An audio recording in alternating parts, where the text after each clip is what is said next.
Actually it is. Go to the law. You have to have these both together in parallel and understand. We will see some of these examples. I will share this with you. I will give you this. Okay? You can have a look. All that you need to do is, if you get time today, discuss this and go through this. What is 16.4.1? How it is connected to 4.2.12, right? This 16.6.2 is connected to 4.2.12 and 13. What these two are? It is about damaging the shuttle, right? Just only about damaging the shuttle. And in ITTO 5.13.2 is damaging the shuttle. So one topic, damaging the shuttle, is cutting across ITTO, player code of conduct and loss. Similarly, if you see this green one, what is the green one? Offensive behavior. In player code of conduct, it is told okay, players should not behave offensive, sportsmanlike conduct, everything okay. Again, in 16.6.3, same thing. Here in ITTO, same thing, but in different numbers under different sections, but all are the same thing. If you put all these things together, you will understand the laws of ITTO much better. When you understand it better, you will apply it better. Okay? If you look at only the document PDF, you will go one dimension. You want to think, you want to have lateral thinking, right? How this is connected. The irony is, you will not have time on the chair going through all these things. Instead, you have to make decisions. Okay. Shubham?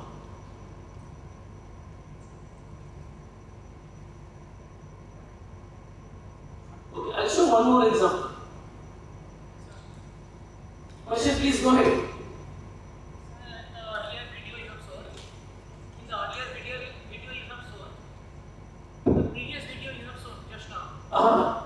that case, what will be the conclusion like if the player complains after 2 points by the influence of the coach? Good question.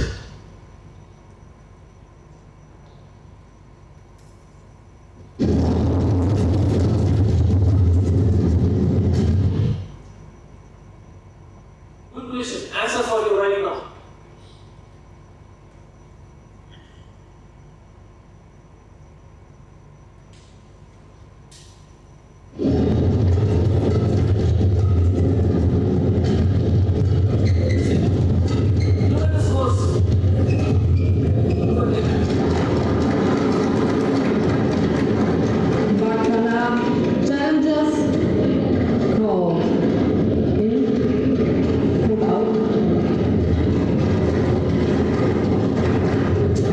Challenge going for Hawkeye.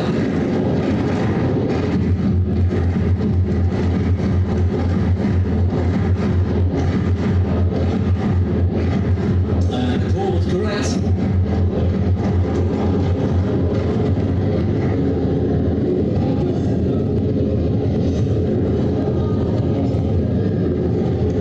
Challenge unsuccessful.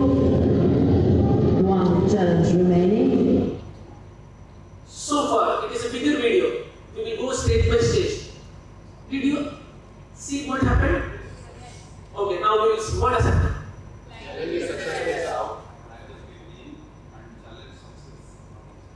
Even before that, what was the umpire's call? Tell me what happened. Please be vocal. You learn, I learn, we learn.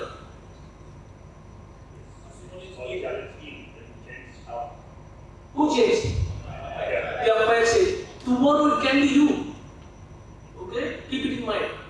So, the umpire missed or wrongly interpreted the decision of the line judge, and then once you make a small mistake, now the challenge, what has happened? Is the challenge successful or unsuccessful? Actually it was, but what she said? Now you see the drama. 15-12. Play. What is the score? 16-12. What did he say? 15-12. But from where the player should have served if it is 15-12? From the odds. From where? But there she is serving from? Right.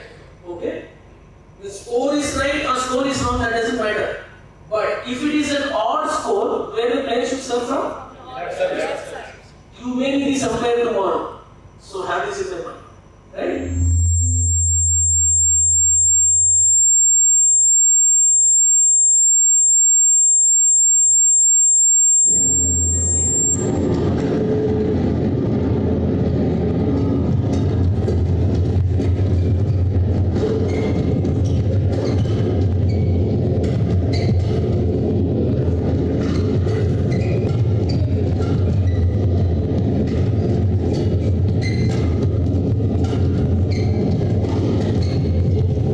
Good defence, Fukushima. That was tricky off the head.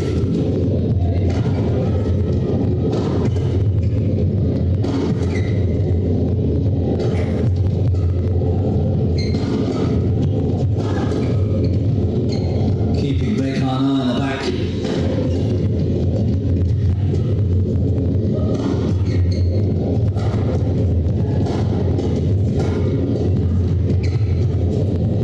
It's another long rally.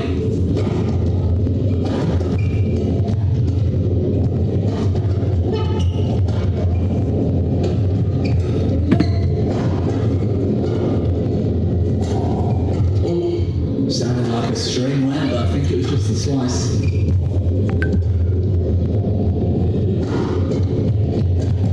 Oh, Matsumoto out of position.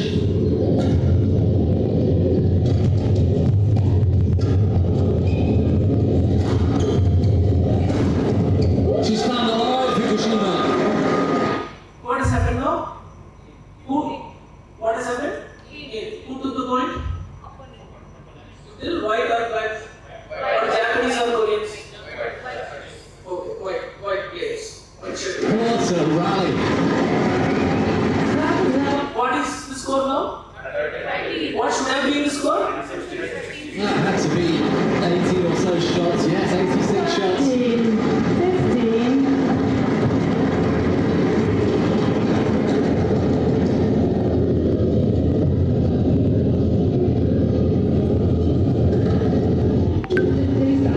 Yeah. Well, they're just questioning the score, apparently. It looked it. Now what she did?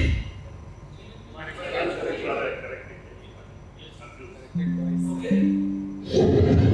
What did she do? Yeah.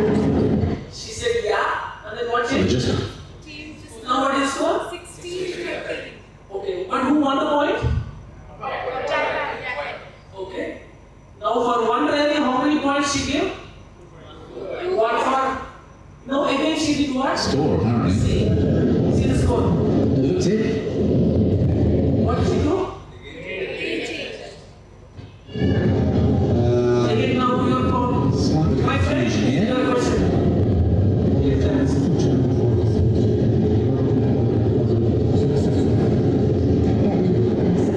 Now the service judge is telling the previous point was actually out, you missed it, so give 1 point.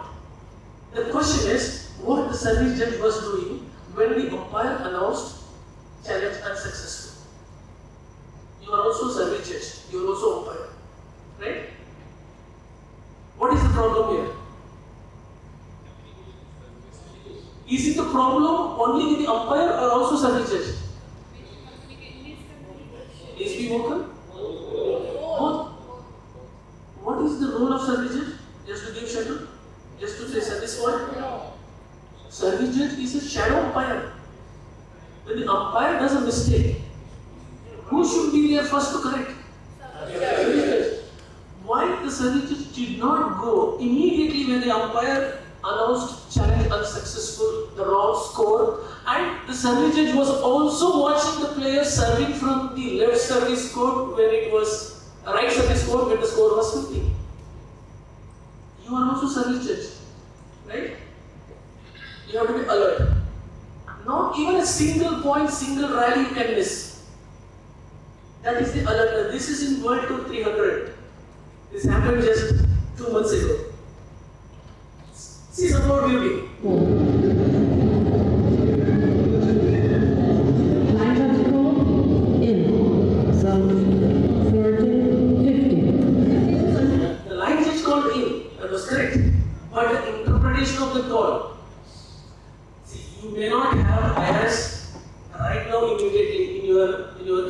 But it's good to know.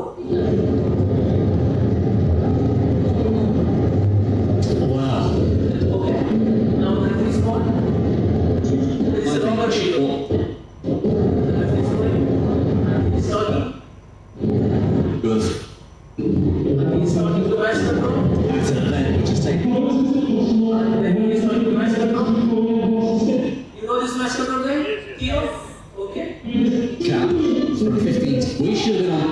After 15 minutes of analysis, 15 minutes of analysis, the score was restored. Okay, it was actually 16. But what are the losses, my friends? Huh? What are the losses?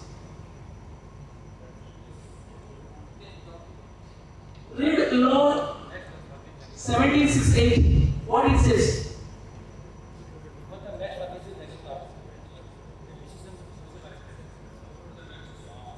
What it says? All unsatisfactory appeals where it is applicable. Before the next service. Now the service is already delivered. So that means this is also a violation of the law. Whether the referee involved or not, whatever, even with the involvement of the referee, this law is now questionable. After 2 points, you are correcting the previous point. How can it happen? This is the question. So one miss. What is the triggering point of the miss? In and out. This was a big debate, very big debate. All over the world. You got answer, it was fixed, but this is not the right way to fix. It should have been done immediately before the next service is delivered. Even if it is a score. Did I answer you? Clear? These topics I am touching because we are talking about the scoring. Okay? We will see lot many in scoring.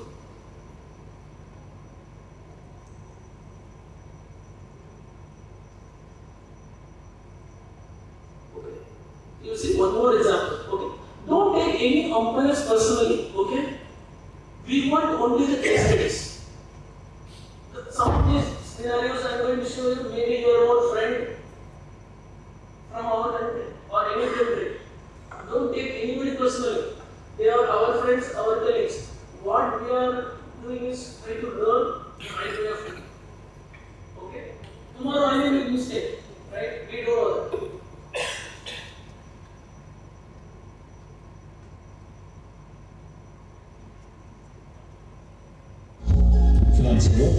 So good.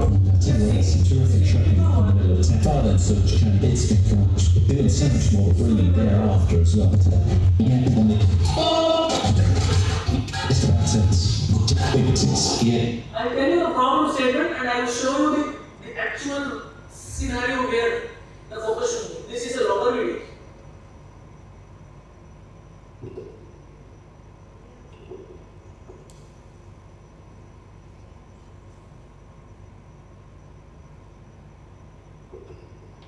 Two teams are playing. One is Chinese Taipei, another one is Thailand. The umpire awarded all the points taken by Chinese Taipei to Thailand and Thailand to Chinese Taipei. This is the problem set.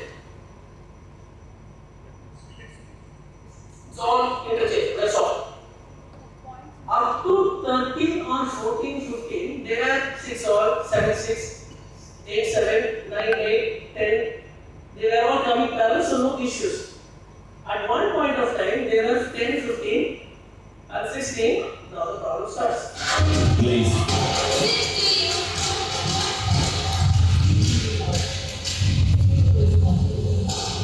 Well, you can expect there will be a lot of pressure on these guys. Show easy for them. The referee is intervening. Okay? The 16th is the point taken by Chinese Taipei, but you are showing 10. Thailand is 10. The actual point Thailand taken was 10. Now, see what you have to do with the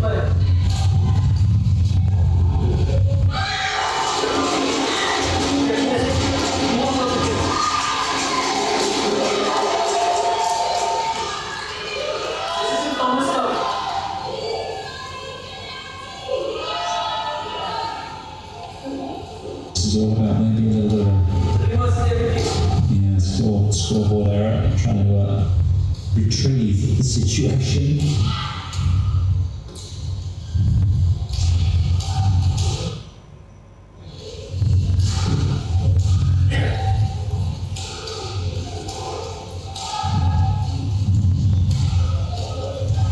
Scoring, so important, you know.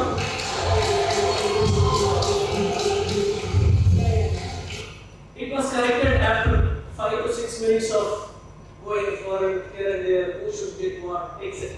But the point is, once you start keying in wrongly, who the server, who the receiver, which side, which country, you know, then it will lead to bigger mess. If you do not know how to recover from it, then it's a bigger problem. So scoring only this many case studies, and I am showing you only 3-4. I have 20 case studies. It will take too much time.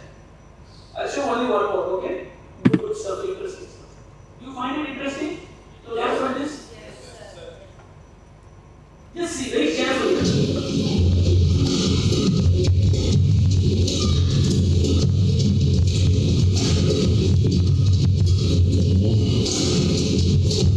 Boy, that's a beautiful number, unfortunately for the channel.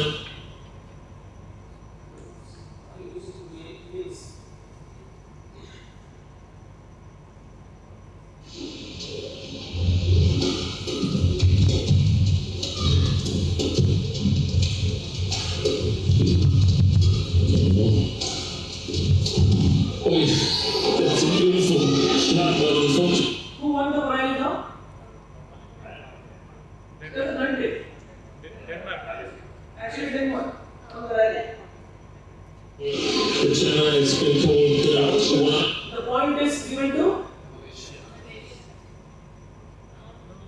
No, point is given to Denmark.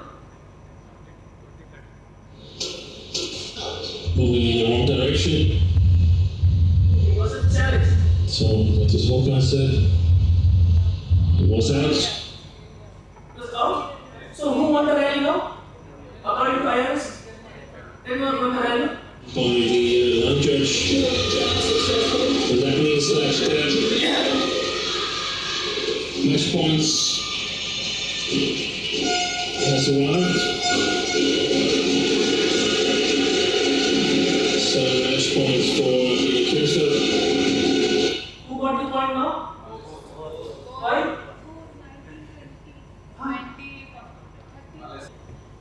Examples from your experience. You all are umpires. Raising hand to stop, okay. Intentionally moving around the court and then doing this, doing that, okay. Asking for mopping, perfect. Okay, that is okay. That is okay. So this is once the server and receiver is ready for the service. After the rotation comes, this swinging comes. Even before that, what are the different tactics the players can delay? Shuttle change, asking for shuttle change, right? Very good point. Shoelace, very good point. Passing the shuttle to far end of the court, asking the other player to go and collect it. This is one good. Yes. So you have experienced so many incidences, which is good. What else? Okay, asking for vomit basket, whether, okay, these are tactics. Valid? Valid? Anything else? So once they are ready to serve, then they again go back to their partner and talk, then they come to serve. Going to the partner and talking something and then do this, right? Makes sense? Makes sense, okay? It's a valid? Ask for medical assistance, okay? Okay. Okay. Vomit. Okay. These are right. So all these should be controlled. All these should be controlled, right? Once the server and receiver are ready, there should not be any delay. We will see some case studies after we go through the loss of service related loss. Okay? So it's a good package, right? Once we go, and then we will see the loss. The next one, on completion of the backward movement, right? Or the server circuit, right? Then any delay is considered to be forward. see something, right? Now you say, right, this movement or just holding it here for some time, more time, again more time. So these are all naturally fault, right? The moment that the server's racket head goes back, right, then immediately it has to come. That is the service, right? The first one is command stand for receiving and serving. And after standing and receiving, then once the backward movement is happened, it has to go front. It cannot be just holding. No. That is this undoing. Okay? Interestingly, 9.1.1, who can call the fault? How many of this is service judge? Service judge, 9.1.1. Service judge. I won't find any fault or wrong thing with you. Okay? I'll tell what is the correct thing. So don't worry. So how many of this is service judge? Feel free. If it is wrong, correct it. Right? You are not going to be failed or whatever. Right? It's only learning process. It's a service judge call. Who should call is the question. Service judge. Service judge. Service judge. Service judge. Who says umpire should call the fault? Umpire should call the fault. So 9.1.1 is umpire's call. Because the players have not yet come to serve and receive. It is umpire's call. Okay? Once the player is ready for the serve, the moment the backward movement is happened, then whose call it is? If it is a player. Service judge. Service judge. Right? Simple. When the service actually started, what is the start of the serve? Only when the backward movement happens, it is start of the serve. Till that time, the service has not yet started. Even if they are doing like this, the service has not yet started, right? They will stand like this, and after standing, they will show 1, 2, 3, all these things. The service has not started. They are just ready for the service. And only when the racket head goes backward, the service is started. Fundamental logic, right? Only when the service has started, the service judge can call faults. Okay. Are you clear? Okay. 9.1.3 is easy. Diagonally opposite side, without touching the boundaries of the line. 9.1.4 is also straightforward. Right? Some part of the both feet. What is meant by some part of the both feet? When somebody serves like this, is it a fault or not? Right? Even while serving, somebody lifts it there, fault or not? Not fault, because some part is still touching. Right? If somebody does this, is it a fault or not? This is fault, right? Fundamental understanding we all have. I appreciate it. Good.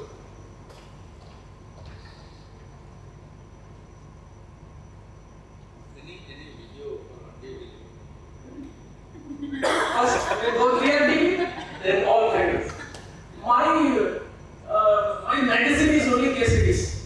Magazine in the sense, the machine gun magazine, only case studies. Okay. Now we know the experimental variation of this pincer, right? We also have case studies for that. Okay. Fundamentally, the spin skirt can be delivered only if they hold the shuttle like this.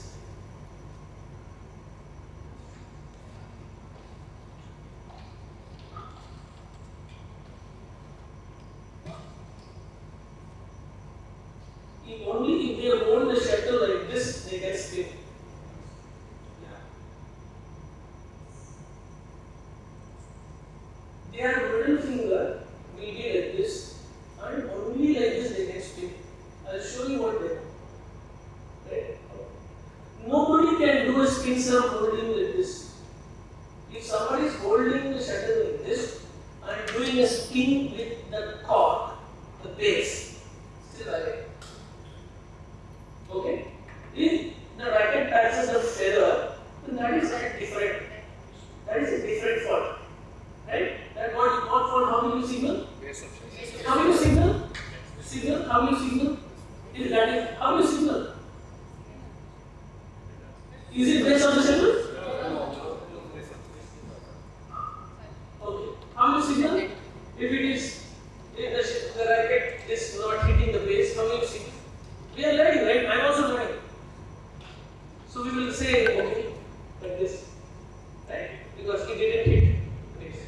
But actual spin serve, the player will hold it like this because it is inducing the spin, adding the spin. Even before the racket touches the shuttle, you induce a spin. That spin cannot be done by holding the feathers. If somebody is holding the feather, if you are sitting as a service judge or even as an umpire, holding the feather like this, and the shuttle naturally spins by the racket touching the core, right, the base of the shuttle, and then the shuttle spins still back. Okay. As long as the racket doesn't touch the stem or the feather, but it touches here, it goes like this, the shuttle spins still back. Okay. What the law says? Without adding spin. This is not without adding spin. This is what without adding spin. This is That is the correct line before release of the shuttle. There should not be mistake. yeah, that is what it says. Release of the shuttle. Yeah, the server shall release the shuttle. Release means what? Release. This is releasing, right? This is releasing. So should release without adding spin. So it is obvious without adding spin. If I release like this, it is already spinning, right? This is spinning. Then I can also serve, right? So this is the understanding of spin serve. Any doubt, please ask me. Friends, from here, any doubts? To here? Okay. And then we know 1.15, we will see something. Okay? The movement of the servers are racket height, continue forward. So if it is not continuing forward, how will we signal? If it is not continuing forward, okay? So we do that, okay? Okay. So we know what is the start of the serve? 9.2. What is the start of the serve? The first forward movement, right? Once the serve, the backward movement is there, still service is not yet started. First forward, right? Immediately. Right? Okay. And then what like law 9.3 says, once started, service is delivered. Whether it touches the racket or not. Makes sense? Okay. Shubham? We will see few interesting things.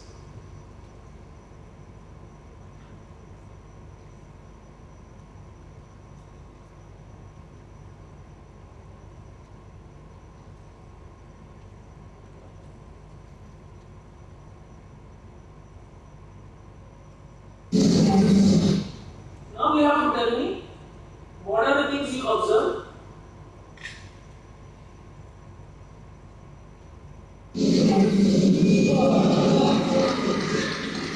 Thought receiver. What happened? I will not show the second time unless you all ask me to play the second time. Okay?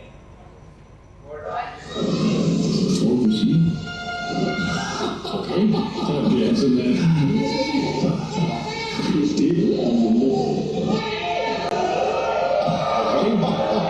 It has become 15-minute issue.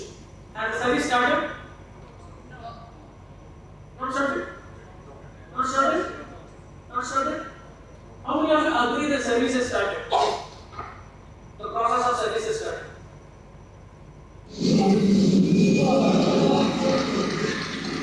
Thought receiver. Service started. Service started. Service started. Not started. Why not started?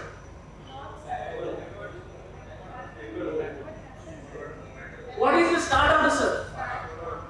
First forward happened or not? First forward happened or not? First forward happened or not?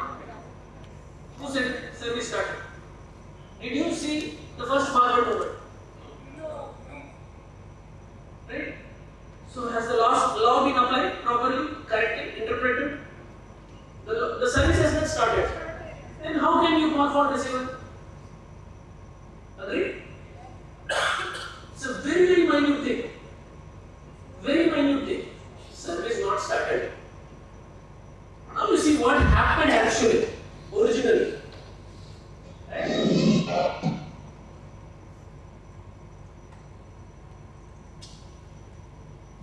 See this play.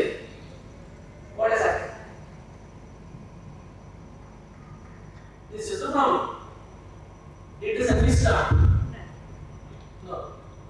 But it was interpreted differently. It was a 15-minute problem. I cut it and then see.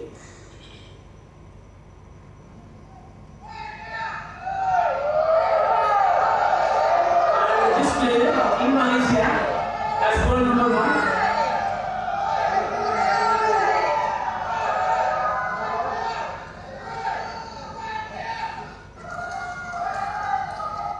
Now, the referee intervened, the referee was called, referee intervened, and it was actually reversed. Okay. Now, when I do this, point of fact, point of law. The umpire says it's a point of law. Right? I saw he moved. He moved, okay. You applied this point of law wrongly, but was the server as the server started the service? Is it point of law or point of fact? So convert the point of fact to point of law. Right? Convert the point of fact to point of law. Did actually the service started? If the service itself has not started, how can you apply for receiver? Right? It is because of some part of the server and receiver's feet should be in a stationary position. Right? He moved. That is the law. He applied. But the service itself has not started. Okay? That is the point here. So when you apply fault receiver, you need to doubly ensure whether the service has started or not. Okay? That means more umpires more focus on the service. Absolutely yes. When there is a service judge, where the umpire should be looking at? Receiver. It doesn't mean that umpire should not see the server. The umpire should focus more on the receiver. Right? This was a big issue. Okay. I'll show some more. We have more. Just see this. That's for sure. Oh, he's holding it. Was it too long or not? Yes. Was it too long or not? Yes. Because this kind of stuff happened only one time. I will not play it again. Too long? See? Who should have called what?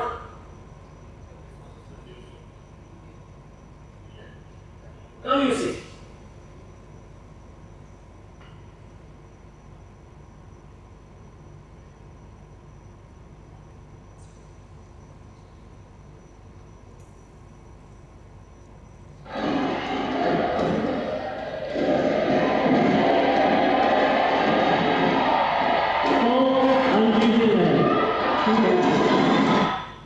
What was the call?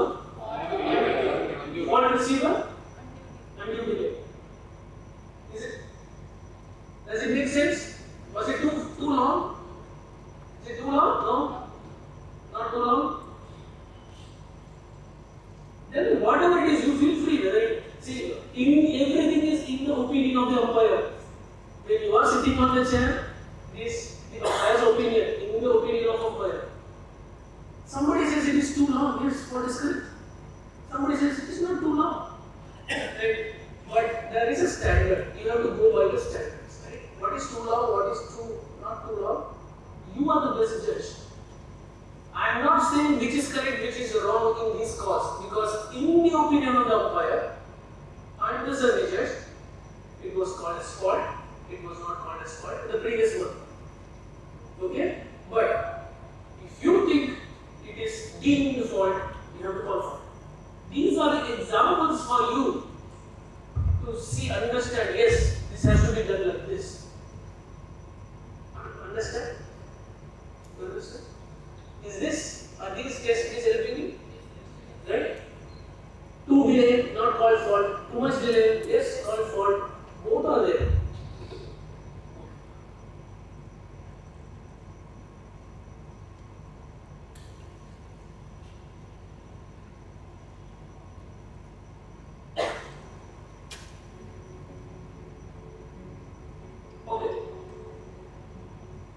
happen when you have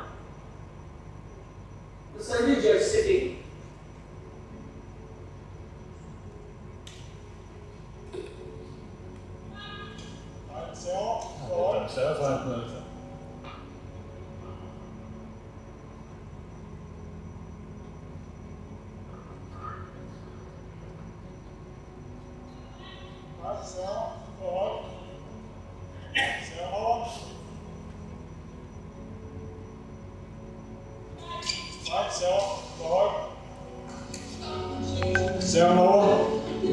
Yes, sir. Now, one of the players who were called fault for very few years started arguing with the umpire. I played Olympics, but I was not called fault. And now this service judge is calling me fault. Some bad, poor language she used. Okay? Observe this very carefully. Huh? She's talking very bad language.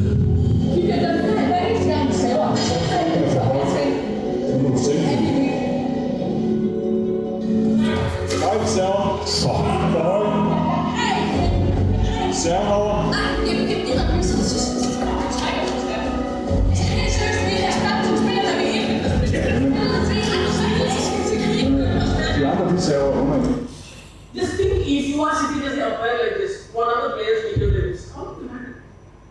Right? So in that aspect, I am telling you, focus more.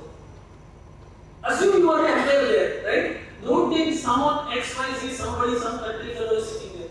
Assume you are sitting, you are the umpire. If I am sitting there, how will I handle? Så må I jo også gøre det.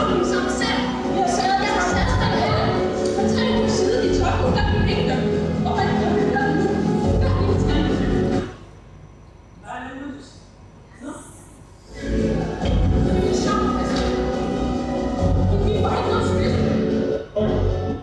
What happened?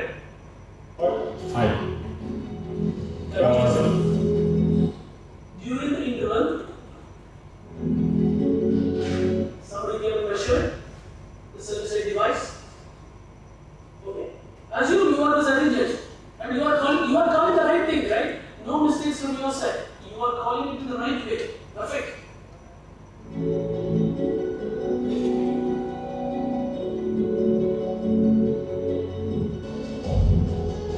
And new service judge was replaced during the interval. Okay, all these were captured. Still wrong. 15 dårlige stemme. Det er så dømt. Igen. Nu har de sådan det her med reglerne, og derudover så fortalte han os det her med, at han var inde og tjekke enhederne.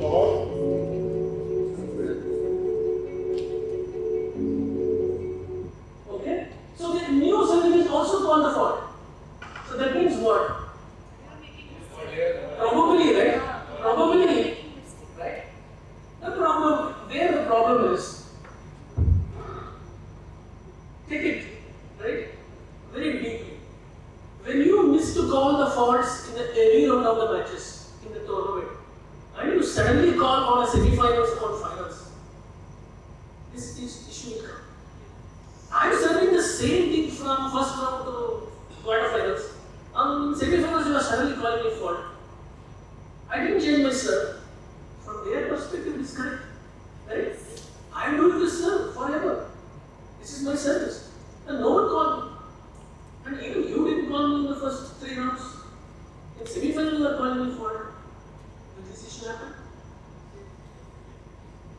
Right? You don't call from the first round or the early rounds, and then you call at 19 all, then problem will come. You call the right service fault at 2 all, 3 all, 5, 6, then problem will not come. 19, 20, you call a service fault, then, right? If it is correct, you call it as early as possible. When any of the match, right? Not at the last stage of the match, not at the later rounds of the tournament, right? So this was one big case study. But there is no guarantee that the players doing the initially and not doing the last point. See, whenever they do, if you then you have to stand by it.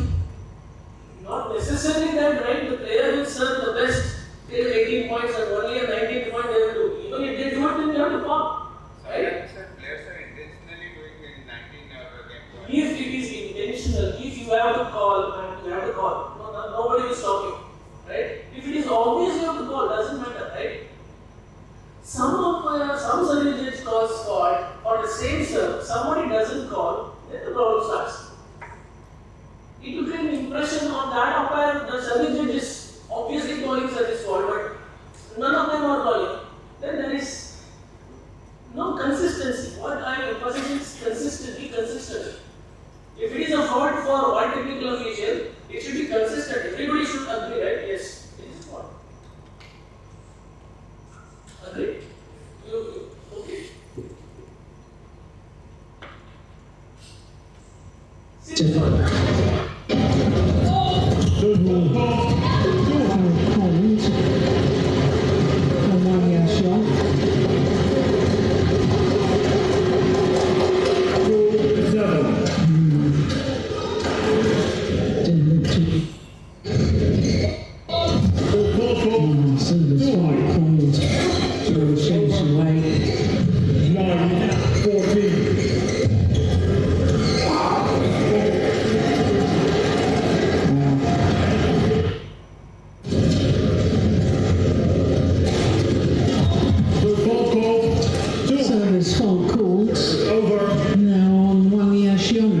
Second time.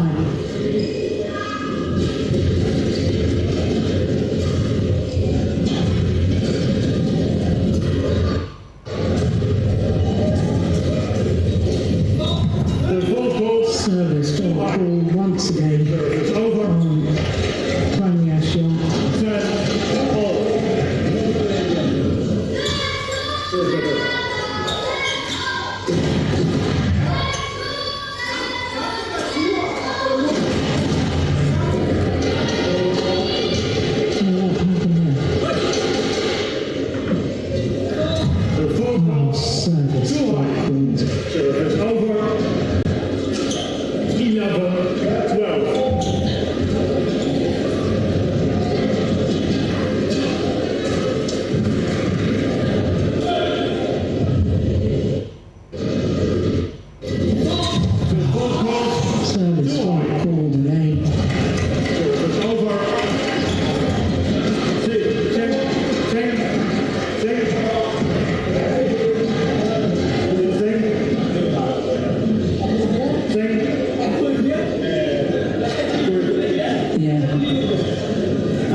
Stop stealing my lines.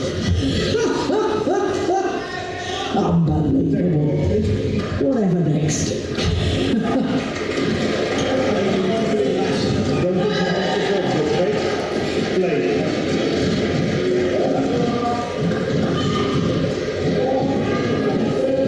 16-15. Well, as far as Wang Yaxiong is concerned, she's 160.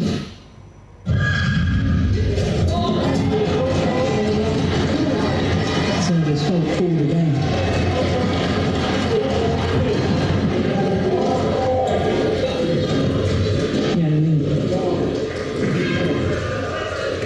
Yeah, I've still not got the microphone switched on from the umpire. It's just turning off play.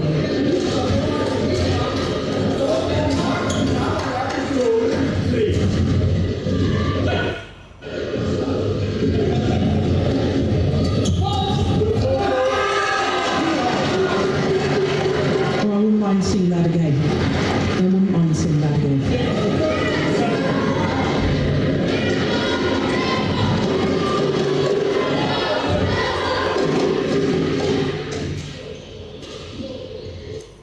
Should I place the soft shot?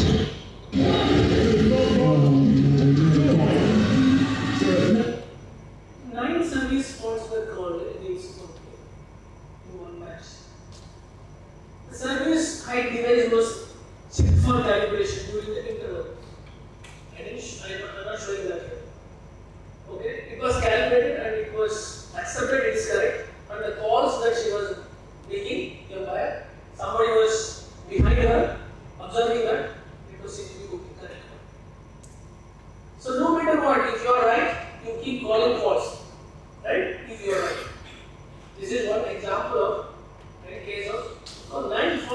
takes that one game. And he was world number one. Whole match or in single set? Whole match. Whole matches. Okay.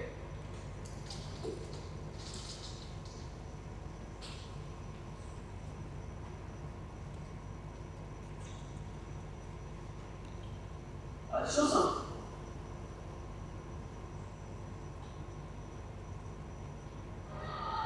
And when we consider that we had 3 Super 1000 events during the pandemic, when we were trying to come back from the pandemic, that we'll never have again. What the Chinese was complaining in? Service. This scene, make the pause. So you want all- This scene. To win all, and the only player who could win all as the Super 1000 staff at the moment. Did you hear what was called? The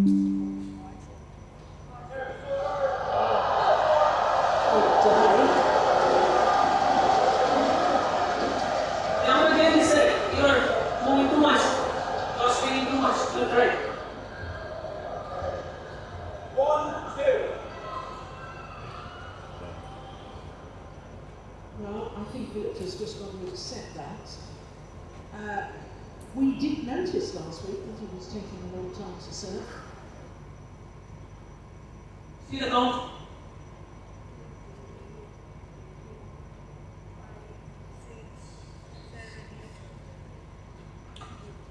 So then, BWF came up with the recommendation. If the umpire thinks yes, it is too much weight, it should be called for. In that time, it was all swinging left, right, up, down, diagonal, everywhere they were swinging. Right? The problem is you will never know when they will actually serve if they do swinging. Right? The sideward movement. Now it is become a little stricter. You cannot do too much. What is too much? Is the question. What is too much? If it is a consistent pattern of 1, 2, okay. If it is a style, right? Somebody takes different stance of holding the shuttle here, or whatever, right? Somebody will do from here, the racket will move slightly and then go. Somebody will do the swing. Whatever it may be, it has to be consistent. It cannot be first instance you swing twice and serve, and then after 2 serve you swing 4 times and serve, and after 3 points you don't swing and you serve. All these are different. There should be a consistent pattern. If the pattern is not consistent, then the umpire will take a decision as appropriate. But as a referee, nobody will tell this is fault, this is not fault, it is your decision. Right? For an umpire, it is your decision what is fault. Any questions on this? See one more, and you will be surprised.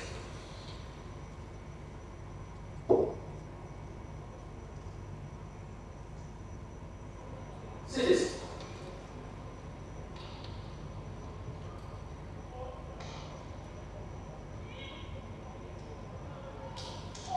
The umpire got a fault.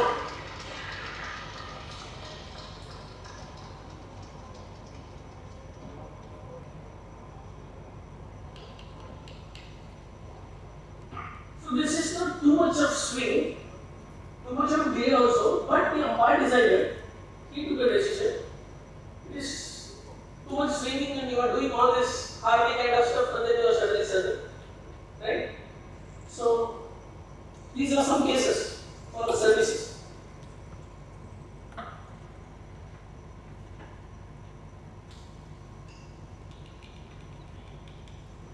Just tell about, give your opinion about the service.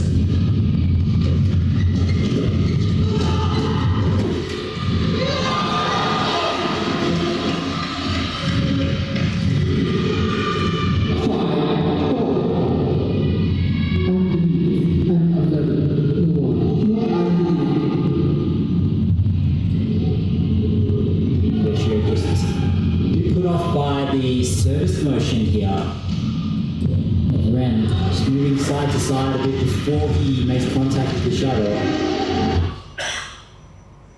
Observe closely, this is for you.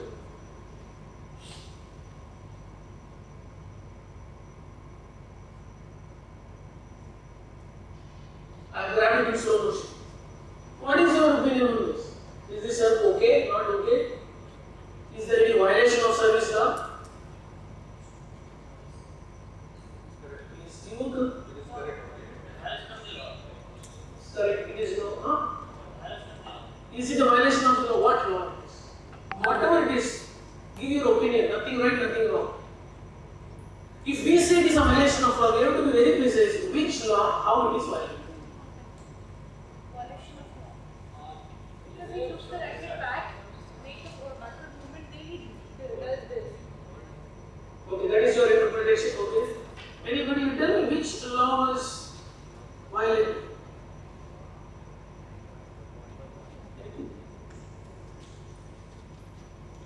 Which law was violated? If it is a violation, no violation. See, you are umpire, you are going to announce the score, you are going to handle situations like this, right? When you do national ranking matches, right, there will be a lot of players who will do all these kinds of stuff. How will you handle the situation? Unless you are vocal, right? If somebody comes and asks you, okay, this is what the problem is, and then you simply sit and watch what will happen. You have to tell the player, right? I'm observing, go and play. Play now. I'm watching it, go and play now, right? You have to be very vocal, right? If you are not vocal, then player will override you. Which law is violated? Is there any violation? Feel free to know if somebody serves like this and somebody argues, it's a false service, this law is not correct, what will you do? Continuous motion? Okay. Question. Did the serve actually start? Okay, this is sideways movement, right? But what is the start of the serve? First forward. Undue delay. Because it was. Okay. The umpire didn't think that way, right? That is how we can understand. But if these things happen, this sideways again comes under undue delay, but the actual first forward movement happened in the right way only. He stopped and then he served because he changed the angle, right? From this way to this way. There is no provision in law saying that the angle should not be changed. Right? That is okay. But the umpire did not think it was an undue delay. But this is a very tricky service. And that was what the opponent claimed. What does the umpire say? Okay?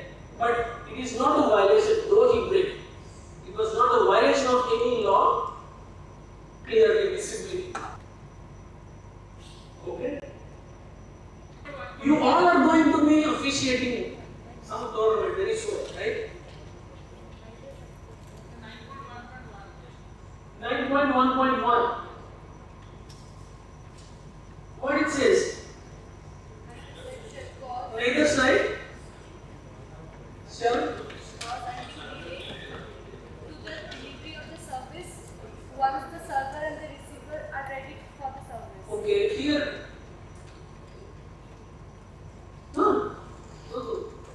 Right? So if it is a delay, then you have to call fault. Right? But you have to tell what delay it is.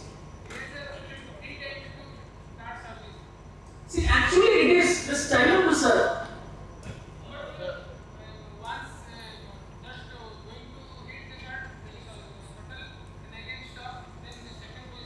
The position changed. Okay, that is why I purposefully brought this. I showed you this. Let's debate. But umpire didn't design so.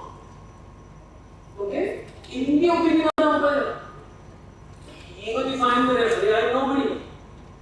Correct language is preparatory period. You cannot preparatory period you cannot play. That is preparatory period. Preparatory period anybody has any time. Nothing. Only fast forward movement you have to focus. That's all. Only preparatory. That is preparatory period. Again, if it is a consistent approach and that is not distracting the opponent, then it is okay. If the umpire thinks, yes, at 18 all, the server has done something really not okay, obvious, then no fault. That comes under question. Yeah, that is different, right? So,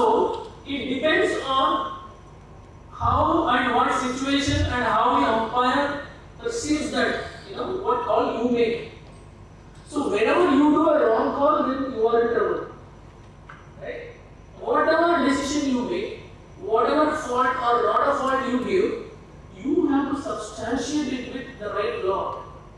Because of this law, I get what? I get let. Okay? Absolutely, yes, that is what I said. From the first service onwards, the umpire and service judge should follow the entire proceedings of the match. What is the service pattern? What is the behavior pattern? How the players are behaving on court?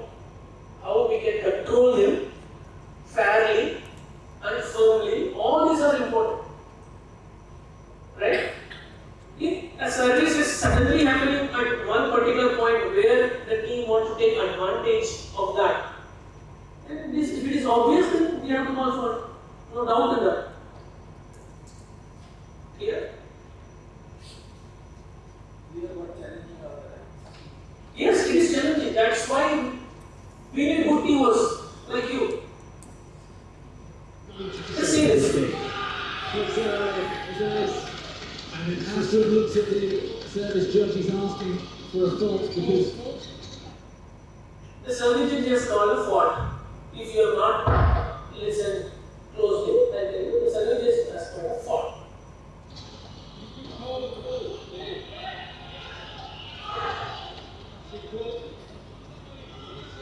well, I didn't hear that. Let's see what Morgan Hardy says here.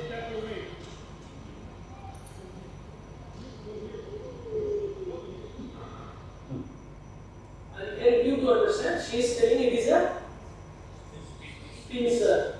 She is telling, right? It is a pincer. But I don't know how much I have learned. There is nothing like this in your gesture, right? See. No, but full clarification. Yeah, I'm just going to say it's support.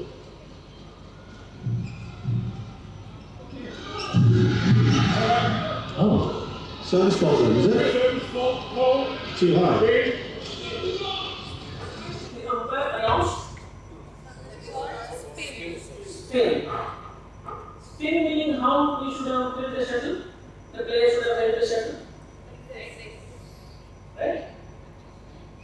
Right. So, Well, hold on, is it a line ball? no, I think she's saying he spun the shuttle as it left his hand, which is now The illegal. legal move, yes. As of last year.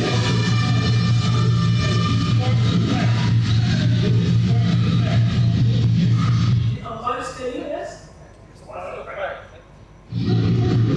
Yeah, so Aaron Shear's getting clarification too.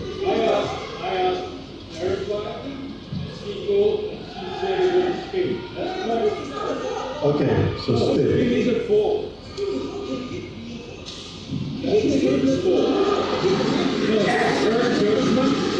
Yeah, good umpire. You think this has happened in one of the finals where you are just sitting on the chair and the entire OSBA and your players and everybody is watching you? This is happening. Assume like that.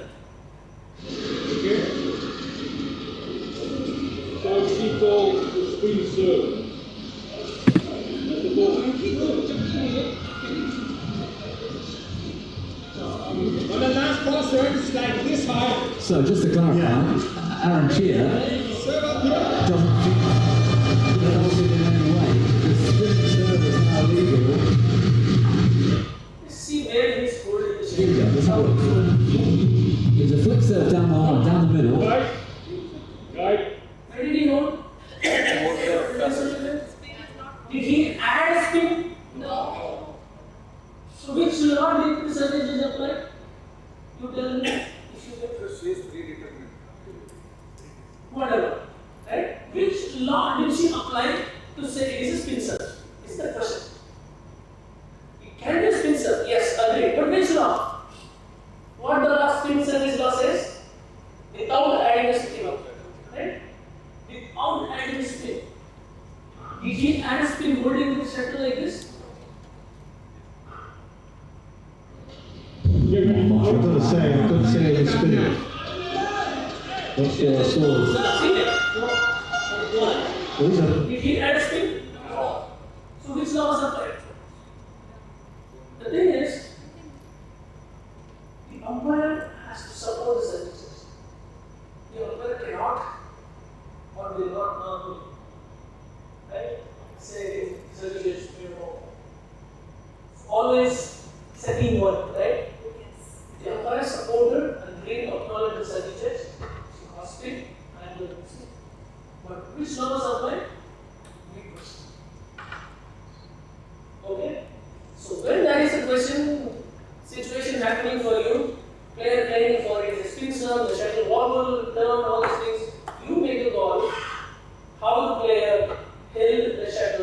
directly.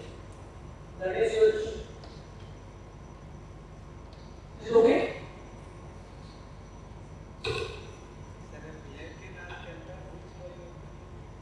Please go on.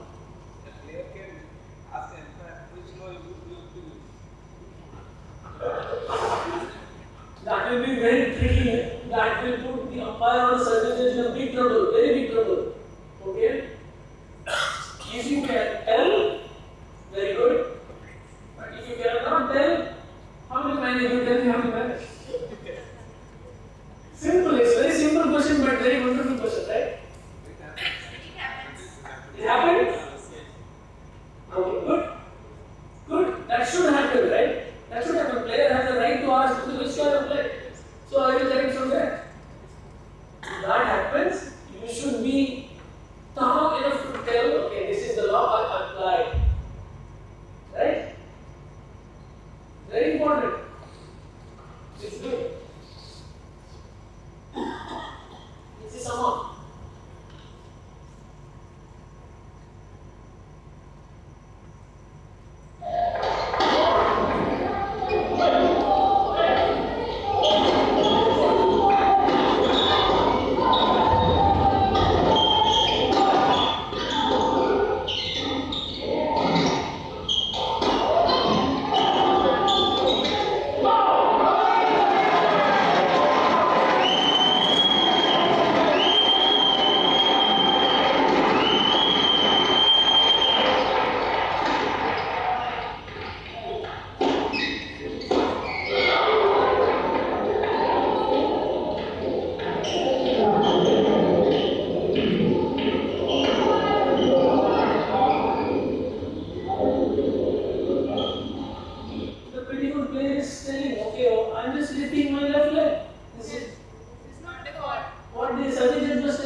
Decided. See this.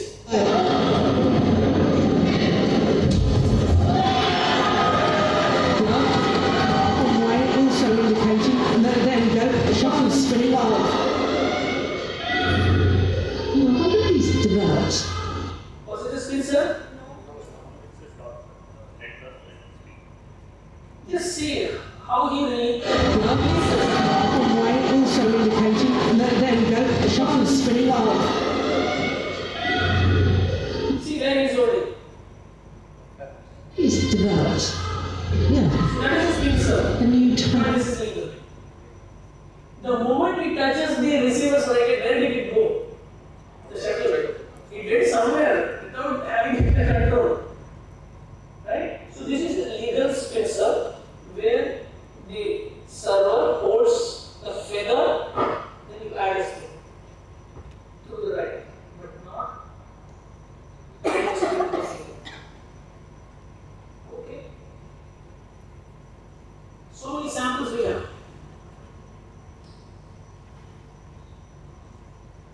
Here, and what a moment to be doing it. Undue delay.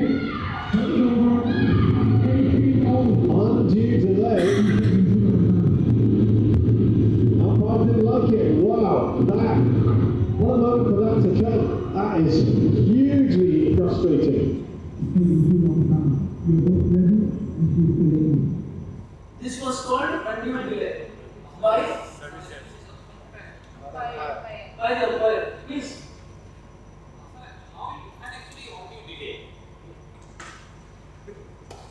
Okay. There are two undue delays. Undue delay is meaning without a reason somebody is delayed. Without a reason somebody is delayed. That is undue delay. Yeah. I'll tell you. Okay. There is no time limit. The umpire is the sole judge of any delay. Is it in the logo? Yes, sir. Who is the sole judge? Not the referee, not the service judge. So umpire, you decide whether the delay is undue or not. If it is a delay with a reason, you handle it. Something broke, there is a 5-minute delay, what you can do?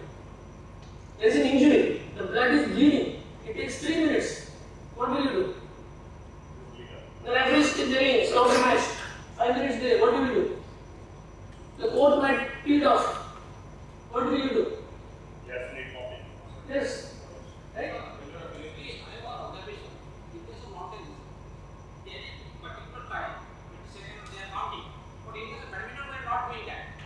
You are not doing it. Yes. We cannot start a clock and then saying, right? Only 20 seconds on court, 20 seconds we can. In badminton, we don't have a clock to say, right? You have to come within 2 seconds, 3 seconds. That is also, right, in the opinion of the umpire, if it is undue, you call the undue. You see two cases where one umpire called it as undue delay, the other umpire didn't call. Did you see both cases? One called almost the same time, right? Maybe half a second plus or minus. But one umpire called it as undue delay fault, another umpire didn't call it. Right? So umpires are the best judge for that match if it is a delay or not. You cannot put a clock and then say, will you look at the server at the court or will you look at the clock? So it is not at all possible. Right? So you decide what is delay, what is not delay. The better umpire will handle it correctly. What is undue, what is not. Okay? There is no yardstick, there is no timer. It is all about situation of the match. Right? Some of the matches that go 1 hour, 1.5 hours, right? The actual play time is only 45 minutes. Would they die? For every rally they die. The moment they die, you need mop. For every 2 rallies, one mopping this side, one mopping that side. Again more sweat, toweling. So 30 minutes goes only in mopping and then drinking, toweling, only again mopping. If you take only the match duration out of 1 hour 20 minutes, only 40 minutes is the rally points. The other 20-30 minutes is all this shuttle change, disputes, the mopping, injury, blood flow, all these things. The longer duration matches, 1 hour 20 minutes, 1 hour 30 minutes, right? That is nothing. So you have to handle it. Yeah. So you have to. You are the best judge.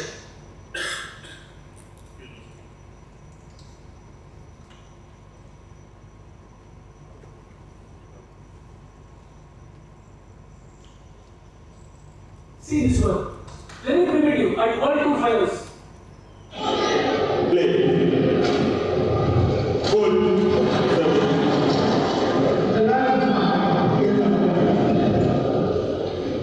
Service over. 1 love. Play. Full. What happened? At what level of this tournament? This World Tour finals. The top 8 in the world play. But still, what service called called? Who touched the line? Who called the service called? Umpire. But actually, who scored it is? These calls umpire can also call because it is clearly visible from umpire's side. So not all the service fault calls should be called only by the service judge. Umpire can also call. This is one example for you. Okay? You just see two more or one more, and you move on.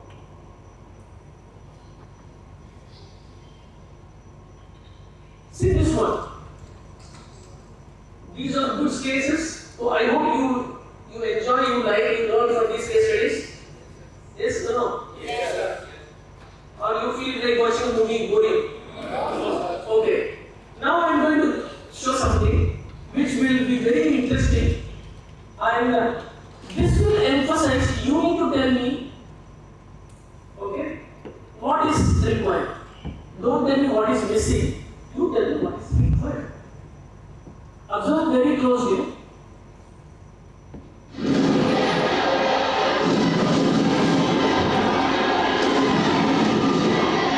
Service fault has been called. The service judge has stood up on the service chair. They're carrying on the rally.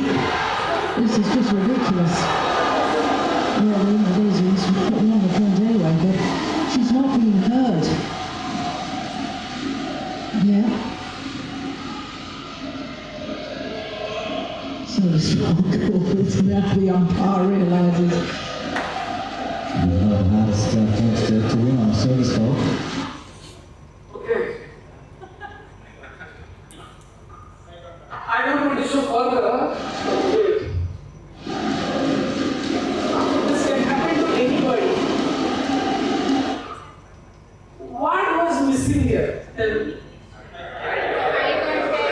Eye contact attentive. Yes, right? Such at the highest level in Olympics.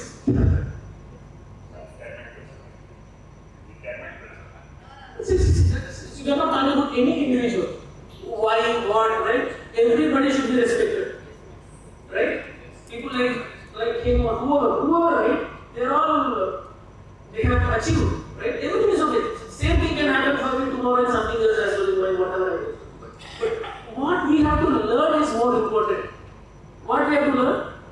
For every service, no matter what, whether it is long or 22 or whatever, right? We have to have eye contact between the umpire and service. If you miss it, how ugly it look. See? The service judge showing all this, but it is because of the crowd. Right? How unfair it is, the service judge's voice could not have reached, or he was looking at here, and the crowd is so much, the noise, the ambience of that area, right? All put together, right? But still, if you miss it, no? So the thing is, after release of the shuttle, at the moment service is delivered, have an eye contact with your umpire. If you are a service judge, if you are an umpire, the moment service is delivered, have an eye contact with service judge. How much time it will take to have an eye contact? Half a second? Just half a second? That's it? That's it? Half a second. It is a discipline to ensure the umpire has not called any fault. If the umpire has to call any fault, it has to be instantaneous. It cannot be after 2-3 rallies, right? If it is after 2-3 rallies, it is a different problem altogether, right? But the moment the service is delivered, you look at the service judge look at the umpire, not just looking at me, just looking at legs, right? I had a habit when I was doing umpire. The moment service is delivered, just have an eye contact. Yes, yes, that's it. Yes, correct, sir. I expect the service judge to acknowledge me. Yes, correct, sir. Or nothing wrong, right? Service is over. Yes, sir. Yes, right? It happened. It should happen only in the north, that, right? You will not have much time to exchange a lot of views. Yes, right? So if you miss the eye contact, problems like this will happen. Nowadays, there are too many videographers, and you will get hundreds of angles. In different angles, people will record, and then this is what these officials are. Is it? 10:45. You have 5 more minutes? Yes. Okay.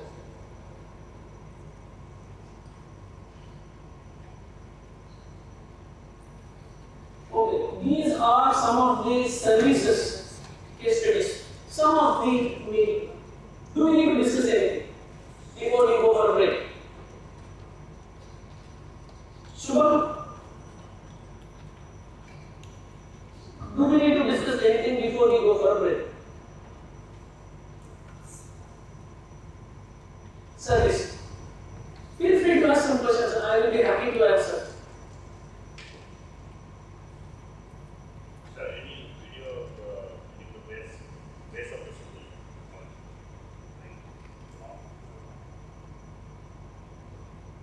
It's very rare. Very rare. Rare fault. Yes, yes. I have not come across base of the shuttle fault.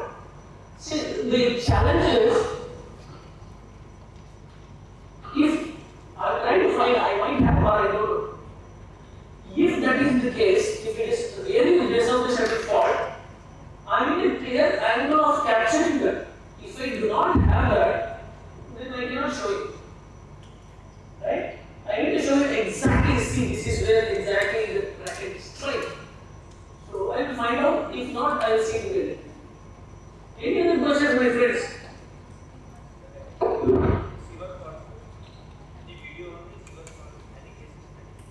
Receiver fault. Shubham. Yes, good stuff. Oh my God.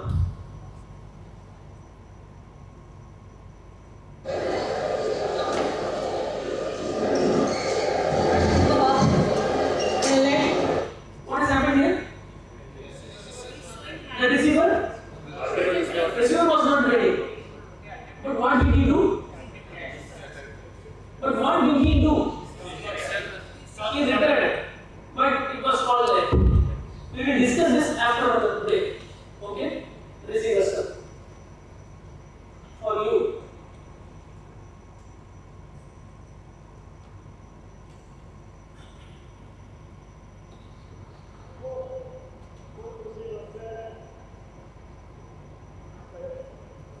Did you hear good? Example of both server and receiver faulted. You would have seen in the logbook. But this is really happening. Okay? I don't know whether audio is very low. Sorry about that.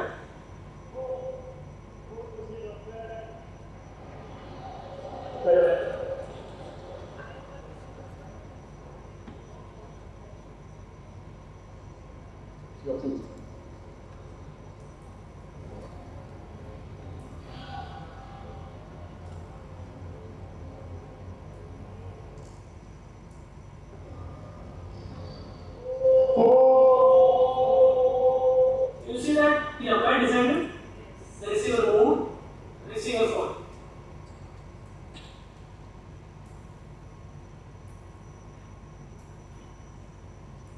See this one.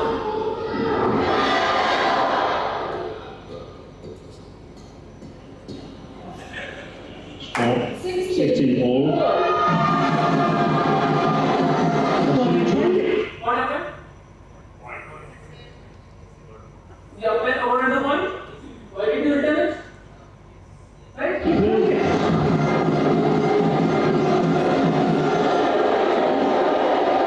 You didn't warn that when you first pick up a badminton racket. If you play the shuttle back, you're deemed to have been ready. Possibly that is.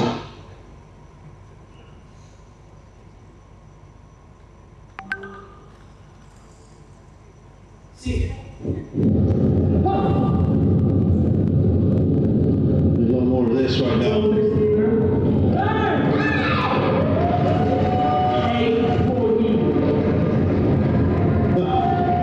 Well, they're kind of contesting it, but it's not really going to do any good.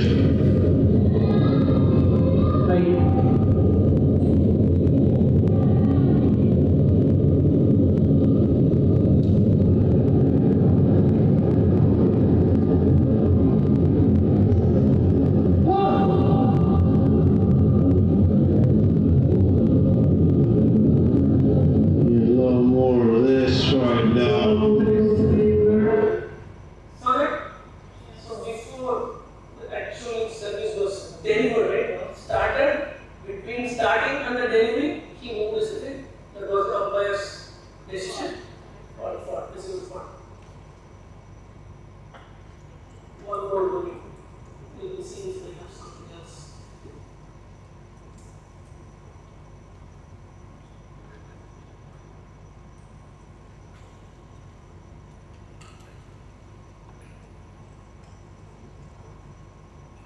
Yeah, there are some scenarios where, we will see it after break. The opponent is still showing the hand, raised. The server served. They returned actually, but the umpire has called it as left. Now we saw one example, umpire called it as fault. Right? It is not actually fault. Actually, the shuttle has touched the body of the player. For that, it is fault. Okay. But there are some scenarios where. Mate, there's no doubt about that. We're already doing that. He knew it was going to happen. I mean, it was obvious, wasn't it? What's going to happen there? Oh, he's given the point. He's given the point. Wow. Massive decision for the final side.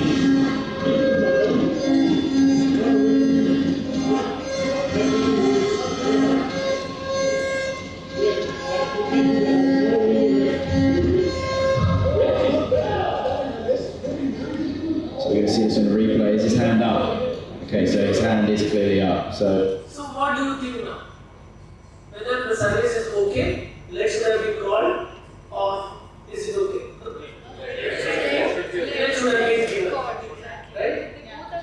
They are showing hands, and honestly, the receiver was not ready, and we all agreed. But the umpire thought otherwise. You have to be ready, and you are ready. Right?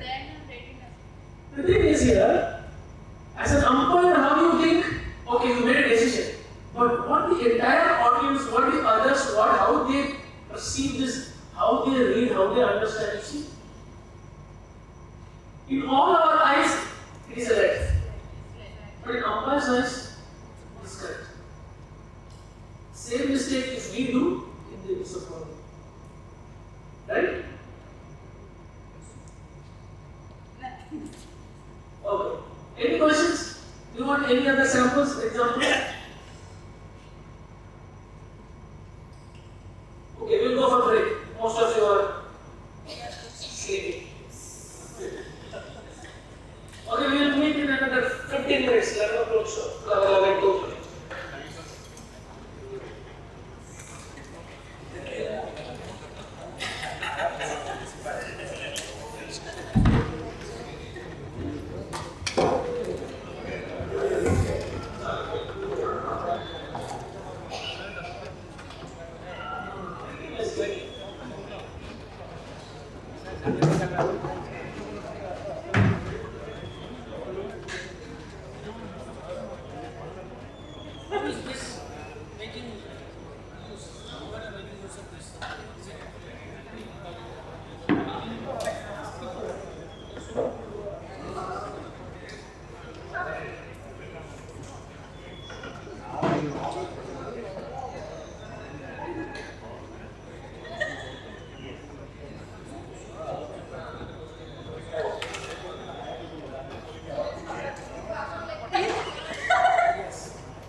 discuss.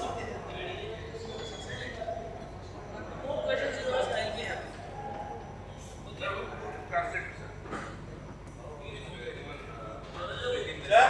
Whatever is okay, I'm okay.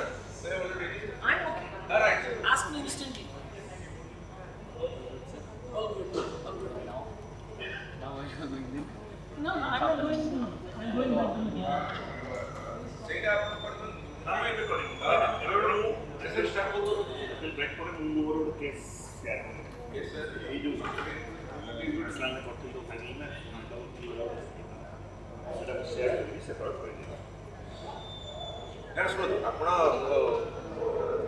କହିଦେବେ ସିଏ ଆପଣଙ୍କୁ ଡାକିଲେ ଆପଣ ଯିବେ ଆଗେ ଭଲ ବୁଝିଲେ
ତମେ ଯାହା ତମର ଇଏ ଅଛି ଯାହା ଇଏ ଅଛି ତୁମ ଅତି ସହିତ କଥା ହେଇଯିବ ହେଲା କି ଏଇଆ ବର୍ତ୍ତମାନ ପ୍ରେଜେଣ୍ଟ ଏଇଆ ଅଛି ତମର ତ ଏବେ ବର୍ତ୍ତମାନ ଚେଞ୍ଜ ହେଇଯିବ ସ୍ପୋର୍ଟସରେ ରାସ୍ତା ବୁଝିପାରୁଛ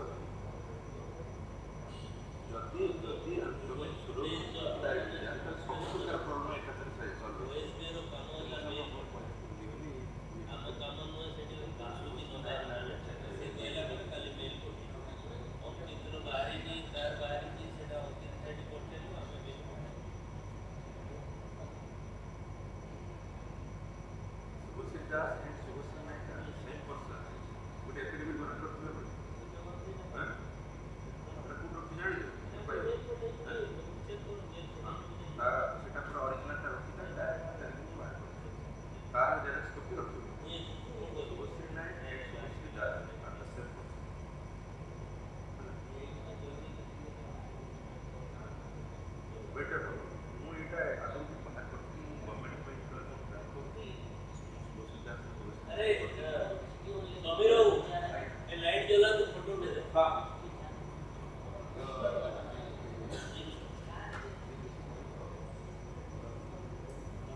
ଟିକେ ରଖିଦେଲେ ହେଇଯିବ। ଆପଣଙ୍କର ଫଟୋ କୋଡା ଆସିଲାଣି ନା କଣ କରୁଛନ୍ତି ଡିସପ୍ଲେ ହେଲା ଆସନ୍ତୁ ଚାଲ ଭିଡ଼ିଓ ପଠେଇ operation ପ୍ରୋଗ୍ରାମଟା actually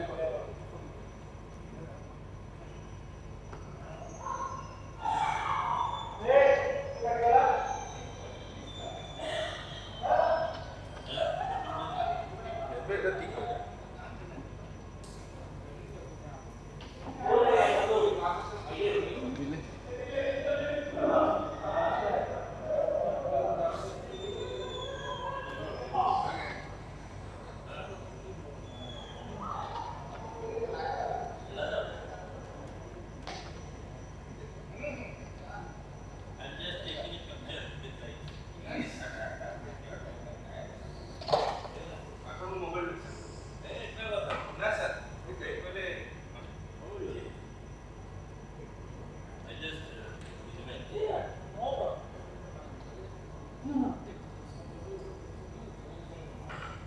How is your feel?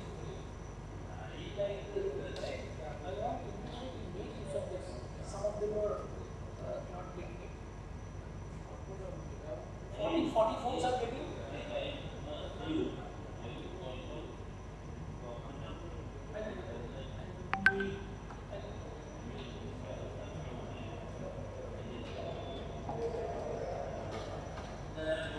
Please, please, please, take care.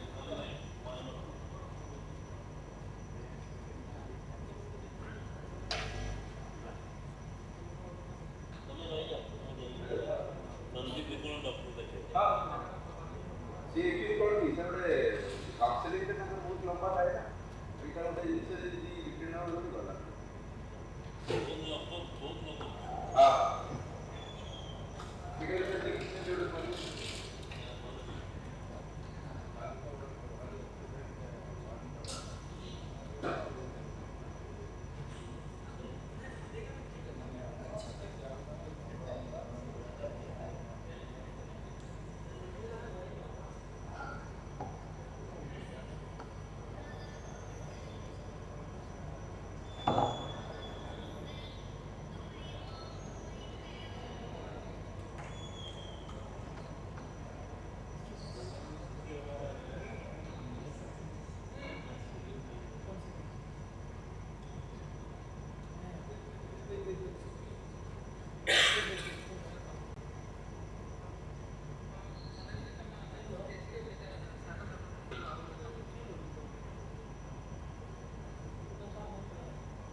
Shall we start? Next. ये कॉल करो 12 रुपया का मुझे ये फाइनल कॉल के तुझे क्लास है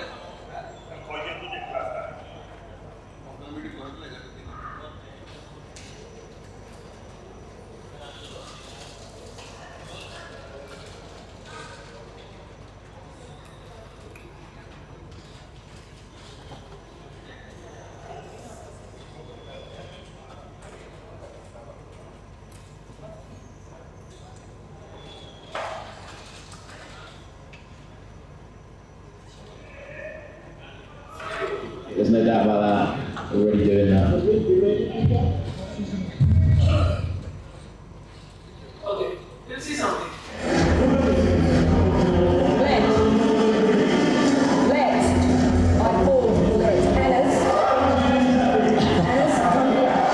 Well, here we go again.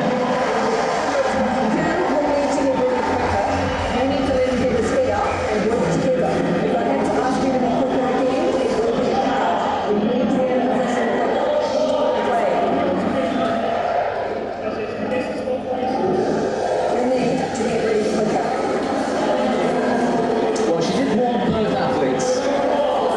Atkinson needs to get ready quicker. Carmon needs to allow her to.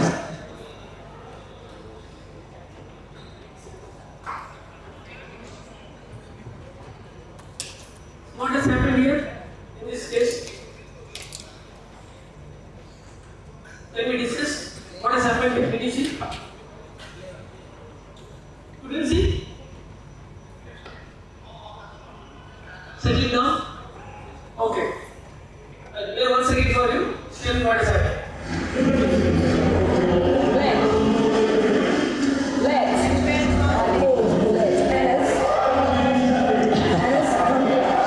Well, here we go again.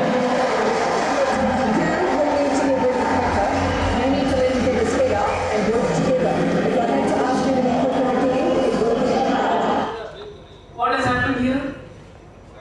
Can we discuss what has happened here?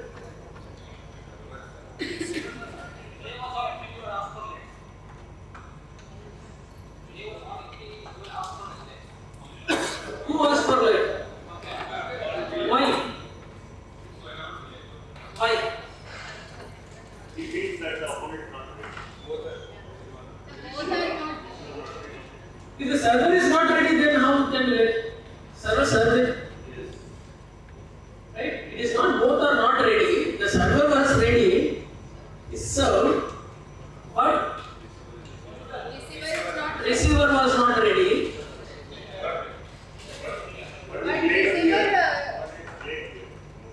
The receiver was, did the receiver show hand or not? Yes or no? It's the same video, somebody says yes, somebody says no. Which one to believe? Right? A is A for everybody, right? So when I show the video, you see the receiver whether he showed hand or not. You tell me. Yes? No? The receiver showed the hand? Okay, let us agree at least. The receiver showed the hand. Did the server serve? Server serve? Okay. Did the receiver return it? Yes. Return it. The last example we saw, when the receiver returned, it's game on. Right? Receiver is return it, no matter what. Even if it is like this and return it, it's a return, right? There is nowhere in law it says you have to show your hand and then when you return it is not a point, right? All these things. Though the receiver returned it, the umpire called as what? Late. Why? Because she saw receiver's hands and it was still above, and then she thought the receiver was not ready. So she called both the players and then said, okay, you have to serve when the receiver is ready. And she told the receiver, you have to be ready quicker. All these things happen. This is one example of, right, the receiver returned it, however called as see somehow.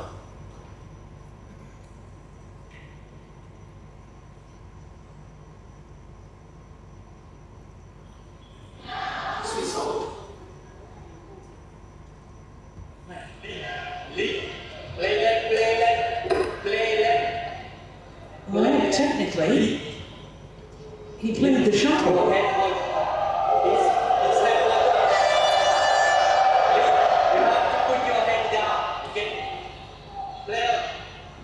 Now this same like before, the player's hand was up.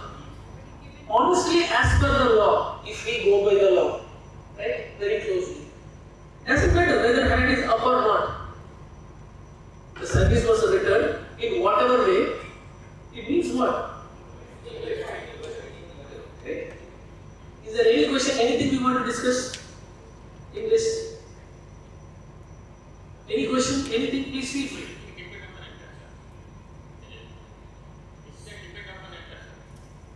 It's a debate of the umpire, how they handle it, right?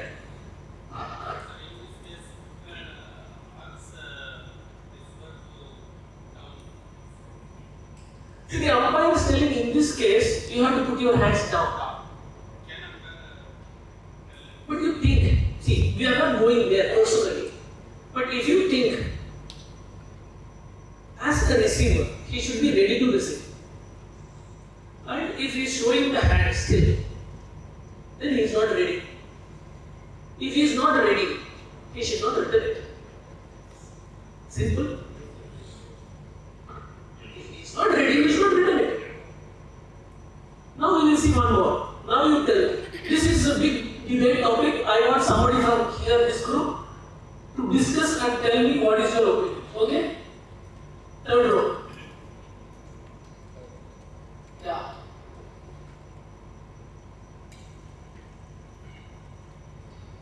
Got it?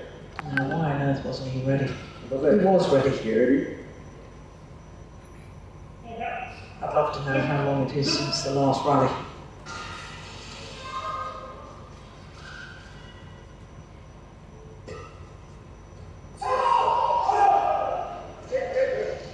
Got it? Player legs. Well, you're not ready. Okay. He knows it. You can't have it both ways. I mean, he looked as if he was perfectly ready on the previous point when he asked for a let. Play. Once again, he indicated that he wasn't ready and then saw the shuttle fly out and said he was ready.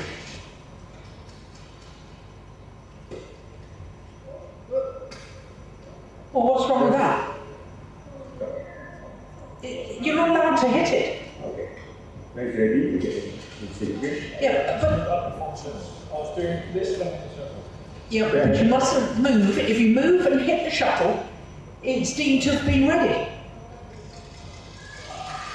Well, that is just extraordinary. The rules are quite clear. If you move, if you're not ready, you've got to stand absolutely still. Got it? Well, I just don't get it. Why is he not ready? Okay, cut it off. He was standing there ready and then says, I'm not ready.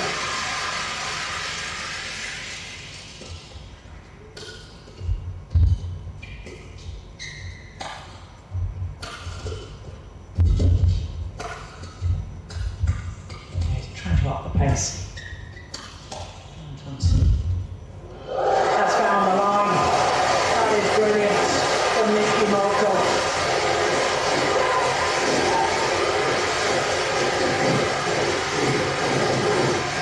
Brilliant. I do Sarah giving points away from a first ever final at 7:50 now.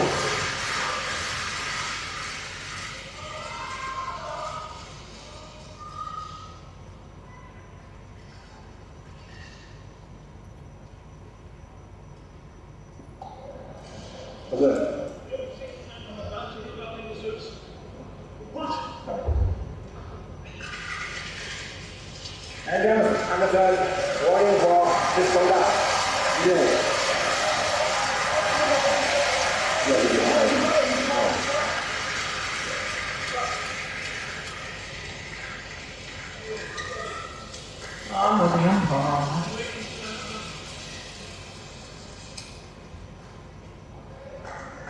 Well, if you don't put your head up earlier, then you're delayed. Set for call, too high. Service over. 18, 20. Now, we will discuss fourth row from this. What are your observations? Four of you.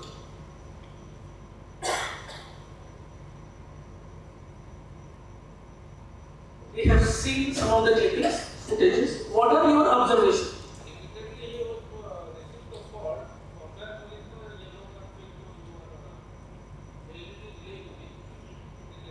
Let them answer. Good. What is your observation?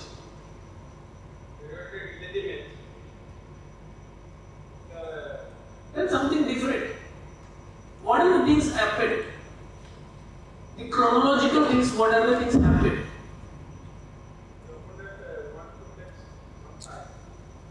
First, what happened in the beginning of the video?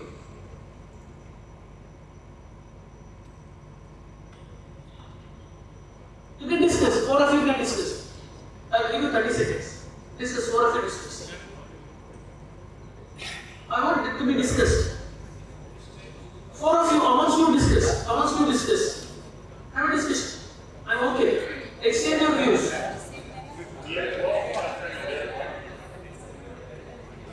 Please discuss.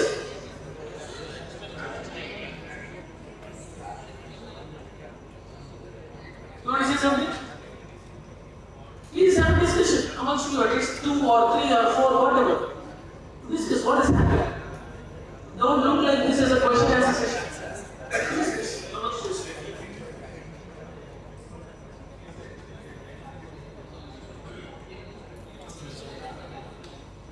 You have to tell chronologically what has happened.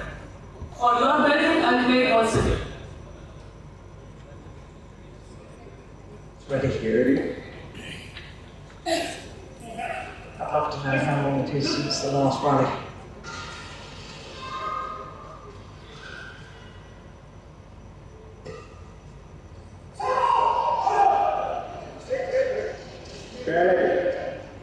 Play legs. Well, you don't tell me. Do not tell blindly and you delay, trying to delay. So many things have happened, right? You have to look at each individual thing, what has happened, how the player behaved, what was decided, what the umpire said, what happened next, what happened next. Otherwise you will miss it. He knows it. You can't have it both ways. I mean, he looked as if he was perfectly ready on the previous point when he asked for a let. Once again indicating that he wasn't ready, and then saw the shuttle fly out and said he was ready.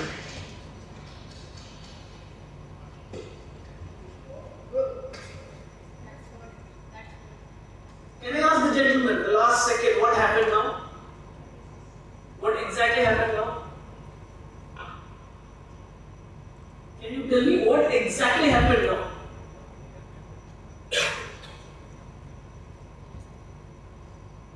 What exactly happened now? What situation was that?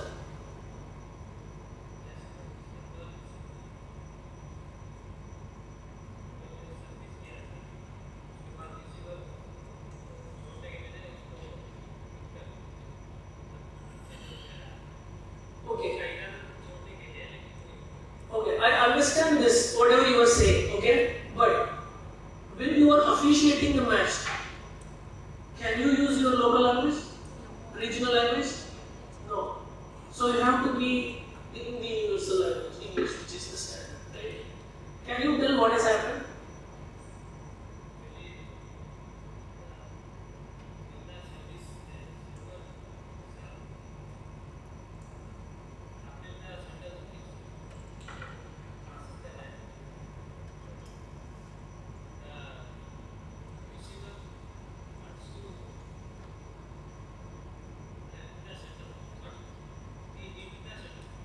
Okay, the receiver returned the shuttle.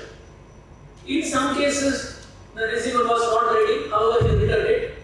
In one case, the receiver showed the hand, but still the shuttle went out. The umpire gave a let because you were showing the hand. So many dramas happened in this 4-5 minute video. The past instances, we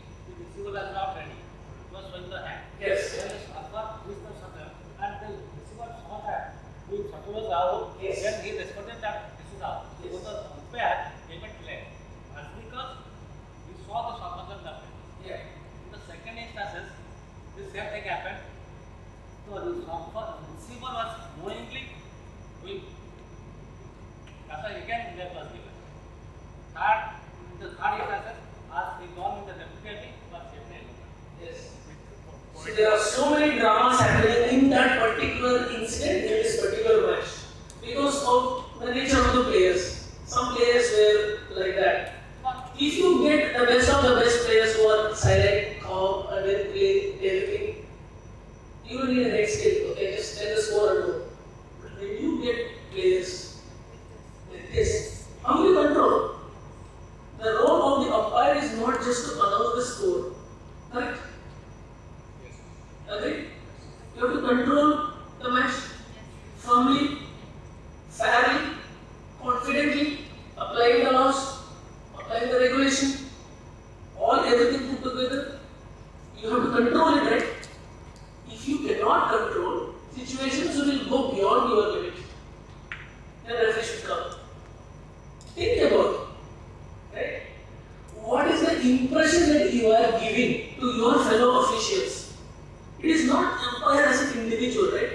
When you are umpiring, 10 or 20 of your colleagues will be watching you. If it is a semi-finals or finals, somebody will be watching you, right? How you are doing, how you are performing on the court, how you are presenting yourself on the court, how you are controlling. All these are important. It is not about applying the laws of badminton alone. It is showcasing your personality. What kind of personality are you? I want to conduct the match fairly and firmly. Right? So you have to be very, very vigilant and careful what is happening, who is creating these mistakes again and again. In this case, leg was not called, leg was called again and again and again, and finally ended up with the yellow card.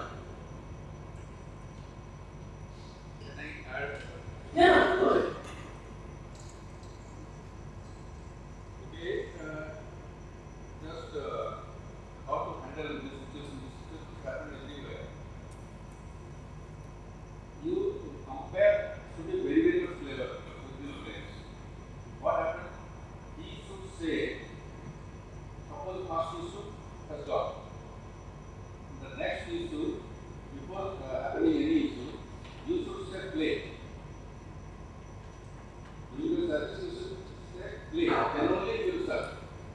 So once you say play, it is on your jurisdiction to explain. Once you say play means both are ready. So you always take your safe side. Once you say play, then you do not get late again. So it happened. You said play, and after that you say late. So it is completely unfair mistake. Then how you say play? So once you say play is your set. Anything happen, your judgment is final. So try to be clever with this kind of guys, because once you say play means you are set. But you have to watch whether you should say play or not. Yeah, like, see this one, right? Let's pull those structures a bit. Let's pull those structures a bit, yes.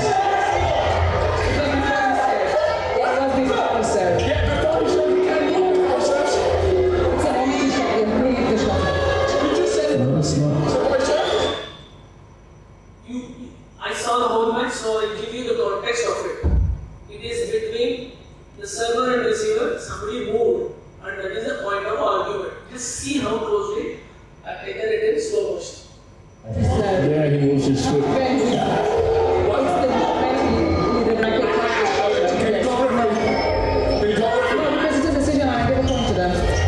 It is not. Now, did you understand what has happened? The umpire, to whom the umpire awarded the point? To the Indonesians or to the Denmark? Everybody agree? One reference. It's my decision, Mr. It doesn't fall. Do we agree that you said he moved before he served? I think it's a good idea if the umpire starts discussing this. Yeah. So you can go like this and then serve? This is smiling, huh? Smiling for 9 all. Rasmussen, he has a point here. But either he should get over it or call the ref. He was trying to call the referee, but the referee's not coming on to court. So it's got to accept the decision, but in all honesty, What the umpire said was my decision. Okay? It was her style. Okay? It was her style saying that, but just see very closely what is happening.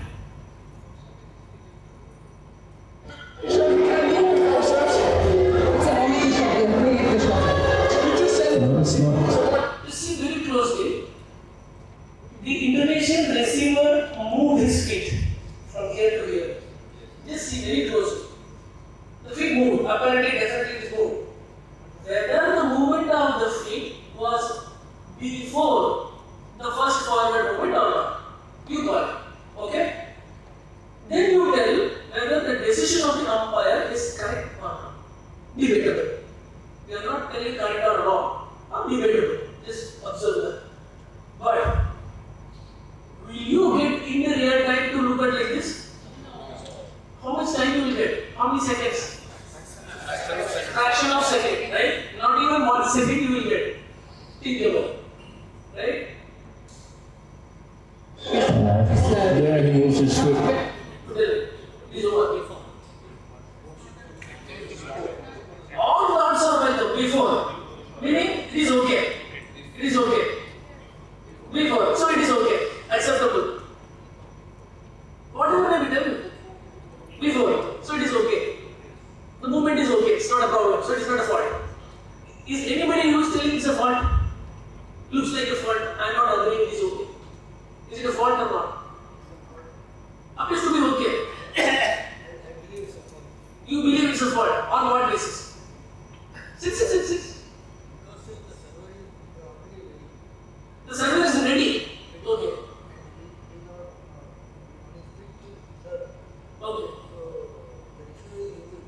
Okay. So in your mind, the server is ready. He is ready to serve.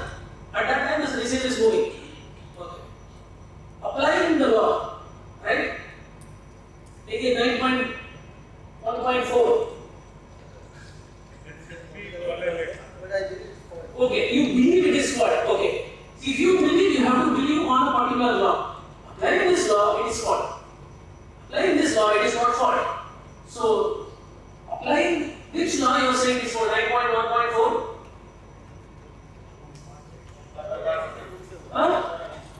Some part of the both foot. Okay. Okay, what is the second part of that law? At the time of starting of the service, So starting of the service, the question is whether the service is started or not. The server was ready to serve, holding the racket. The racket is closer to the shuttle. He is able to serve. He has decided to serve. Everything is okay. Whether the service is started or not. If it is not, then whatever we tell, okay, keep it this. The service is not started.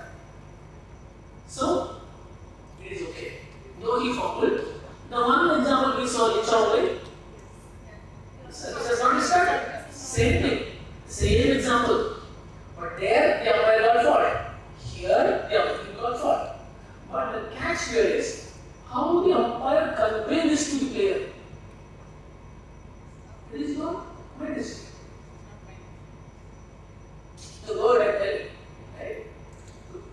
What could have been better is the service has not started. Simple. Right? The service itself has not started. So whatever has happened before the start of serve will not have any effect. Is it clear? So you have to decide if you are a service judge or an umpire whether the service has started or not. Suppose in this example, the service has started. Now the umpire is fault receiver valid. Agree? Yes. Is it clear? Yes. Anything to discuss? Feel free to discuss. I come all the way. Any questions? Any doubts?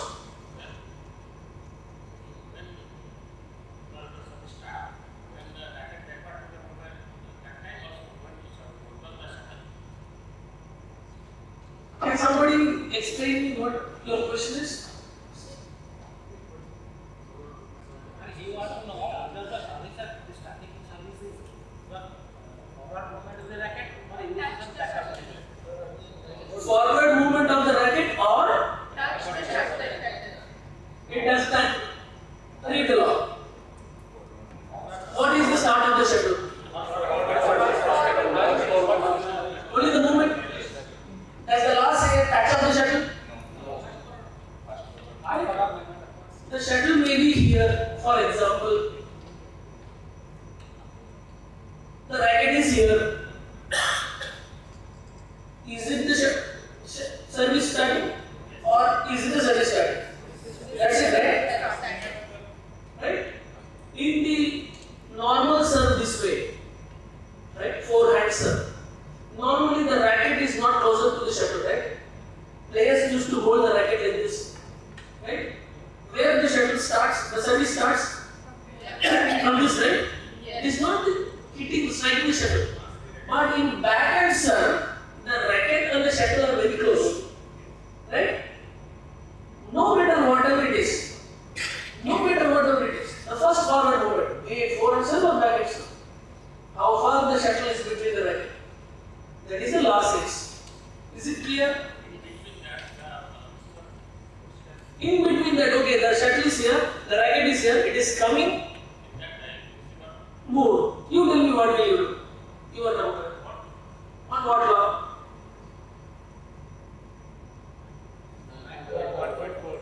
9.1.4. Why do you apply that law?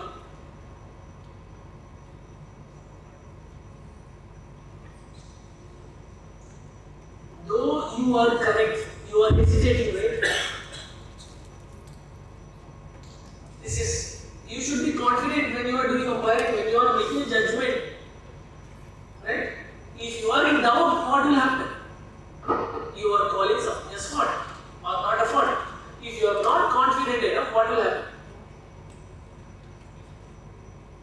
You may be right. You agree with me? You have to be confident. Why you are applying that law? You tell me. Tell me with confidence.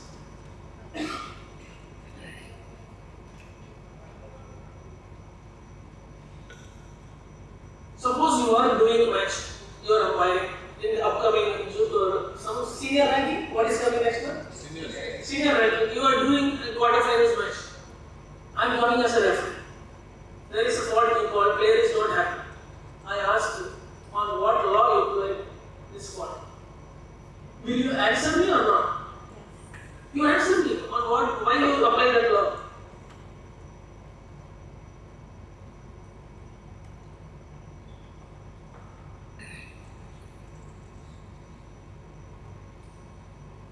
Will you have time to see the law book? My friend, you may be right in your answer. You may be right in your decision. You may be right in your approach. I am okay, fully okay.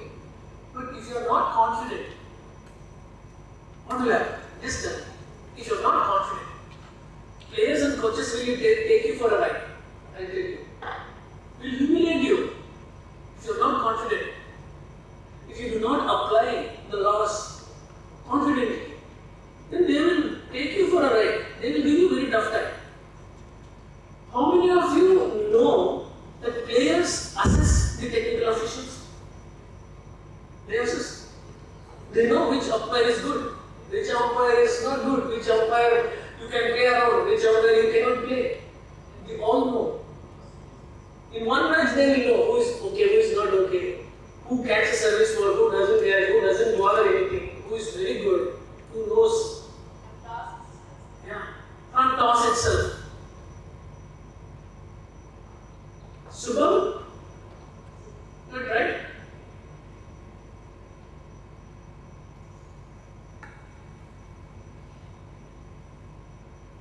Keep it like that. Yeah. When you say toss, you will see something about it.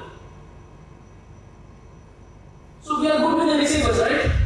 Do we need any other case studies for receiver?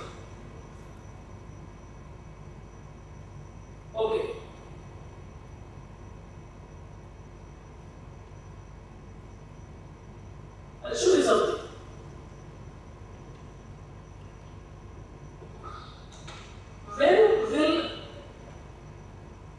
the umpire get the first opportunity to create an impression for conducting a match. The toss process. Correct? Toss process. The more you have a command in greeting the players as well and asking for red, black, choose what you want, who will serve, who will receive, choose your end, okay? Right? If you do the perfect, 75% of your match you will control it confidently. If you fumble it there, you don't know who is actually serving, who is receiving, it's a doubles match, okay, did he serve, he is serving, okay. Then you are gone. Your mind will go back again and again, okay, did I miss something? Am I clear? Am I confident? Again you will have a problem. The toss process is very, very important. I'll show you some examples. This is again, do not take it personally against any of the officials. They are our friends, like our brothers, sisters, right? No matter which country they are, who they are. Just see. I don't want these mistakes to happen in your career. Okay? If it happens, how bad it will look. No matter what, even if you do under 11 tournament, do it professionally. I am the best. I am the best of the best. I want to be the better one. I am the best. Rewritten, please when it happens again. For this one, oh goodness me, wow, that's an obvious start by the umpire. The main call, BWF call. There we go. She was my friend. Okay? She was my friend. How did it look? Good. Second time she did again. This was old video. Now things have evolved. But if you do not do the toss properly, the toss, see the consequences. Another 5 semi-finals to bring you. After this, we're into our third semi-final trip.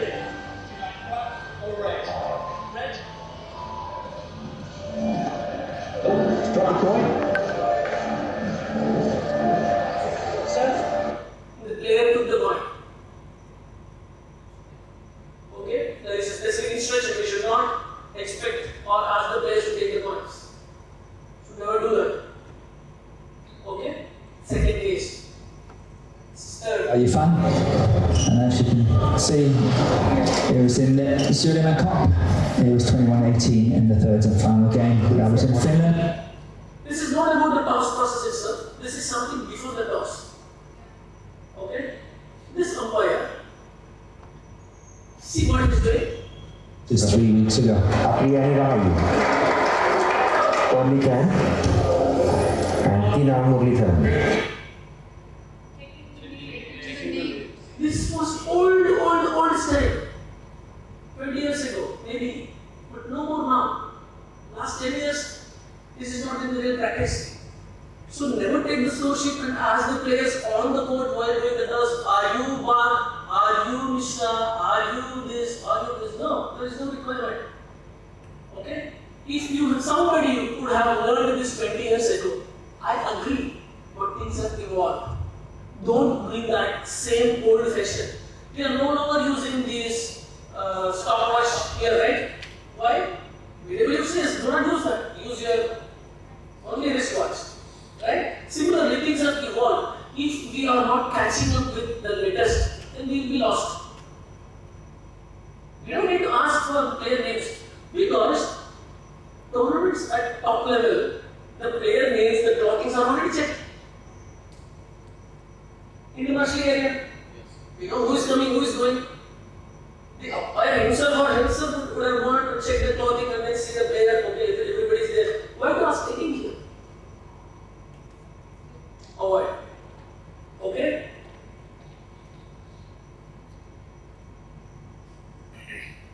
Teams meeting between these two players, and Victor Axelsen leads 9-4 on the previous 13, but perhaps of more significance is the fact that Victor Axelsen has won the last 7 encounters. Nobody knows what actually was red or black, whatever he says, taken, right? But still, how it look?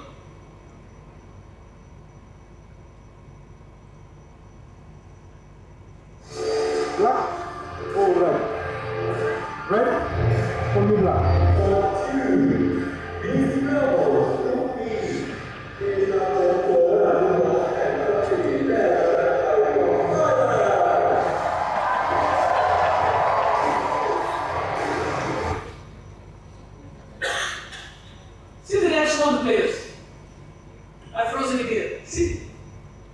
It's okay, on off. Okay, it is not a big mistake. Okay, it happens. But the consequences. There is a better way to do it, right? So your personality starts from the task process. Have you got some good videos? Yes, you are. See one.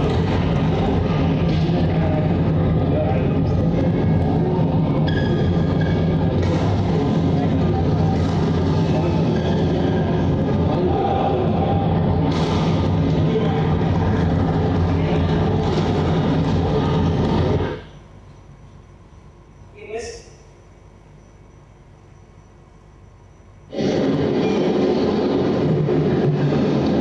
They had just once before Tan Su Ying won that one at the Malaysia Masters. Tang Yuman has grown from strength to strength since then.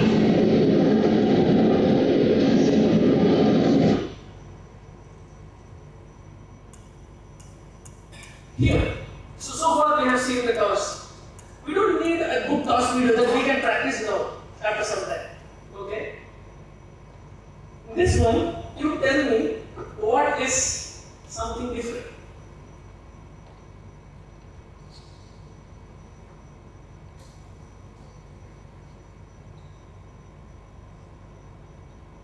One with the lady standing.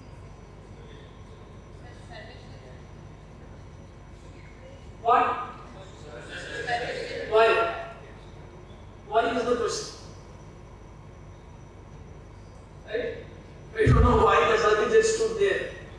But what did they This is the guest. HSBC guest. Yeah. HSBC guest. This finals of 2025 knowledge. Finals of 2025 knowledge. Okay. Why the survey judge should stand? Not right away. No more. Right? Everybody is updated now. The moment you shake the hands, you can go. Right?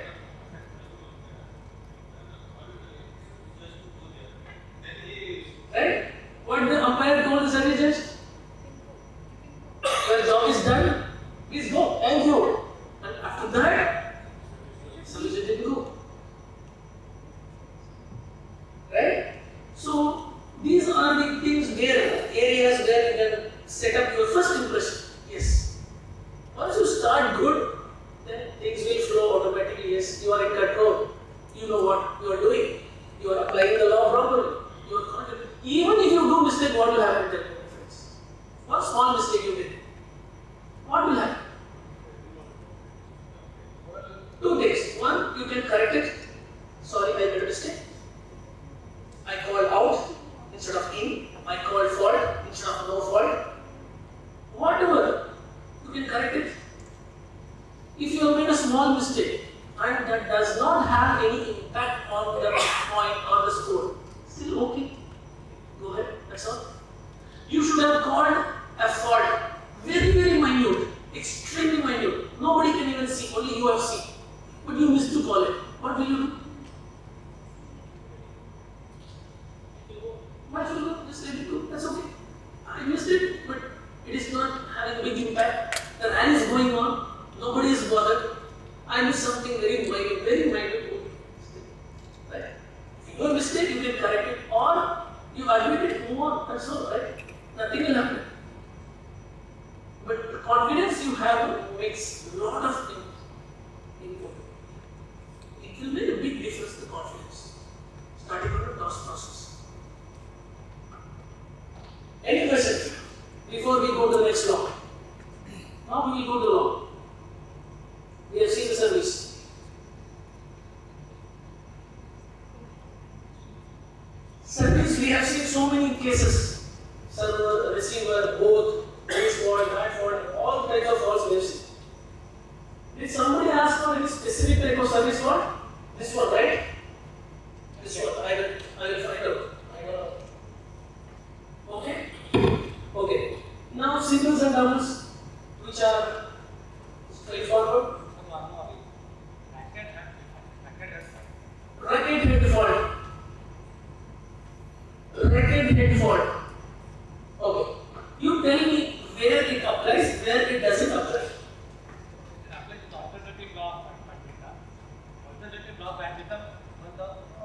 Please sit and talk, that's okay.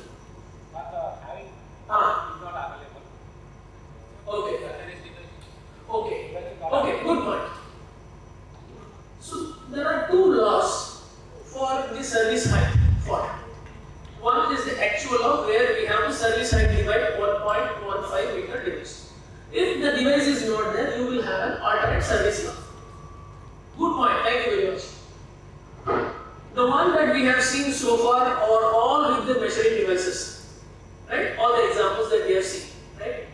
If the measuring device is not there in the normal ranking tournament, where most of you will be working, right, as certain judges, how will you find out whether it is a fault or not? There are two faults that will apply when there is no service height device. One, you have to look at the waist level. I tell you how to find out the waist level. The other one is the racket head. When there is a device, the racket head doesn't come. Shubham, when there is a device, service height device, the racket head will not come. When there is no service height device, the racket head law will come. Right? Okay. Now we will talk about there is no device at all.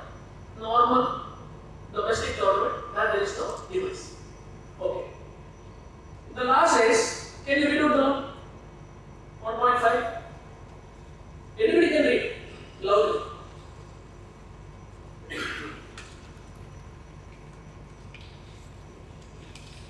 Or you can read from here. That's okay. 11.5. Yeah, 9.1.5. 1.6. Now it has become 1.6. Yeah. The whole circle shall be below 1.15 meters from the surface of the court at the instant of being hit by the server's racket. Okay. Now you read the alternate service law. The whole circle shall be below the server's waist at the instant of being hit by the server's racket. Okay. What the alternate service law says? The whole shuttle should be below the server's weight. Okay. Now I am wearing t-shirt. The players will wear the t-shirt, right? Normally. And how will you find out the waist? What is the easy way to find out the waist? We will talk only from the service judge angle. Umpire angle is not a very good angle to look at precisely exactly. Right? So let us say you are sitting as a service judge. How will you measure the waist of the player? The player's height will differ. Somebody will be short, medium, tall, taller. What is the best approach? The elbow. Right? The elbow is the best approach. No matter how tall, how short the player is. This is the elbow level. Right? And if the shuttle is above the elbow level, right? Simple approach. If the shuttle is above the elbow level, right? Surveillance should find out, is this above the waist level, the elbow level, the shuttle? The whole of the shuttle, is it only part of the shuttle or whole of the shuttle? The whole of the shuttle. So there is a catch. The entire shuttle should be above my waist. Is this shuttle above my elbow level from your side? From you look, because I don't know, I am a player, I am serving. Is it? Then it is a fault. Right? Is it? No? Then it is not a fault. This is the best way you can. Normally players will do, right? They will keep from here, come. They will keep from here, and then while serving they go up. Then more trick, more challenge you will see. It is not about where they keep and hold, it is about when they strike, where the shuttle is. Is it coming up? Some player will come up and then they bring it down. Some player will keep it down and then bring it up. All are there. So you have to be extra vigilant. At the end of every match, whenever you call fault or not a fault, you should come happily. I made 3 good calls, correct calls. Or you should come happily, I did not do any mistake. I made all clear calls. If it was fault, I called fault. If it is not fault, I did not call fault. There are 2 ways. Calling fault which are not fault. Right? And not calling the faults, both are mistakes. You understand? Calling as fault that are not fault is also a mistake. And not calling a fault is also a mistake.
having a walls, you have to improve it. No other way.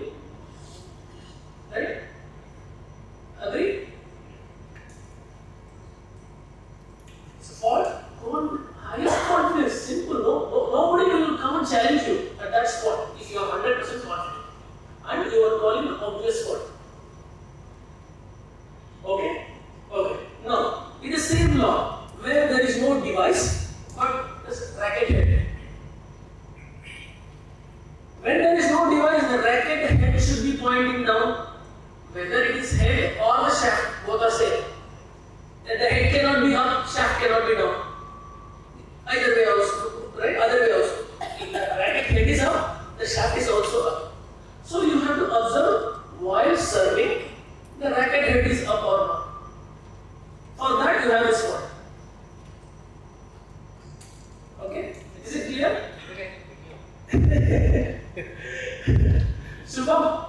Okay, that's okay, that's okay. Shubham? Actually, what happened?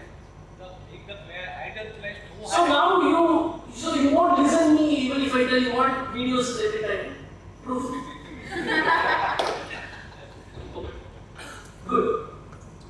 I'll show you something. This is where I involve.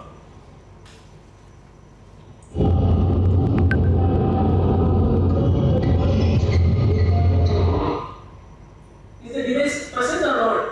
Yes. What is the umpire signaling? Is it applicable or not?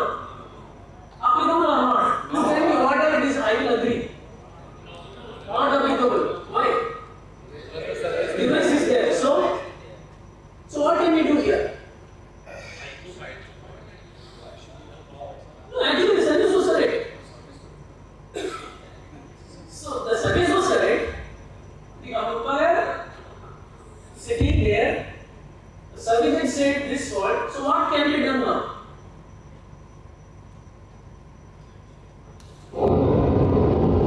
The umpire given the score also.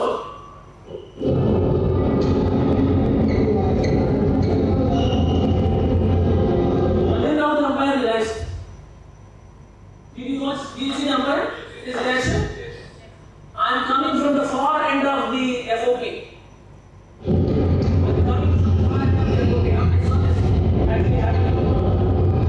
The umpire didn't call me, the service didn't call me. I am coming from the far end. I am seeing this happening.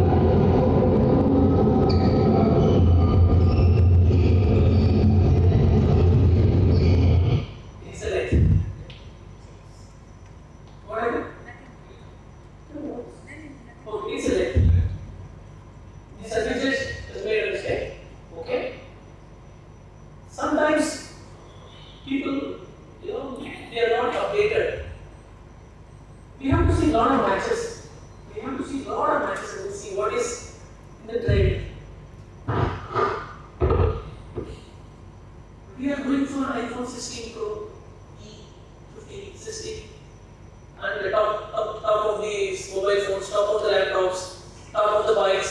Are we still driving the TS50, the old one? No.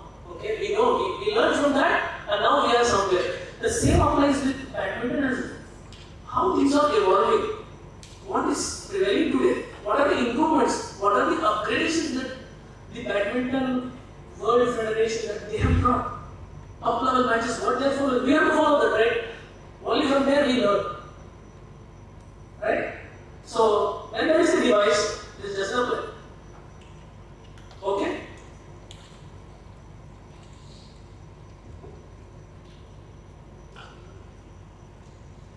Okay, what you are talking about? Singles, doubles. Any question? Is there anybody in this group who have a fundamental doubt of doubles, conducting the doubles? Server, receiver. People are okay to conduct singles matches. It's easy. Doubles, server, receiver, who is serving from which court, left court, right court. Is there anybody who has questioned doubt? I am very happy to give you one demo. I am very happy to give you one demo if you really need that. Yes. Are you little scared of conducting doubles matches because of this? I appreciate that. Anybody? Doubles matches challenging for you? Okay, good. Anybody? Feel free. Feel free.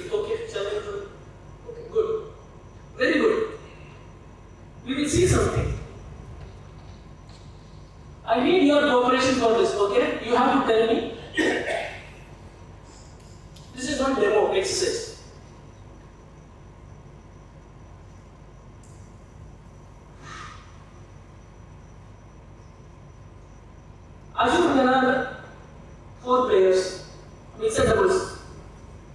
Okay? I'm going to give a demo here. Working demo. And one is from Japan, one is from Thailand. On our right is Japan, on our left is Thailand. Okay? Are we familiar with these names? Relatively? No? No? Okay. This is boy, this is mixed doubles, this is girl. This is boy, this is girl. Okay? Now, somebody, right? You tell who is serving? You tell me. Tell the name, tell the name. Who is serving? Japan or Thailand? You tell me. Thailand? This is Japan team. This is Thailand team. Who is serving? Thailand serving. So anybody is in blue color is serving. For people who are finding it difficult for the doubles event, look at this. Okay? Others can definitely observe. Any name which is in blue color is serving. Any name in peach color is receiver. Right? Okay. Now you tell. Thailand makes a score. When I click L, 1 point will get counted to Thailand. When I click R, 1 point will go to Japan. So Thailand took a point. Where the server went? Left one. Who is the receiver? You tell the name. The receiver name changed? Alisha. Right? Alisha changed. Now again Thailand score 1 more point. Who should be the server? Thailand scored 1 point. Who should be the server? Dechapur. From which service code? Correct? Change. Okay. Now Japan took 1 point. I want some of our other friends. You tell it. Japan took 1 point. Who should receive? Who will receive? Oh, who will serve? Japan took a point. When Japan takes a point, when I press R, R means the right side. Who will serve? Alisha serve. Unless a point is taken, they will not change. Unless a point is scored, they will not change. Definitely. Right? Again Japan take a point. Can somebody tell? Again Japan take a point. Who will serve? From which code? Nishimu. Again Japan took a point. Who will receive? Japan took a point. Who will receive? Substitution. Repeat scores. Now Thailand took a point. Who will receive? The Thailand scores 2. Now Thailand took a point. Who will receive? Answer? What no? Who said no? Okay. Now Thailand took a point. Who will receive? You can receive. Again Thailand took a point. Who will serve? Subsidy. Again substitution. Now Japan took a point. Who will receive? Now Japan. Okay. Now Japan took a point. Who will receive? Let us see. Let's suppose. Okay. So this is how it goes. Now again we have to do more, right? If somebody wants to understand, right? You tell me, right? Now again Japan gives a point. Who will receive? Substitution. Now Thailand get a point. Who is receiver's partner? Now Thailand means the service within the rally. Who is the receiver's partner? Let us see. Correct?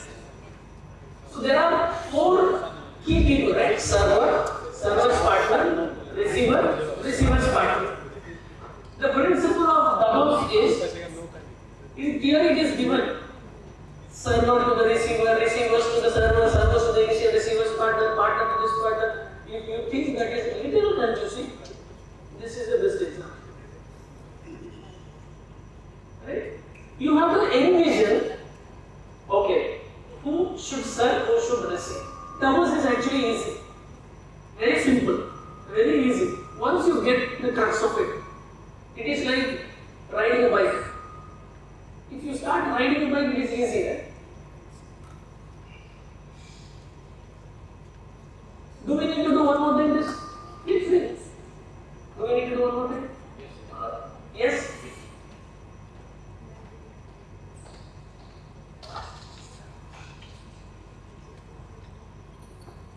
Right side Japan, left side Thailand. Who is serving first? Japan serving first. Okay, who is serving? You guys, main player. Who is receiving? Japan is also a main player. Okay. Now who takes the point? First point. You tell. I will take. You tell. Japan. 1-1. Now Japan scores a point. Okay. Who is the new receiver? So when Japan takes a point, the Thailand team, they don't interchange. But Japan took a point, they interchange. Unless you take a point, no change of code, change of sign, which says left code or the right code. Again, let us say 5 times Japan takes 4 points, 5-0. You just see, Thailand doesn't change, only the server and receiver changes. But the team who wins the point, they change the code as well. Right? I mean, left code, right code, left code, right code. But these days are staying in their own code. Now, Thailand team winning point, these days will stay as it is. Only this blue and peach will change. Right? And these days will change.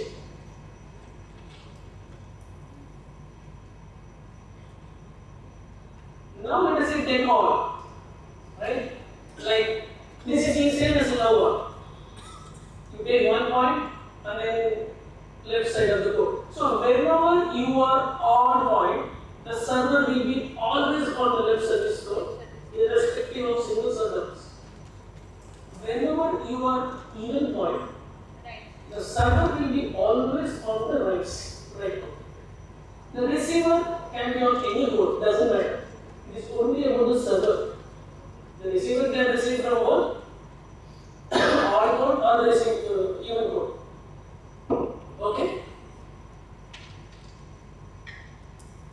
Is it okay, clear? At least help you to understand to some extent?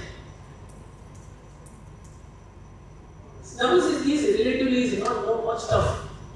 The most important thing is you have to identify the players first. Who is who?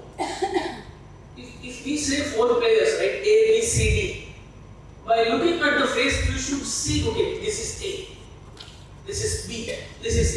If you do not have that confidence, who is A, who is B, then all problems will come. Okay?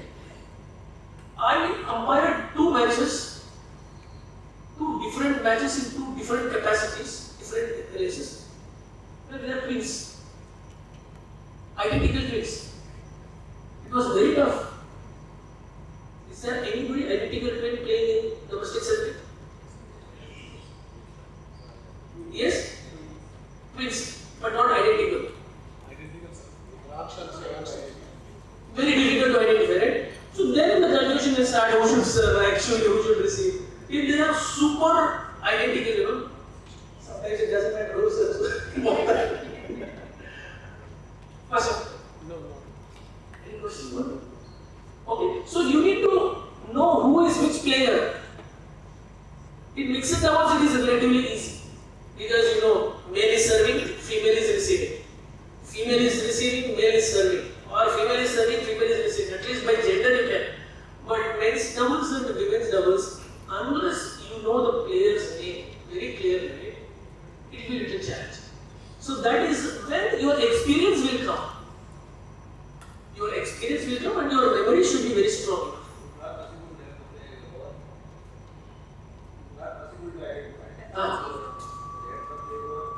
Yeah.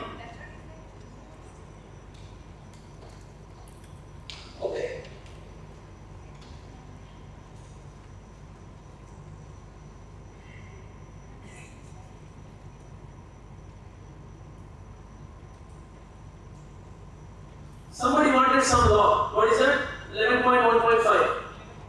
11.5 is okay.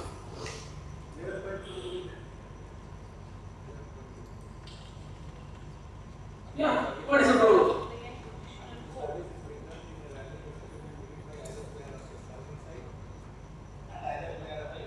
Right. Yes.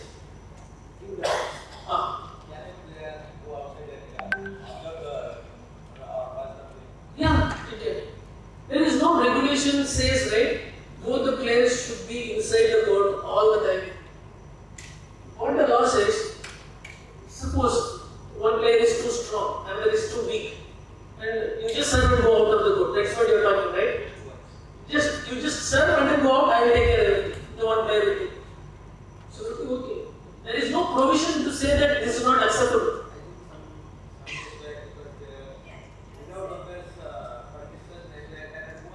That is delaying the game. This is not delaying the game. Yes, now it's against the other point, not delaying the See, if after 5 years, the regulations, the guidance will improve further. Yeah, that's okay. This is not actually delaying. The game is match is going on. The play is going on, right? Okay. That is verbatim applying of the law. Somebody feels that way. Okay. One more question. Yes. This is about the position of the partner of the receiver. Receiver primary opposite to the Okay. partner can start anyone beside the court, whether he can cross the line or not. The receiver's partner can touch the line, no problem. What the law says, 9.1.4? Only the server and receiver. There is no mention of receiver's partner, server's partner. Perfectly fine. If you look at mixed doubles, 99% of the server's partner and the receiver's partner are touching the front service line. On the front service line. So it is okay. The most important thing is the server and receiver should be in the line of sight. Meaning the receiver should know the shuttle where it is being hit, when it is being hit. The receiver should see the shuttle with the server's hand. If you take the law, that is what it says. You should have a line of sight. I want to see where you are holding the shuttle and when you will start the service. That I want to see. As a receiver, I want to see. That's what the law says. You can take any position within your respective court boundaries, but do not unsight. Yes. The partners can take any position touching the line, back side, front side, side side, whatever they can take. Unless there is a special mentioning of this is not acceptable, it is acceptable. Right? Unless it is called as a fault, it is not a fault. You got the point? We are able to see the faults. Unless it is not a fault, it's not a fault. Right? So this is what we saw now. Right? From here to here. Okay. 12. Okay. 11.5, one of our friend wanted. Can somebody read this? Please read. No player shall serve or receive out of turn or receive two consecutive services in the same game, except as provided in Law 12 for when a fault or for misconduct is called. Yes. Now, we saw this example. Right? What this law says? No player shall serve or receive out of turn. Out of turn meaning, now who should serve? Who is the server? Who is the receiver? Utah should not serve. Substitute should not receive. That is out of turn. This is their turn to serve, his turn to serve, or her turn to serve, and his turn to receive. If you change it, then it is out of turn. This is not acceptable. Okay. And or receive 2 consecutive services. Nobody should receive 2 consecutive services. But how in singles? Can it happen in singles? Yes? How can it happen? Can you tell me? How can it happen in singles? Yeah? Yeah, it's telling it cannot happen. Let me tell you. In singles, how can it happen? Receiving 2 consecutive services. You cannot happen, right? See the confidence level.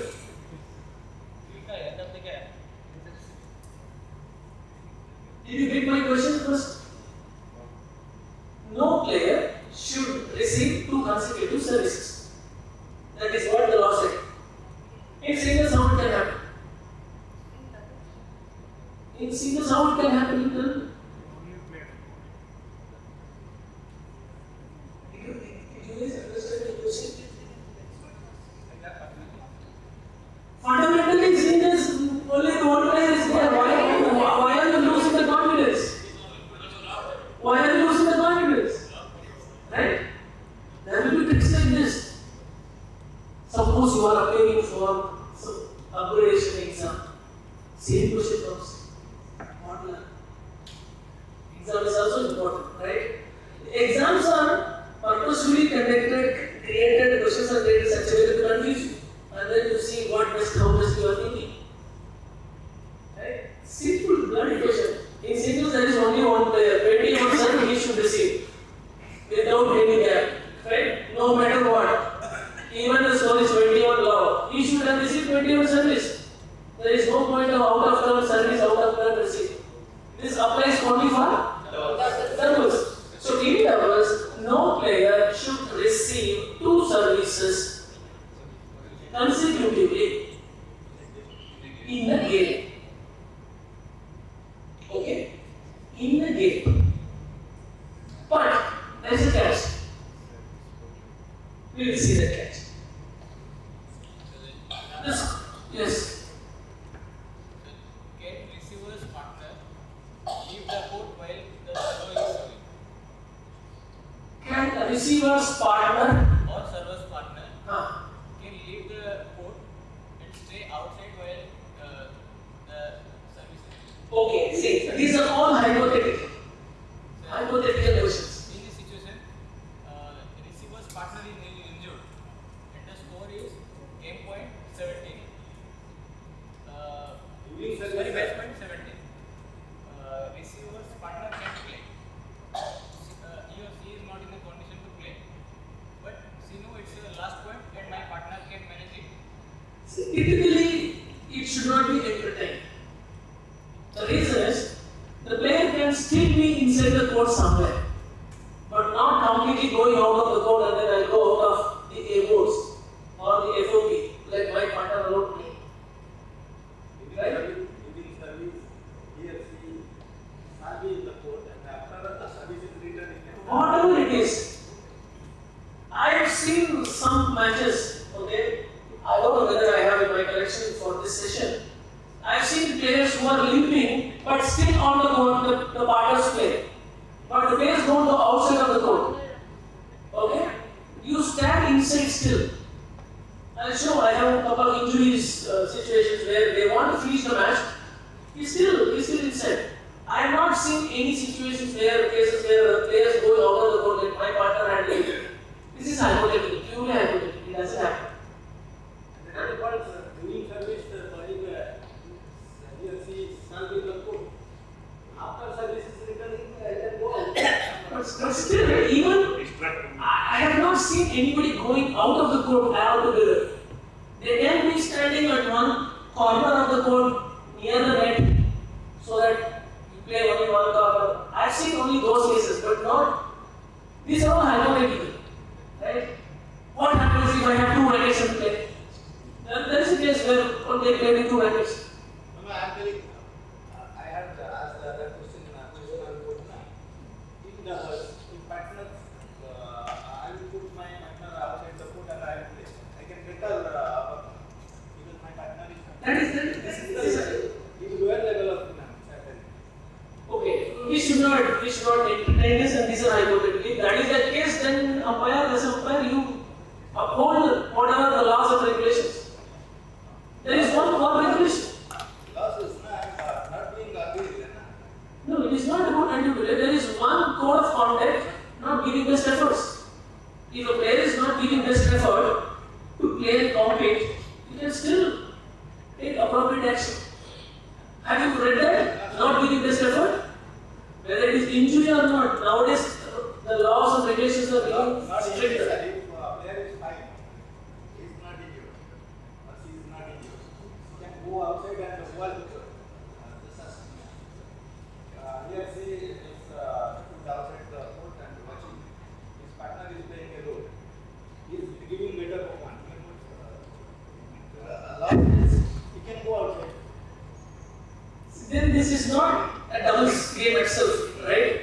These are all at very small junior levels. That's why Right? I don't have any big word to say, but don't try to avoid it.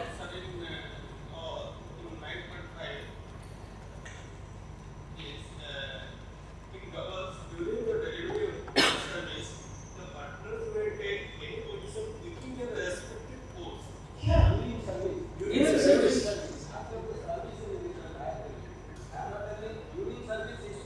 See, I tell you, there are some examples. Players racket string broke, racket itself broke. Somebody going out of the boundary line of the court goes there for a second, 2 seconds.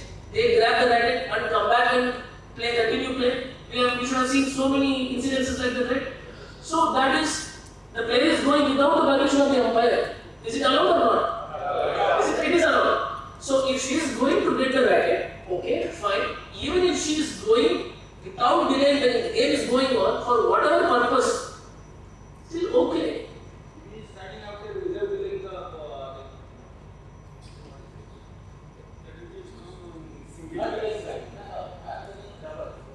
partner is going outside and standing outside. Still okay. Still okay. Right? Still okay.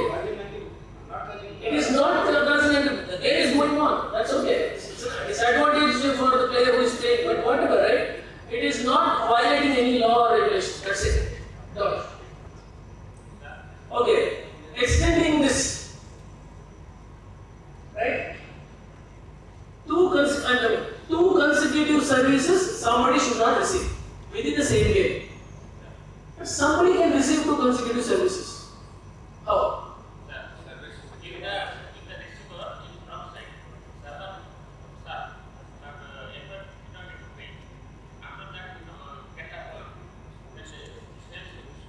That is called service code error.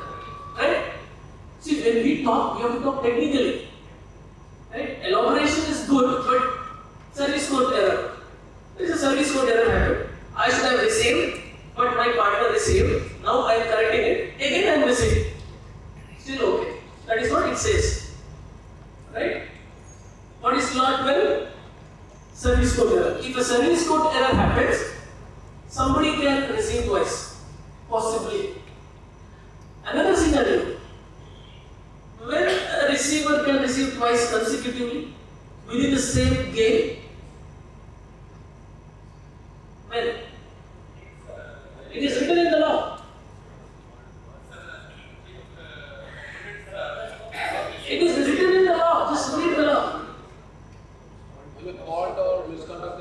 When there is a misconduct, a red card given, I have taken a point, again a red card given for the opponent, then who will receive?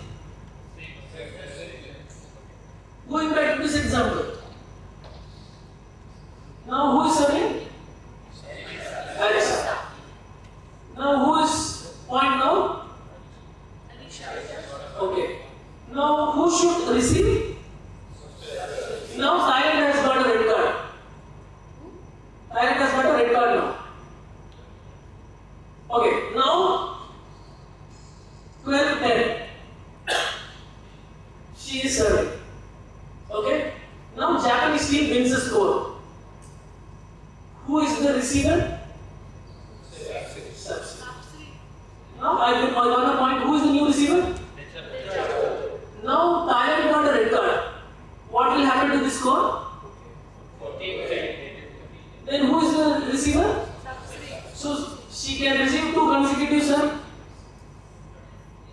they lose a point and also get a misconduct.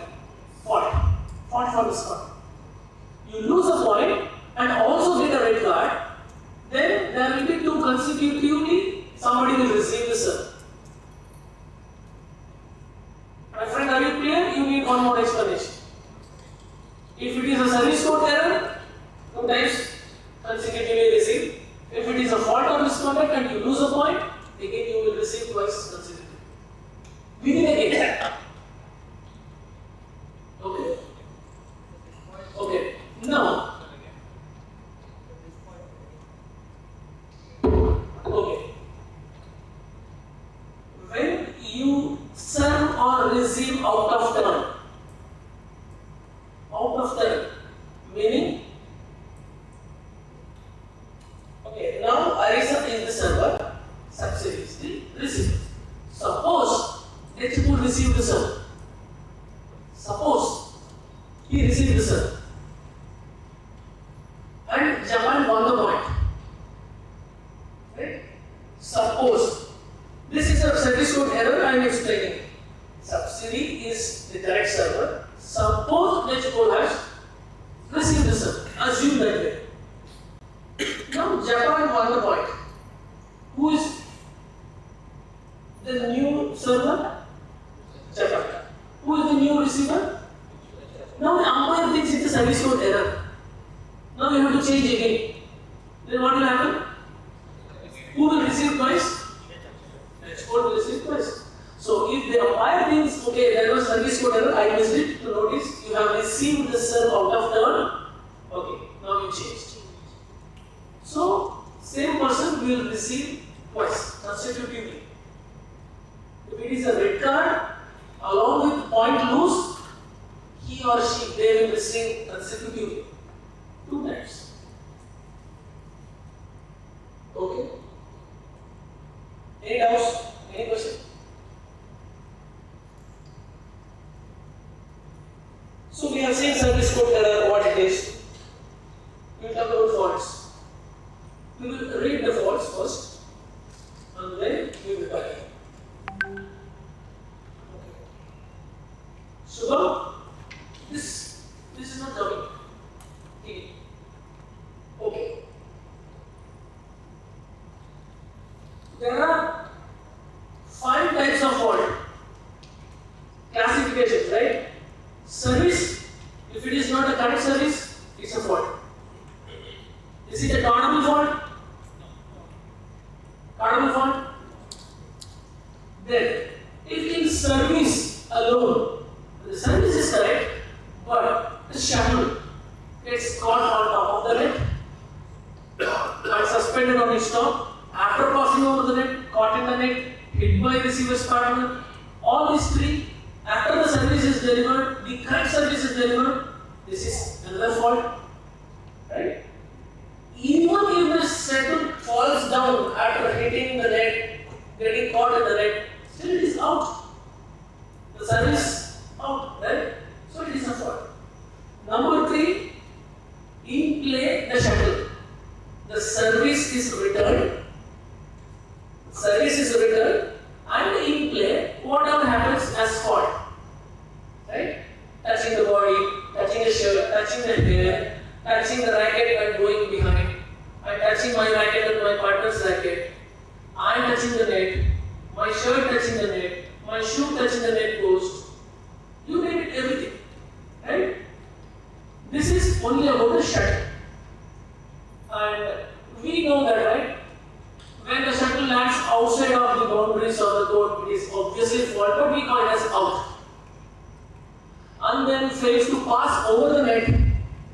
Right? It has to pass over the net, not under the net, not sideways of the net post, but it has to go over the net.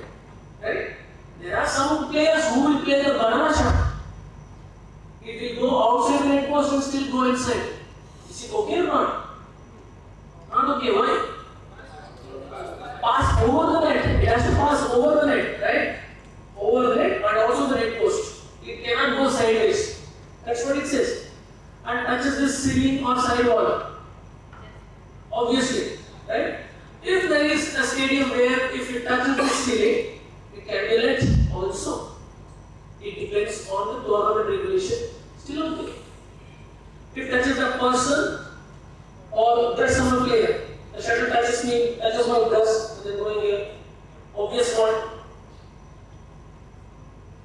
and touches any other object or person outside the court, the shuttle has touched the airborne.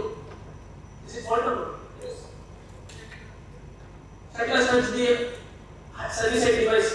Fault or not? Not fault. Or shuttle has touched the umpire's chair, service jet chair, air basket, coach's chair, anything outside the boundaries of the court. Fault. Okay. Now, caught and held on the racket. The shuttle got caught and held on the racket. Have you seen some incidences where the strings broke and then the shuttle got caught on the racket? That is also a fault. Right? And then slung during the execution. I will show some scenarios. Slung during the execution. That I will explain you practically. Okay? And hit twice by the player. Hit twice by the same player. That is fault, obviously. Hit by the partner, player and the player's partner. Right? All these are fault. This is only with respect to the shuttle. And then we have the fourth category about the player. The player touching the net post, right? Invading the opponent's court, over the net, under the net, obstructs, distracts. All these are about player's perspective. Not about the shuttle, not about the service, but how a player. These are these also cardable? Cardable offense, this fault. Player touching the net, this is cardable fault.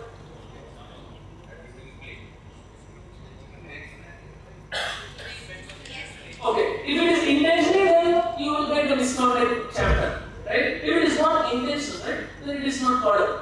Not all faults are cardable offense. Cardable will come only misconduct terms. Misconduct. Conduct of the player. Here, there is no mention of the conduct of the player. Okay? Will come.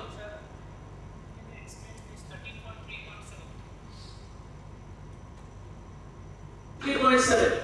Hit it twice in succession by a player. Okay, I'll show. So, yeah. What is our lunch time? 1:15, right? So next half an hour, we will focus on very closely on important case studies where you have to pay more attention. The services can happen only once for a rally. For one rally point, service can happen only once. But the one that you are seeing can happen multiple times. Close net play, blocking, right? Double hit. So many other things. So please pay more attention. More attention, as much as you can. Okay?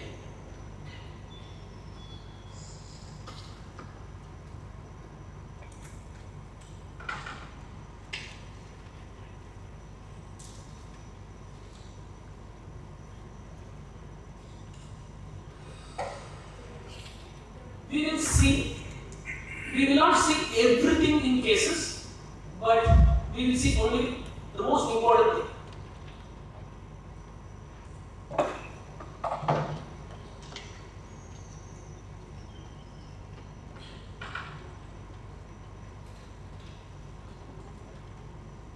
Okay.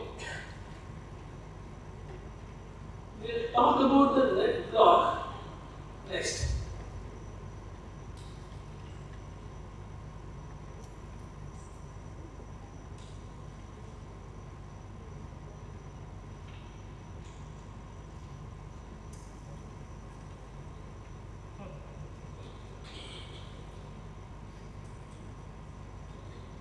Let's see this one.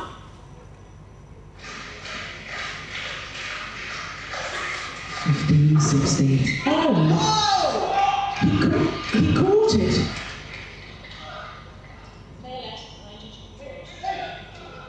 Well, he caught it. No. I didn't see it. Carsten Mogensen caught the shuttle, it hit him, and therefore that. So the receiver caught the shuttle. What the law says? Which law?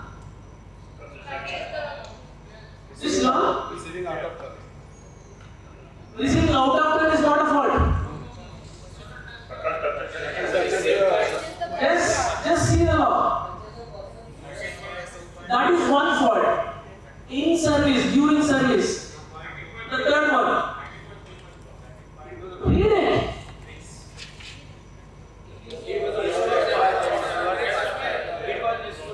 Receiver's partner. Even if he had hit it, the shuttle touched him. That is one aspect. Shuttle touched the player. Is it fault or not? Fault. And it was not the receiver's partner. So that is also a fault. But what the umpire said? Why? Do you know why? Did you follow this? Like this? Line judge could not signal. Why then could not signal? We wonder. Line judge didn't see it, so he didn't give a clue. Line judge would have said this. So line didn't see it. He didn't see it, so play it. What's it?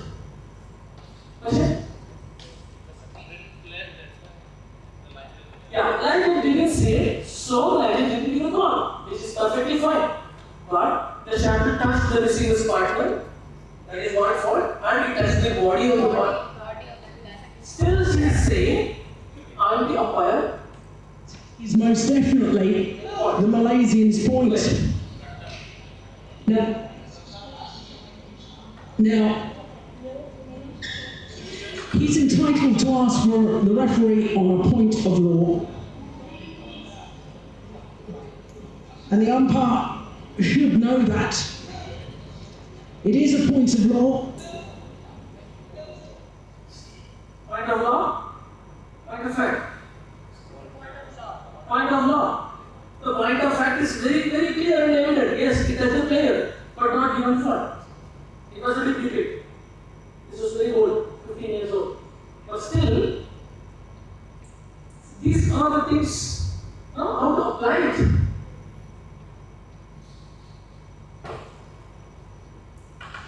This is so funny.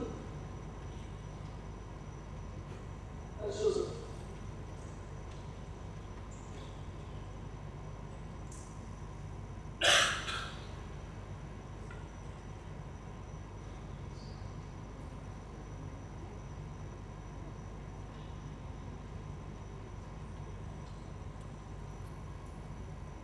Okay, this is pretty long one. You see.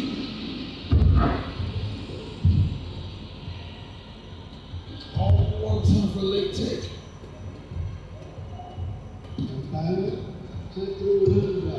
This one, sitting on top. Sitting judge is to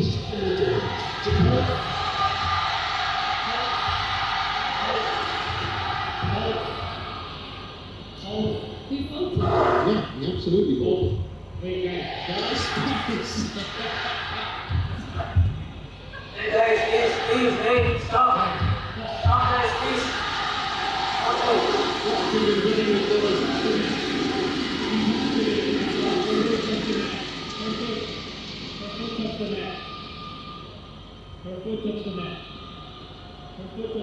Was it there? They kept playing. It's a controversial call. Very big. Her foot touched the net post. Yeah. Yeah. That's a hole. Yeah. Service over. 18-15. What a call! What a time! 53 shots was the longest rally, but really negated because Hwang Ha-shong has been deemed to have stepped on the net post, which is part of the net, and you don't see it very often, but here we go.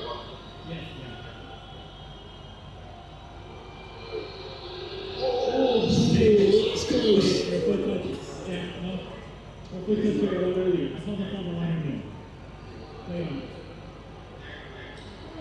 Oh, that's close. I don't want to call that. What if they were? The point is,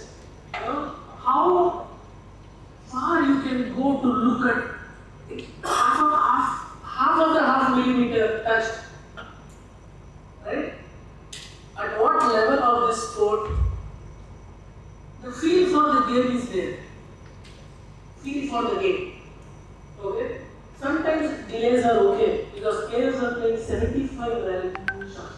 Okay. You cannot go like robots saying, no, come on, don't do it. Quick, come on, don't do it. Feel for the game. If the game is so intense, okay, you go along with the game, you are part of the game, you are not an alien from the game. You are also part of the game. You go from it, okay, right? If it is genuine, okay. If it is genuine, okay, right? But this is a too close call. I went through many types of different angles and zoom version. I didn't see anything. I personally didn't see anything. This became a very big debate. Very big debate.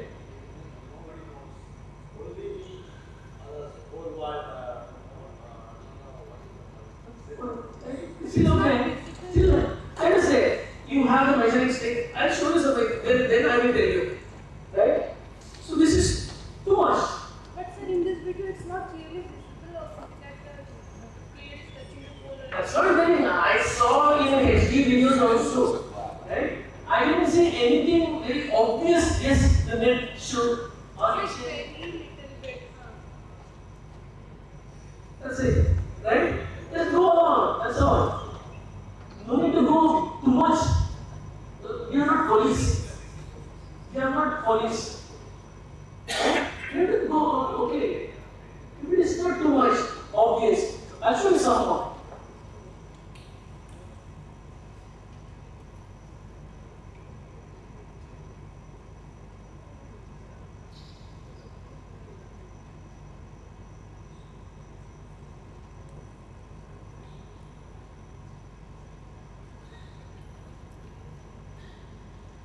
Please see next one, net touch, obstruction, inversion, everything you see.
Let's have a look. Did she touch the... No. Did she touch the net? I think that was the shuttle, don't you? I think it was, but it's difficult to see even in replay. Yeah, and these umpires had to make a split second.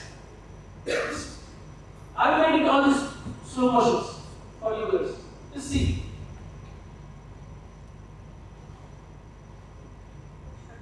Did the racket touch? No. But the umpire has made a call. The player was pitiful, arguing, no, I didn't touch. The umpire has made a decision. How much time you will get to make a decision? Half of a second?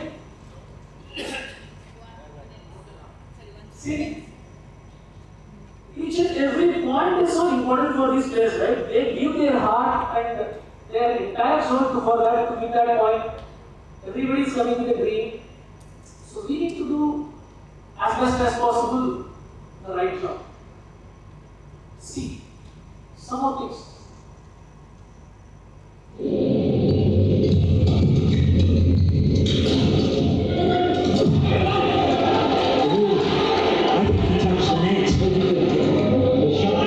Chinese certainly was after the shuttle went down. It was after the shuttle went down. In this scenario, the umpire agreed the player hit the net after.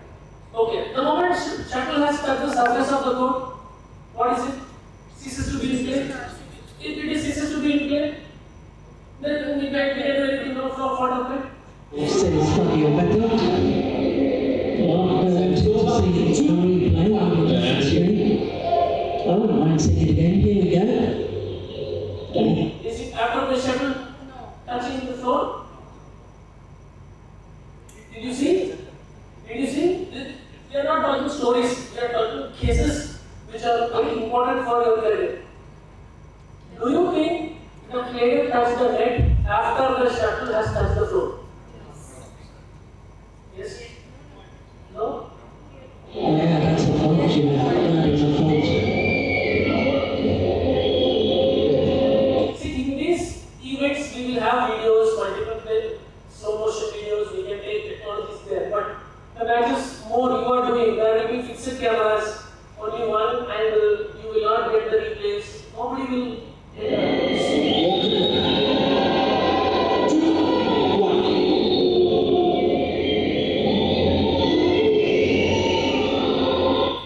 So you have to make the right decision at the right time. Right? Net touch, these are all net touch what?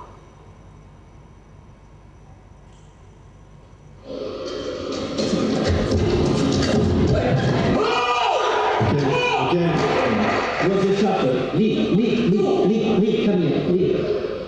He's asking about where the shuttle was, where the shot was made. Match point. Match point. Lee. See the drama.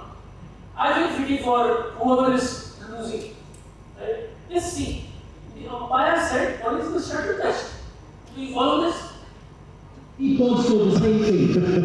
The shuttle touched the net, not the racket. Well, the racket did touch the net, but after the shot was played,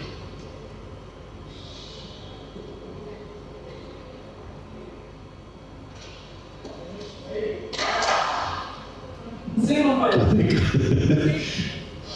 he's just got to put that out of his mind. It's done. The decision's been made. It doesn't matter now what happened because it's been done. It's been and done. Go on.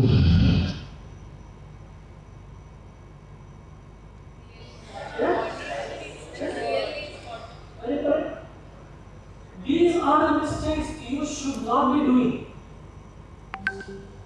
Right?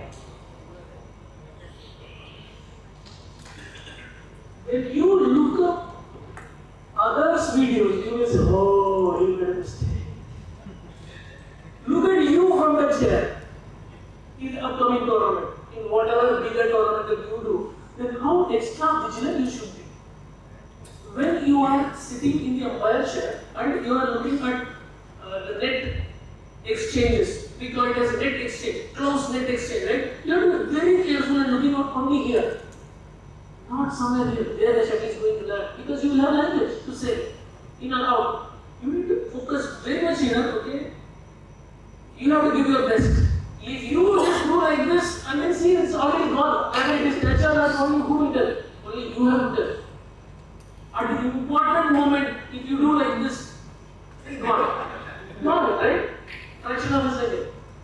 You agree with me or not? Yes.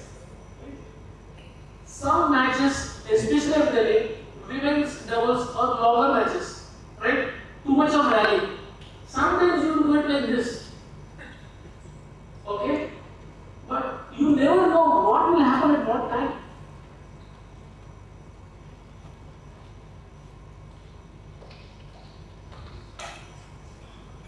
How's it going so far? Okay?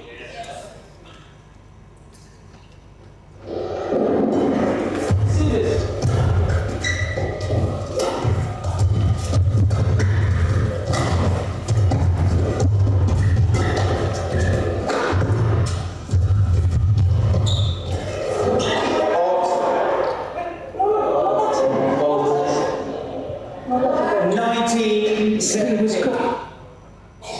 Why it was called? The umpire was showing his hand. What was that?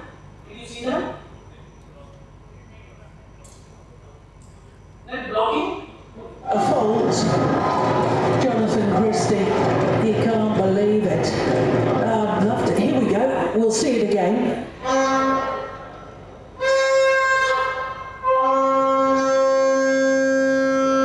What happened?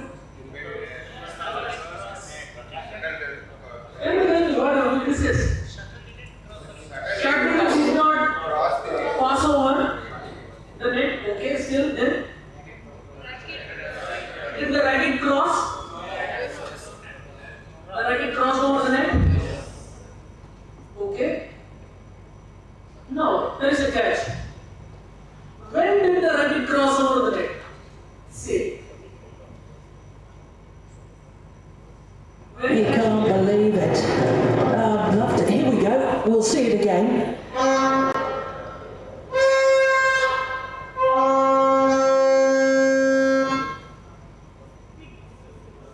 The shuttle has touched the net tape and it started to fall down. Right? Almost. No way it cannot go this way. So what does that mean?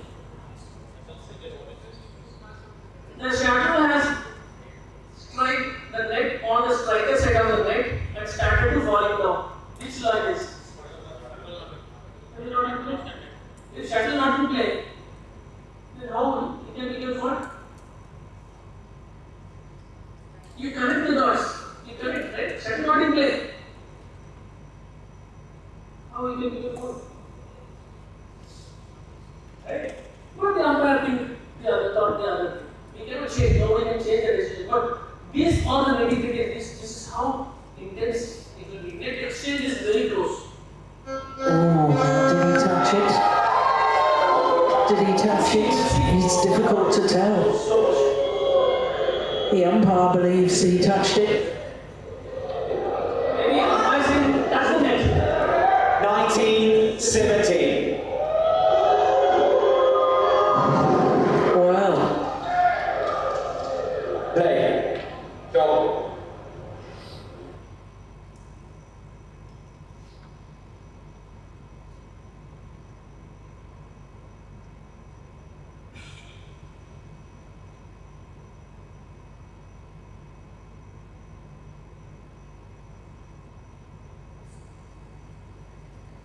I didn't see, but umpire thought very different. These are the situations where there will be more dispute. The more dispute will happen only like this, net exchanges.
See the drama.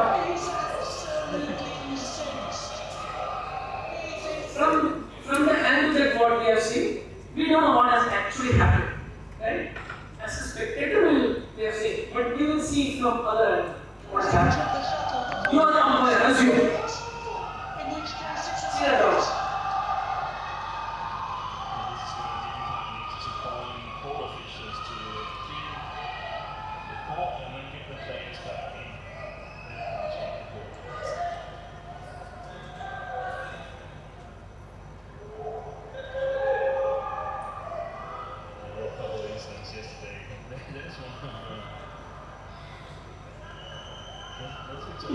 Support group there.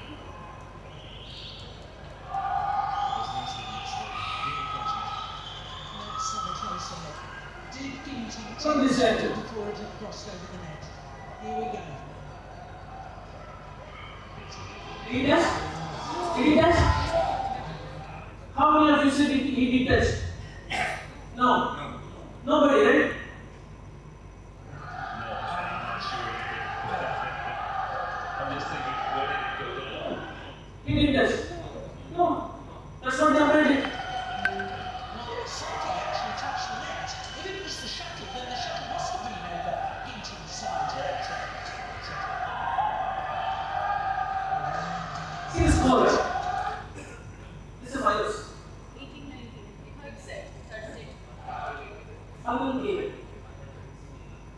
What is final game? Not set. There is no set. This is not tennis. First game, second game, Final game. final game.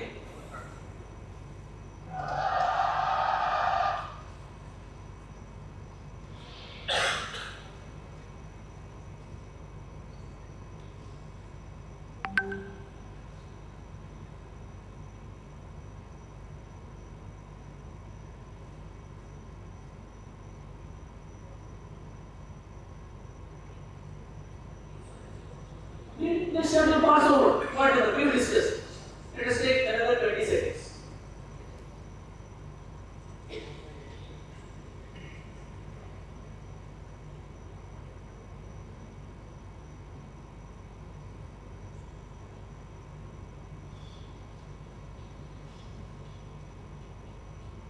Too close, right? Too close. But that one point is important for both of them.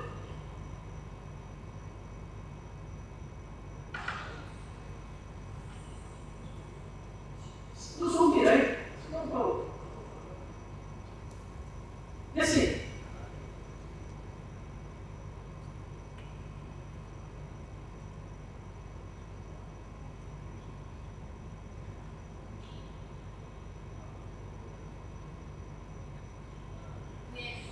What happened? You guys said nothing happened. But what happened? What happened? It was so close that you cannot look from your naked eye, from other angles. Only the umpire can make the decision whether the racket touched the net or not. How close this was? Initially we thought Doesn't matter. that it touched. But when you zoom in, it was obvious, right? If you miss it, you have to be very alert. Is it right? You have to be very, very alert and assertive. Very, very alert. As I said, if you go like this, then go on. You will see some more case. Okay? If you are not 100% sure, then you have to go with it. So then everybody will say like this, see, he has done a mistake. Be open to accept it. Okay, now we will talk about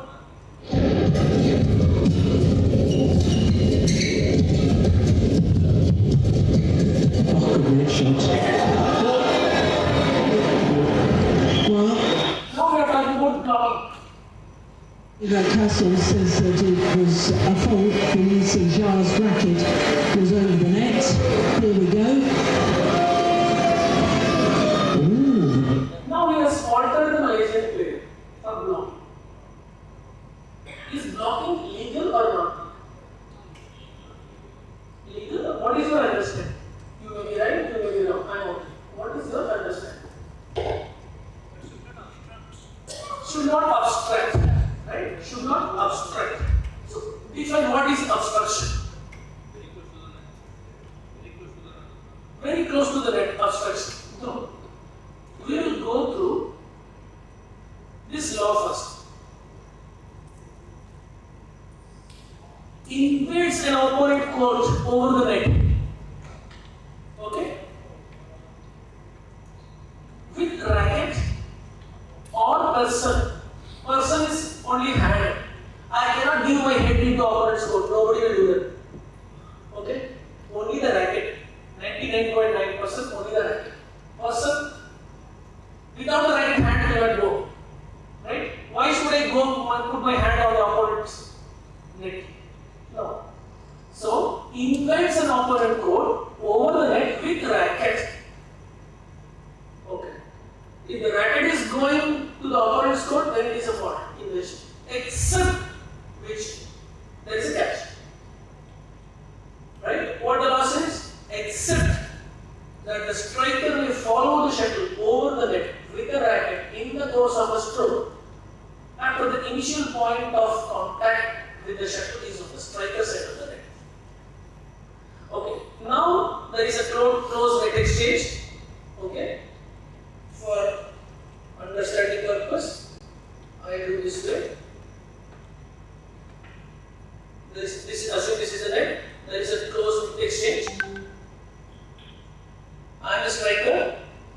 I play like this, but when I strike the shuttle, hit the shuttle, observe, when I hit the shuttle has to be on my side of the net. It cannot be on here. Okay? It cannot be here. When I hit it like this, then it is invasion. When I hit the shuttle from here, it is legal shot. When I hit from here, obviously my racket will go like this. Right? When I hit from here, my racket will go, then I can take. So when the racket goes down here on the opposite side, after the initial point of contact is on my side of the net, then it is legal. You have to understand very clearly. If I hit from here and then my racket even goes here, that is follow through, this is okay. If I hit from here, it is not okay. That is what the law 13.4.26. Now we will see what is an invasion. Invades an opponent code with the net obstructs an opponent, making a legal stroke. Do you think this was an obstruction? Didn't think so. It was obstruction. I wouldn't want to be an umpire, would you? No, Making those split-second decisions. I think it's a very, very tricky situation, and we see it in almost every tournament.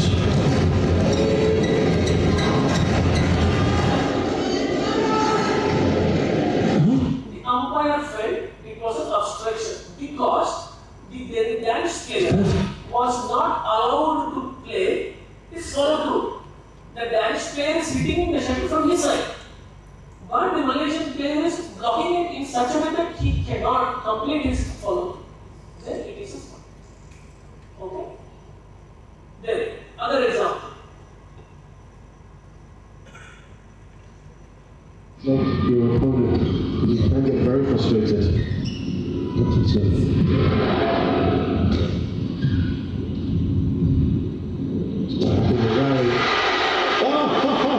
Fantastic! What were that for reactions? It looked like for all intents and purposes, Vidasad was going to get the point. This is a block. Is there any problem to the person who actually did it? This is legal. This is okay. He did not obstruct or invade the opponent's court in any means. So this is okay. Valid.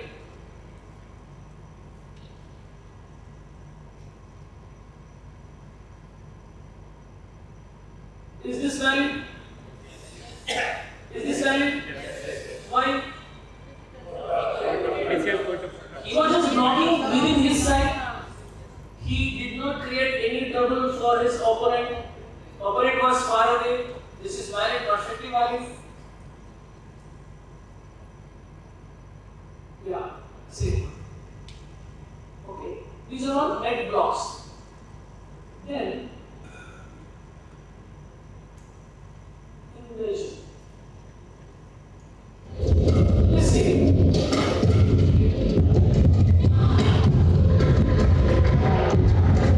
Oi!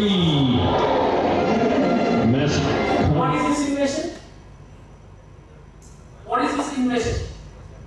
It falls over under the net and it's folded for it.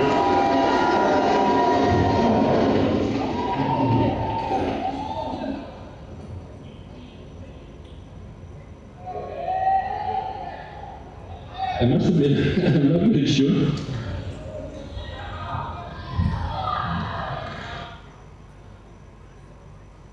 Is half, almost more than half inside this ring. This is invasion. Okay. But what the umpire ruled out was the shuttle has touched the net and the shuttle.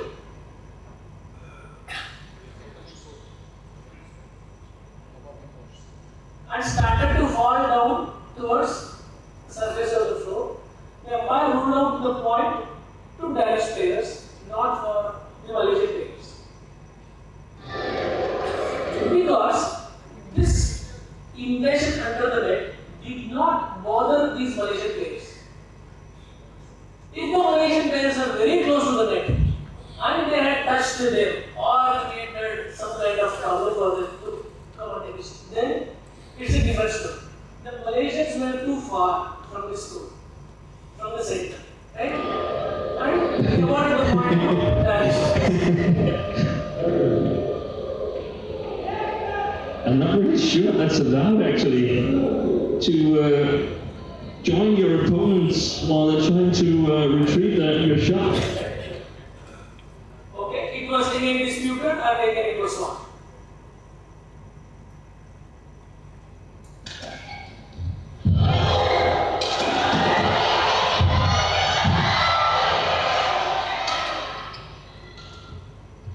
See the score.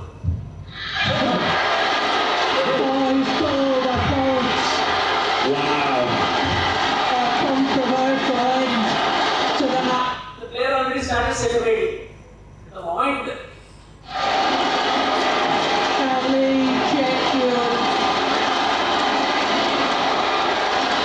becomes just the third home player in the history of the Hong Kong Open to win a title. Here at his own event, Anthony Ginting gasping for air. We can't believe the call. The check yet. Sympathises, embraces. But what a moment for a man who comes all the way through to win the title. A first World Tour title in his first World Tour tournament final. Absolutely extraordinary.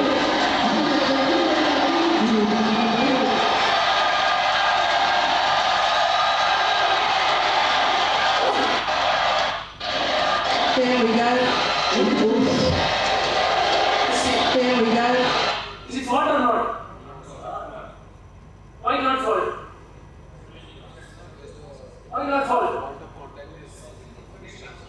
But he was not fault, unfortunately.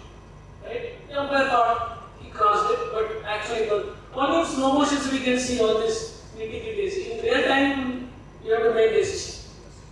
These are the areas where we also can make mistakes.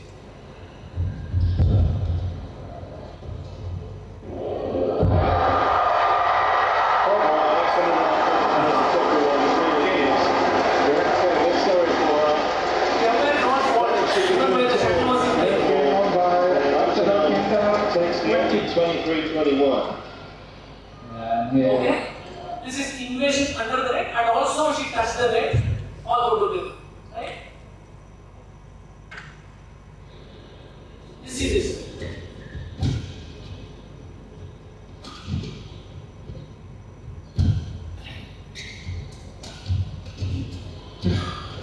Great. Oh! He dropped it again. Atkinson. Once again, he got his racket in the line of the shuttle. Well, once again, it was a fault. Look at that. Why? Right? You all got it. Very good. So you are very alert. This is what we want. Of the shuttle. Oh, once again, it was a fault. Look at that. Right?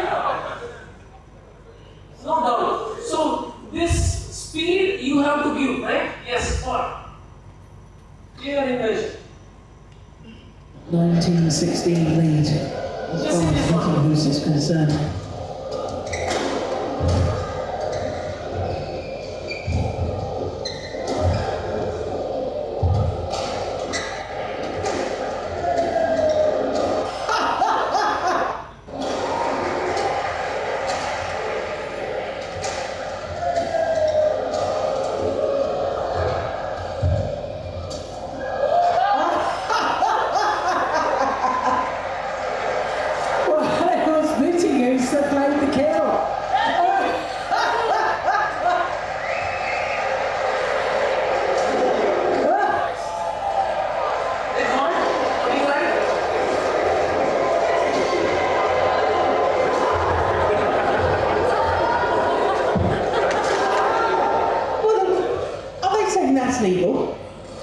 Surely not. No. Our umpire wasn't fooled by that.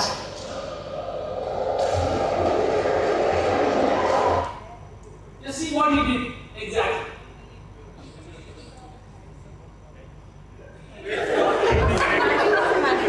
Like a volleyball, right?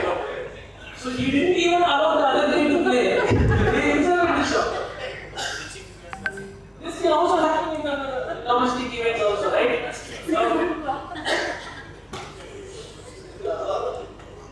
But this guy was stunned. Japanese guy. He's surprised. Yeah, he saw this.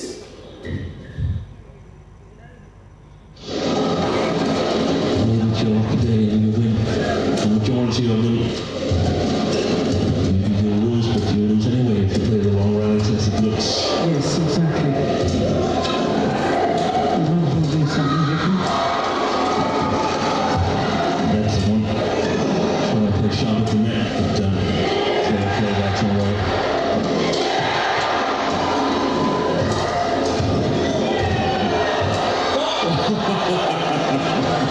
Now it's Axelson that's being faulted at the front of the board. To rack it over the net. Let's have another look at this.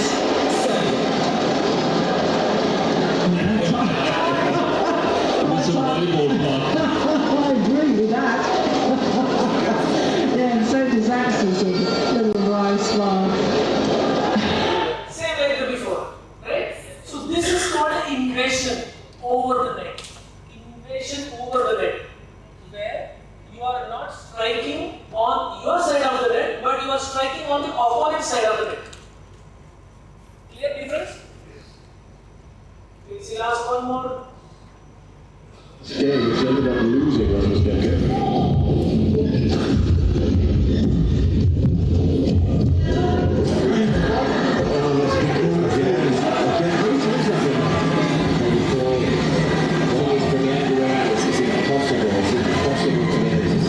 See the player attitude.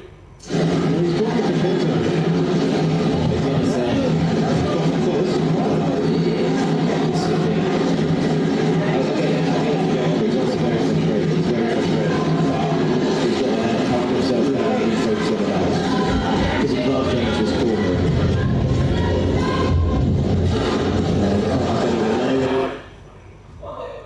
In super slow motion, we can see whether the shuttle is exactly over the net, or on this side, or on this side, the other side. But in real time, you cannot see like this. You have to make a good decision. Okay? This is 50-50. Umpire's call. 100%. Right? It is exactly on the line where he did. But the umpire decided whatever. But this is how close you have to pay attention. The message is the net fault, calling the net fault, invasion over the net, invasion touching the net, bracket touching the net, right? It's all so minutely you need to watch. If you are not an umpire who is paying minute attention, detailed attention, you cannot do much. You cannot do good umpiring. Because the players are becoming better and better today. Do we agree? 10 years ago, 15 years ago, the number of best players in India, now they have become much better. Right? In local circuits, in state, in national, in international.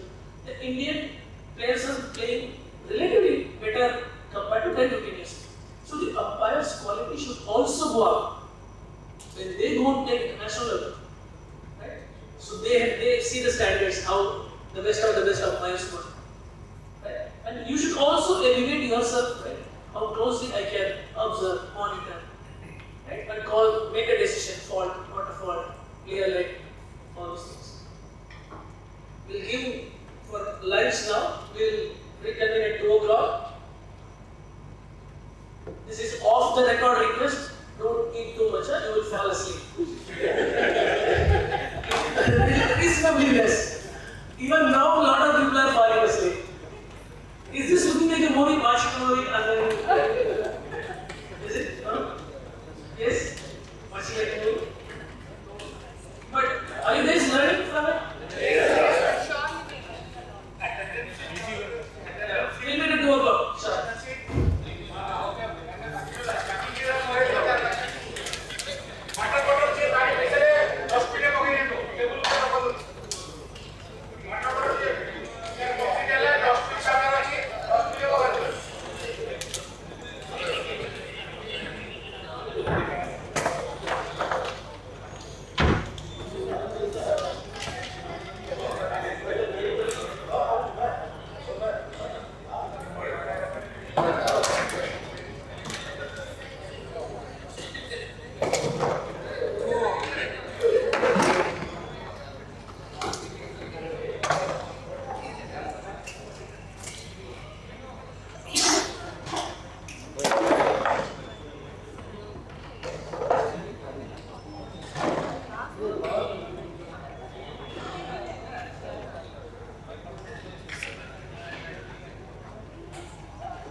এখন তো আসবানি tournament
ସେଇଟା ଅଛି ଏଇଟା ଆସୁନି Tamil Nadu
What will take here and launch?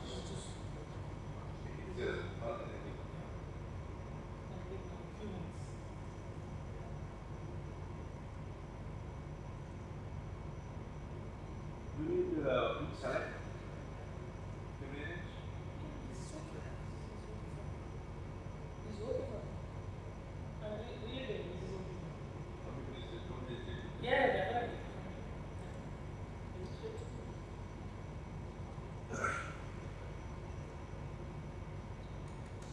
By the way, I'm Samir. Samir. Samir. Samir, you know which god it belongs to? It's not what it's yeah. It's not air, it is Vayu. This is power.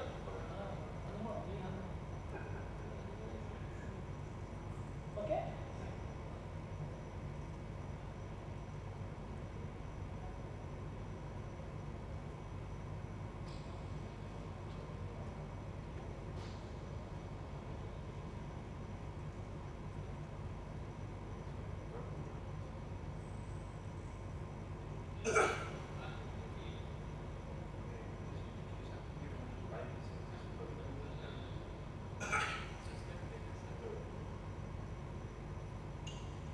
So that will get time to get signature certificate. Yeah. After the session. Yeah, after the session, I will see.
ଦେବି କି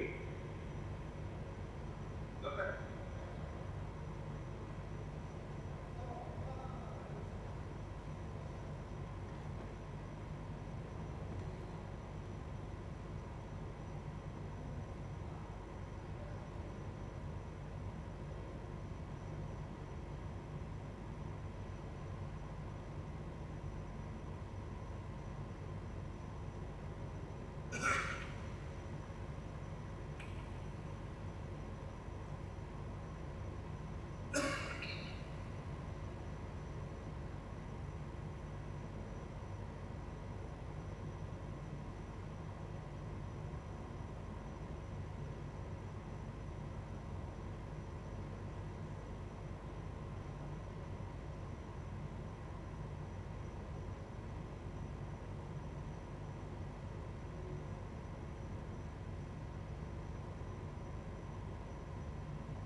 ଜଳ ବିହୁନେ ସୃଷ୍ଟି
Signature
measured twice by the player, etc. etc.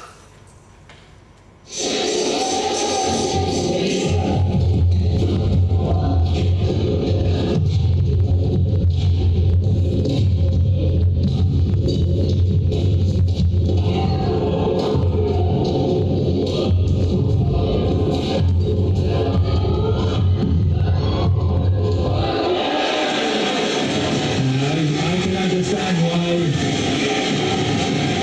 Christie is objecting a bit because it's a very, very close to a double hit from Antonsen. Well, chair umpire. Can you find out, guess what is the problem? Absolutely convinced. It's a double hit. Perhaps don't like it, but she had the best view.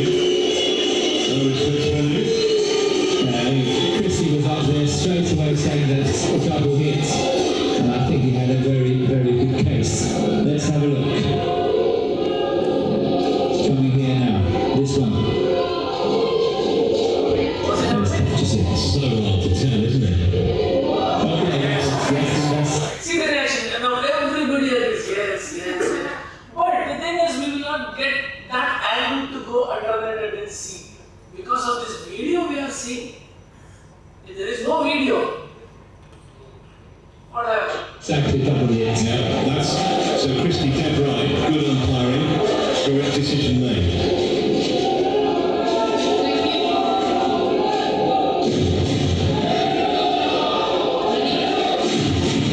So this is not one stroke, okay? This is not one stroke. This is two different times it happened.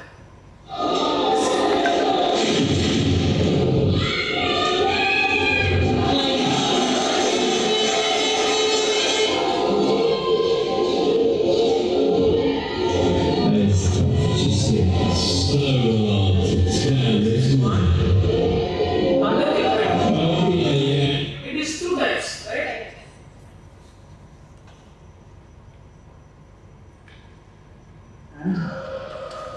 We're doing that for music. Oh my goodness, that went over. That is extraordinary. So let's see, well, we'll decide who has the advantage if the change goes.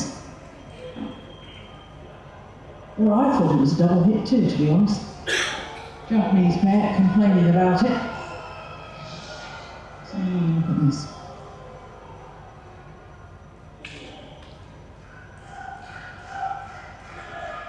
I can't really see.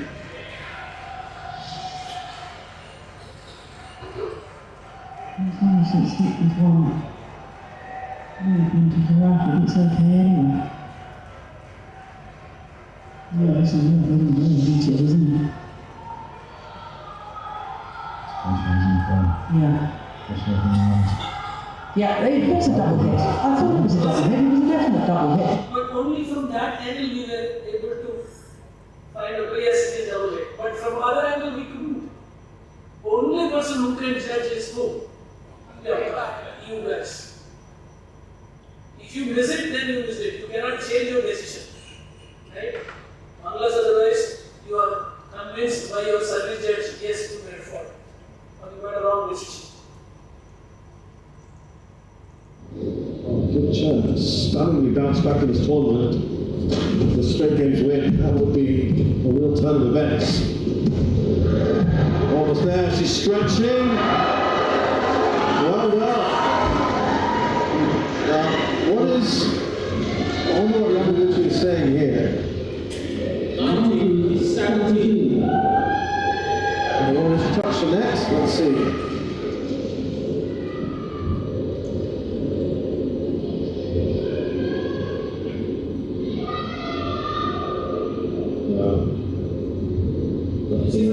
That's all. Look at that, tumble over. From this end, Whether she hit the... Oh, yes, whether she hit it twice, in fact. from this angle, only from this angle again. So who can see whether this is a really double or not? Umpire or service judge? Service judge. The umpire could possibly check with service judge. Is this double?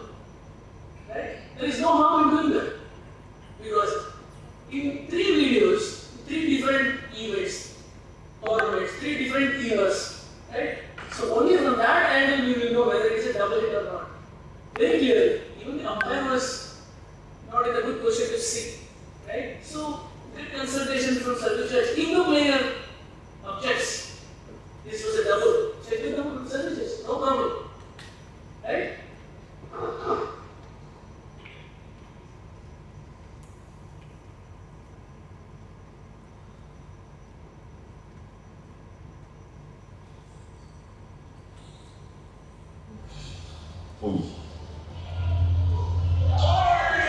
Fantastisk hentet. Her er score. Nej, det tror jeg altså ikke er. Nej, det er den ikke. De er virkelig utilfredse. Dommeren dømmer, som om den er jord om i vejret. The problem was, De får den... the umpire said the shadow touched the floor. Prøv at se. Den er ikke gammel. Nej, det er ikke gammel. Den er ikke jord. Men nu dømmer den altså. Do you see the shadow touch the floor? No. Okay? So mistakes to be avoided. For what? For what? From your guess. Just guess. The shadow touched the dress. Right? Possibly. That was the thought. 17-16. And these guys want to challenge because the line is called out. The line is called out after the umpire has called fault. When it is a fault, the shuttle ceases to be in play. When the shuttle ceases to be in play, no need to call for line. Most of you are going to line and just roll as well, right? Or interest at all.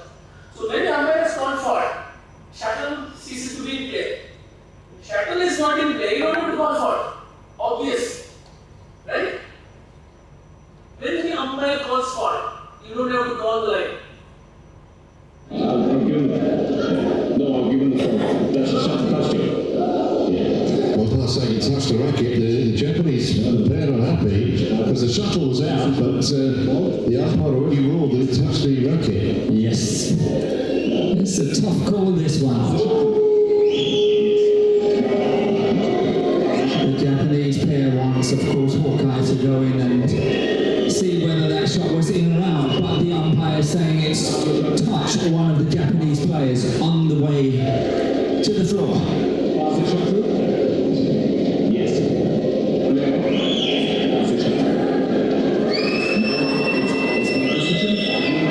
I don't think you can't challenge that kind of decision. You can't. It's only a line decision. You need to play on.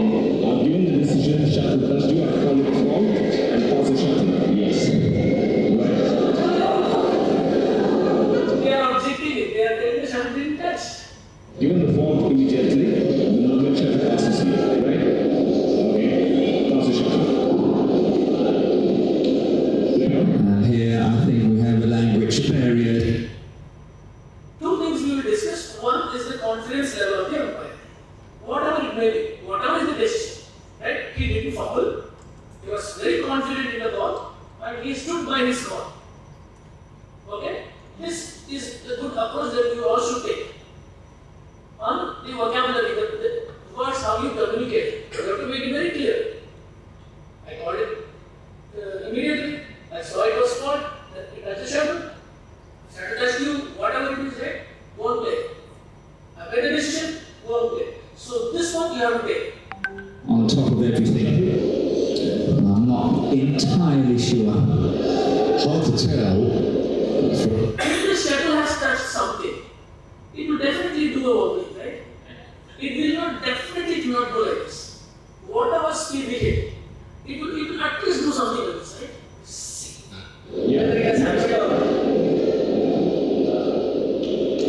It's very, very hard to see.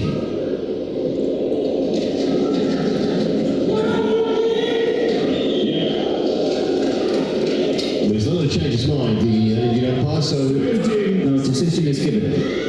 Nothing is going to change that one. Did you see any oscillatory movement in the shuttle? Right? If something hits even the minute of the minute, the shuttle will wobble slightly because of its weight and the flight pattern. But we didn't see anything obviously. But it was not. So mistakes Please be 200% sure. Unless you hear some sound, 200% you are sure, right? Do not call for it.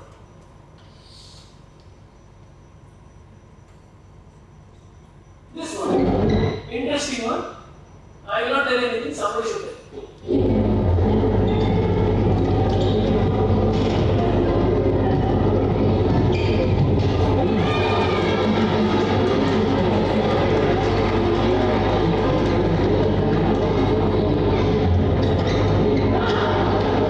What happened now? What is the score? So nobody looked at the score? Nobody looked at the score? What has happened? Whenever you look at these kind of videos, look at the score initially. What was the score?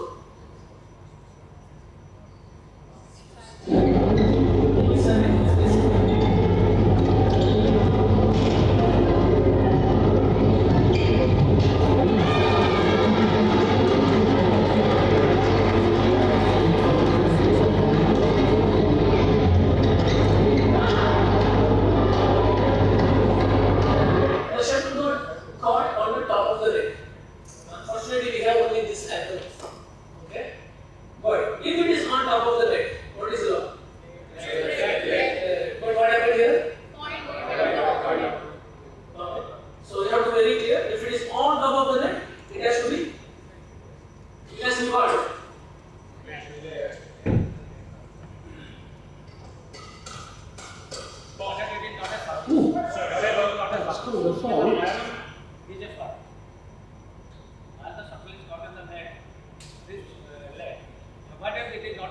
Can you tell once again? In this case, suppose caught in the net. In this case, it is net. Suppose this is a surface, then it will be a fault. Obviously fault. And called for a double hit. Fault was called for double hit by both the players. Partner and the player of the partner. Just see. Here we go. There is one player's racket, there is the other player's racket. Just see how it can be double touch.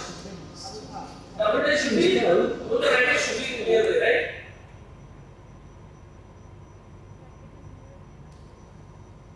This guy's racket is here, that guy's racket is there. Just see.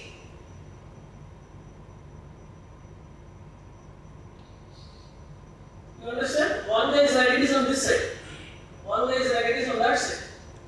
Possibly there could have been racket clash before that, right? Not all sounds are shadow touching the racket.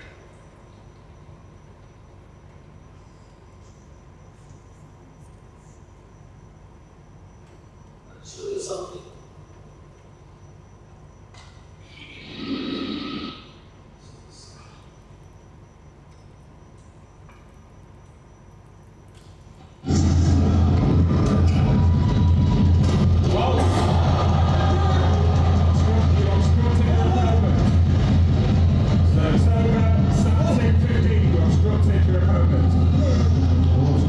That was The umpire is saying, is it obstructed? obstruction to about breaking the line of the net.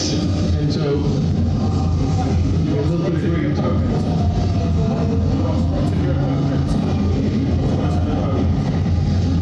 Simon Darby very clear about that.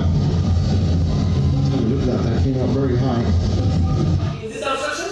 No. Is this obstruction? No. Right? Unfortunate. Right? Wrong interpretation of the law. Wrong interpretation of the law. This is, the opponent is nowhere near the net. Right? He was just only blocking.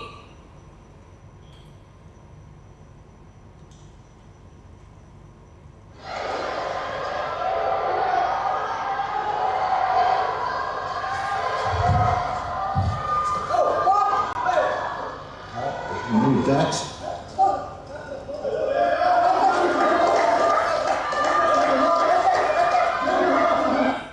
What happened now?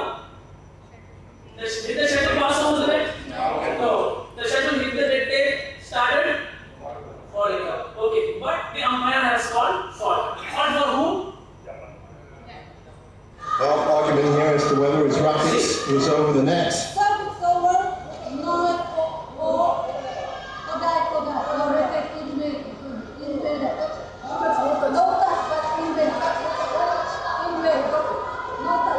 Well, he's arguing with the umpire here, and that can't be too good.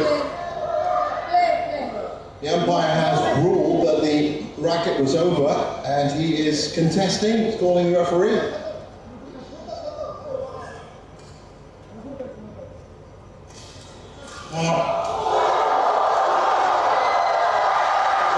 What do you make of this situation? I'm sure the referee is going to go with the umpire.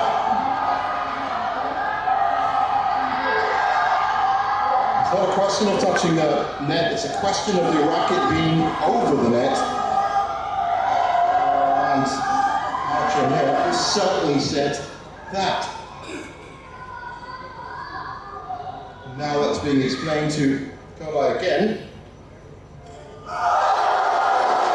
Honestly, in most of the cases, referees may not know what has happened on the court unless being caught. Right? So whatever information you give, the referee will digest, understand, and then make a call. But 99% of the cases, this is point of fact decision made by the umpire. As expected, he has to accept it. I didn't know how he thought that might get somehow overturned.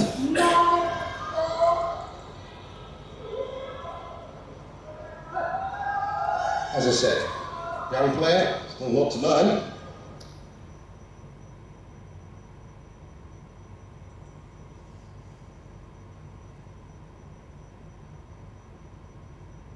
Now itself the shuttle is started falling down. Just see. Right? The shuttle hit the net, it didn't pass over, it started falling down. Is it correct? I have frozen in this frame. The shuttle has started falling down. That means shuttle in play or not?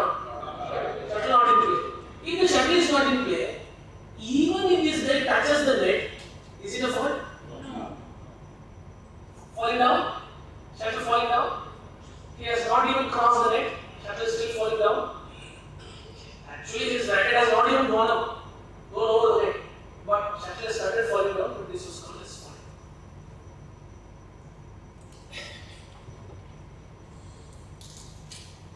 See how much focus that you need to give.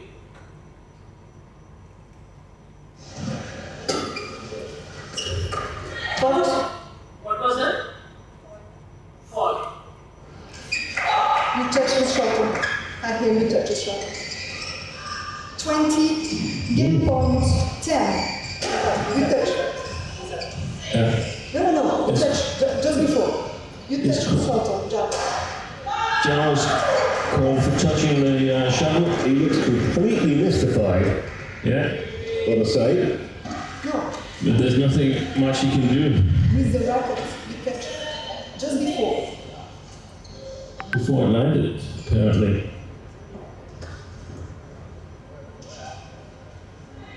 Let's see if we can see it here. Play. Did the shuttle touch the racket? Did the racket touch the shuttle? The umpire called, he touched the shuttle. See the different kinds of situations, scenarios, and from our perspective, some of the mistakes that are happening. Right?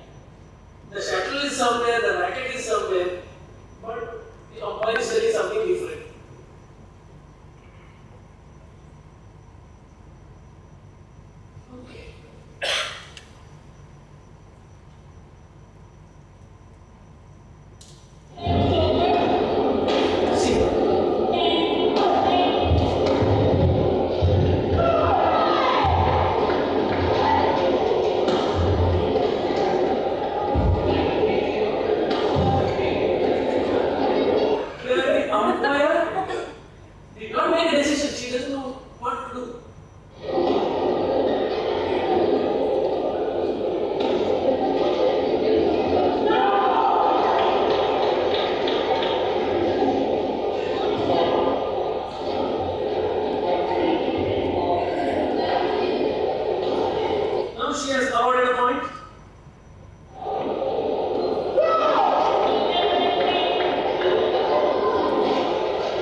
change the decision to give point to the other guy.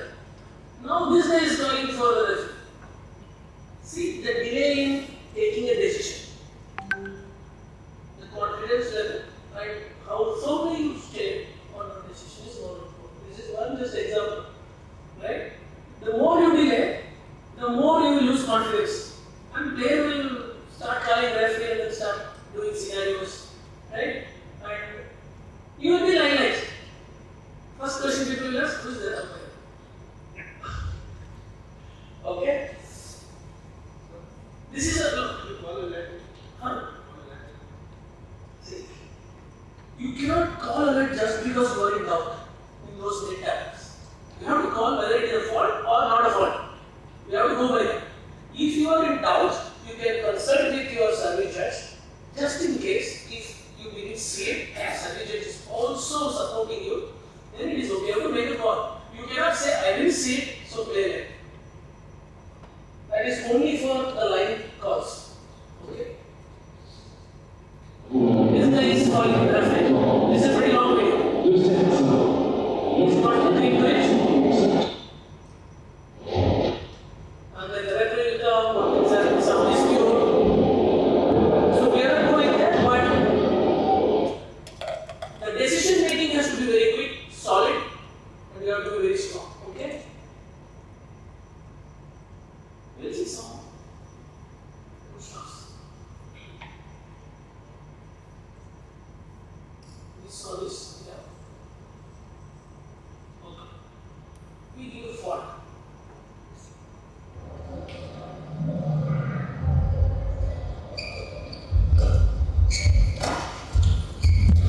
Oh yes, he's put it forward there, Christy.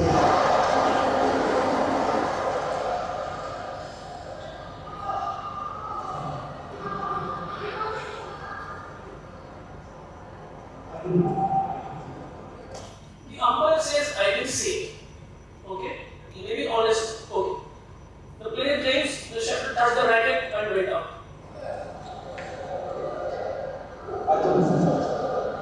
Well, he's convinced it touched. Well, let's have another look at it.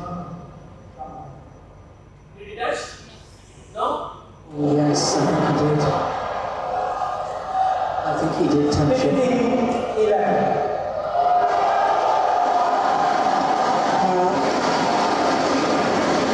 You can only call the tournament referee on a point of law, not on an umpire's decision.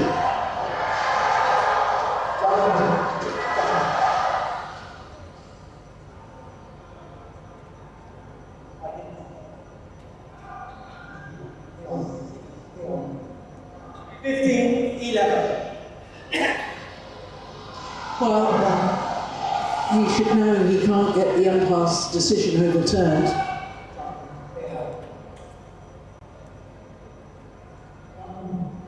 Christie is in danger of getting a yellow card here if he doesn't play up. We had a glimpse there of the tournament referee, Chris Lawrence from America.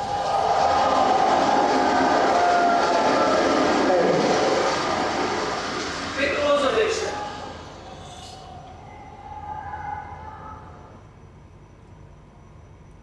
Did he touch or not? In high speed, in the normal speed, you will say no, but when you do it in slow motion, you will say yes, it touched. But these are all very tricky things. This is not in the line of sight of the umpire because the umpire was sitting there, the shuttle touched here, behind the player's back. So umpire was correct. I didn't see it. But what you can do is you have to hear from whether the shuttle touched the racket or not. You have to be very alert. That's what I am saying. You have to be very alert.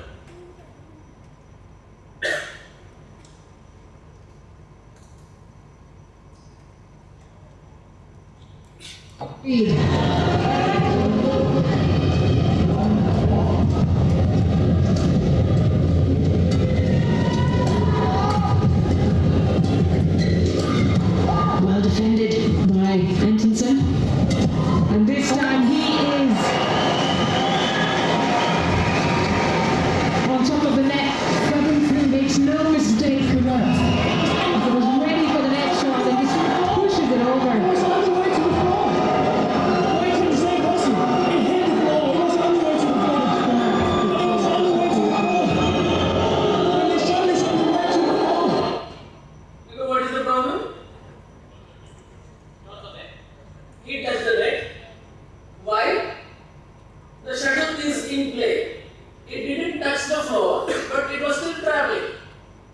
But he is not accepting to it. There will be players like this you may also face when you are doing umpiring. Come and confuse you. It is going down to the floor, going this way, that way, everything. When you show us something right down on the floor, it's an error. Go to me then. I'm just trying to understand what Gavin Smith is saying. Antonsen is saying that if the shuttle is all the way to the floor, then he's won it.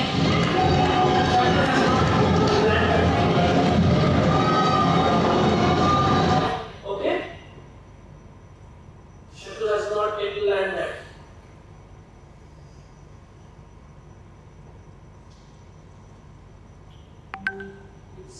Red blocks. Can you see the red block? Yeah, we saw the red block. So the red fort.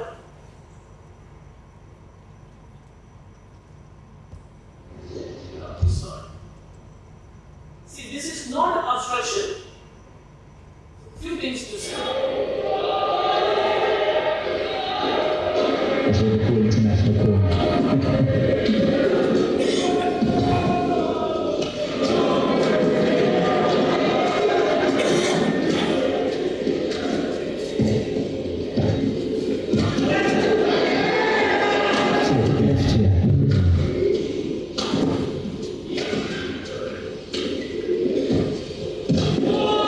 That's been wide. Oh, Lucy's taken it.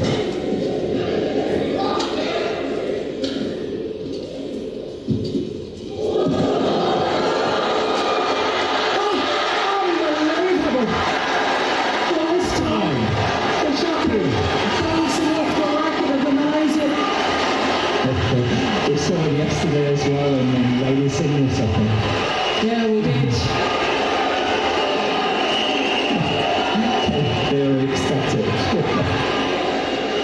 Well, I think the umpire's right here because Li Chongwei is not interfering with the shot of Chen Long.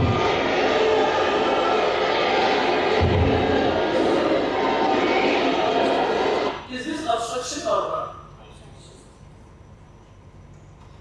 It is not obstruction. What is obstruction is your racket head should be above the net and you prevent your opponent to make a legal stroke. If you are at your net level and you are just blocking, it is not obstruction. Okay? If you see very close, So they're Chen Long being a little bit more clever now. He's just to follow through on his shot and hit the racket of Chongwei. And then it would have been a mistake. It would have been a fault.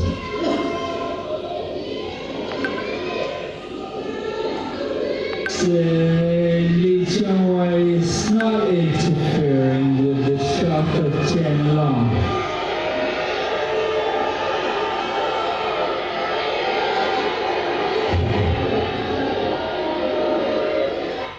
debatable. Okay? Very close and debatable. This is how close it can go net exchange. Okay?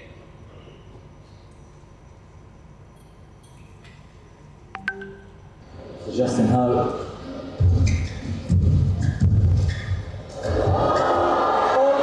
Oh, what a shame for Chan. I think he's hit the net. I wonder if we get a replay of this. It was a very... Oh. Or maybe the fault was called on Justin Ho. Something hit the net.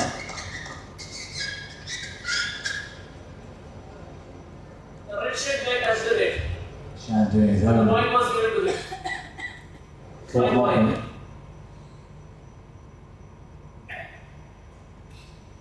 This guy was holding the racket well above the head that prevents the legal stroke for the red guy. So it was all fun. See the racket where he is holding. Right? If it is below the net level in your court, then it is okay. If it is above the net level and you prevent your opponent to perform a legal stroke, then it is a fault. These are big examples. It's true. It's true.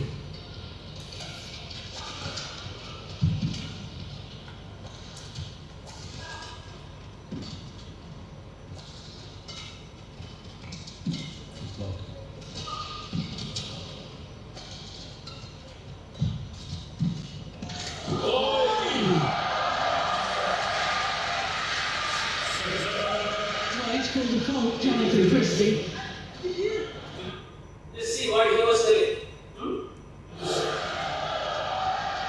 Well, the umpire is saying too close and interfering with the play from Anthony Ginting.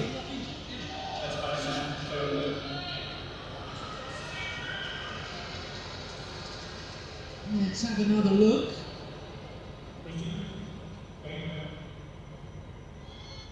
Is it obstructed? Right? Convinced that's the right call. Well, I very often agree with the Sunberg, but not on this occasion here. We had. Let's see. He was down. His racket is still down the net level.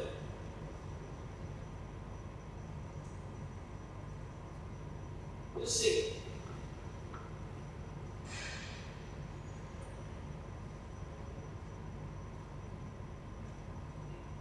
See his racket. Where is holding? Can block. This is legal block. Right? Legal block. What the umpire thought different. Sure. This is what it is.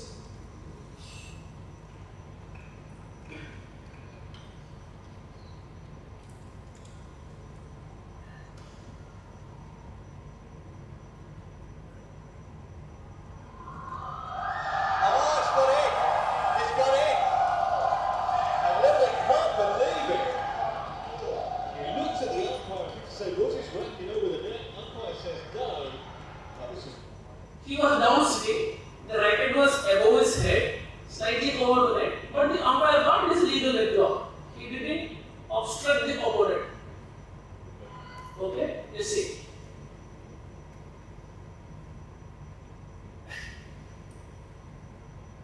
Though the net was very close to the racket, the racket was very close to the net, umpire thought this is not.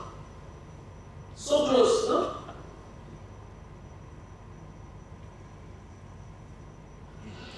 Provide with much more confidence than vice versa.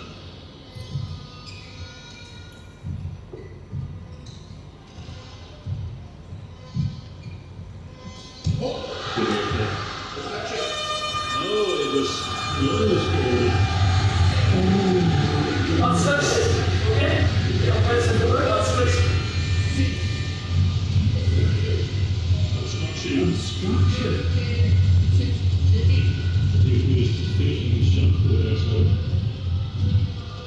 Oh, yeah. Well, I'm not sure that was obstruction. I think he just got his racket in the way for flight of the shuttle.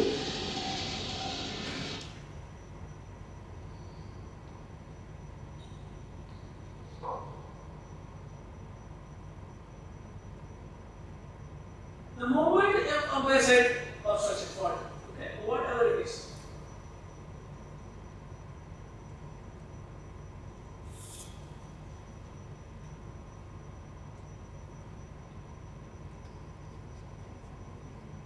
Did you see?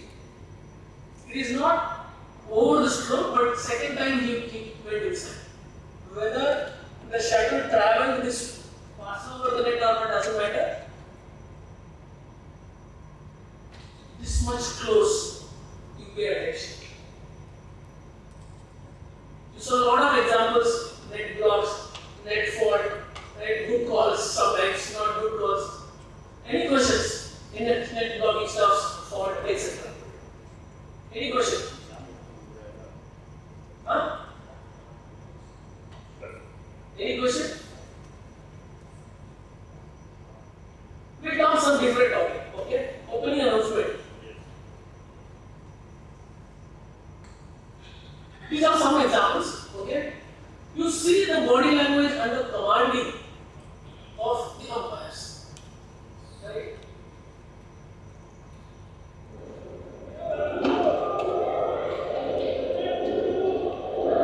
And the duration of the announcement. Ready? Oh, Ladies and gentlemen, the players. on the right, check Ukraine, China.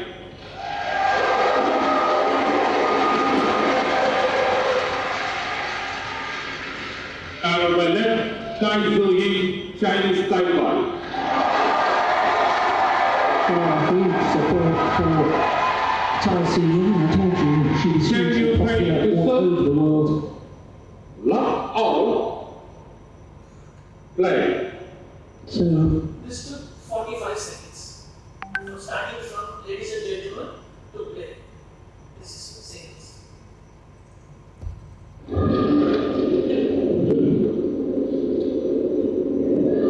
Ladies and gentlemen, Pause. on my right, Pause. Daisy Wei and Wang Jiaxiong, China. Pause.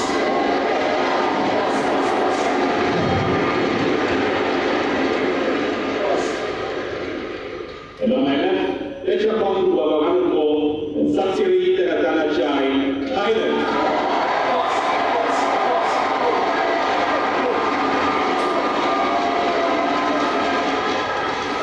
Satsiri Teratana Chai to serve to Sexy Wei. Pause.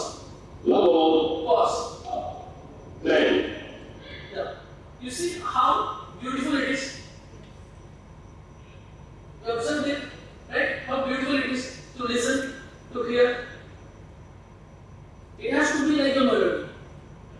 Not at one stretch, you hold your breath and then announce everything and then release your breath. No.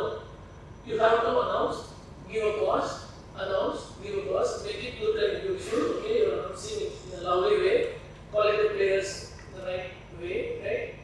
This will give you a very good confidence how to announce. After toss, what is your next opportunity to improve your own confidence? Announcement, right? When you do the toss and announcement better, 70% you are in control.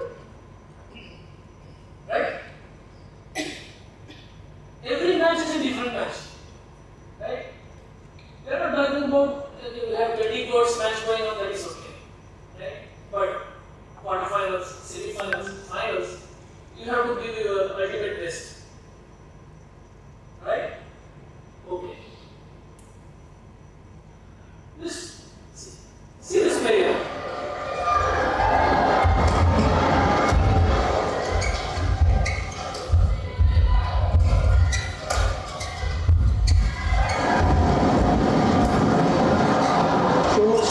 What he was doing? Did you see what the Danish player was doing? You see? See now.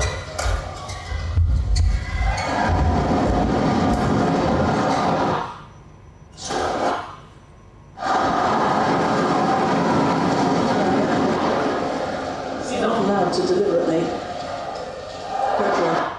It was not considered as a deliberate distraction, but it is a kind of that. Did you see what happened? Closely? He was trying to distract his opponent by waving his racket. But it was not observed seriously, but some things happened. Okay. We saw the faults. See now. Suppose you made a fault. You made a fault. You admit it was bad. Can you take it back? No? Can you take it back? You made a mistake. I called it fault by mistake. I want to take it back. Can we reverse the fault? Yes? Okay. How will you do? All sorry. And then what will happen? Suppose the score is love. You made a fault call. Somebody is one love.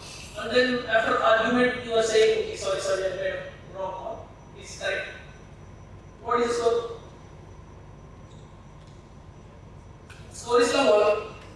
You made a fault call. A versus B. Then you award a point to A. And then the service is coming to you. Telling you this is a wrong call, this is not. The shuttle did not touch the body of the player, whatever. And you agree to it, okay, sorry, I made a wrong call. It's a fair point. What happens to the score? You will. Huh?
smashing, shuttle goes very closer to the body of B and then it lands out.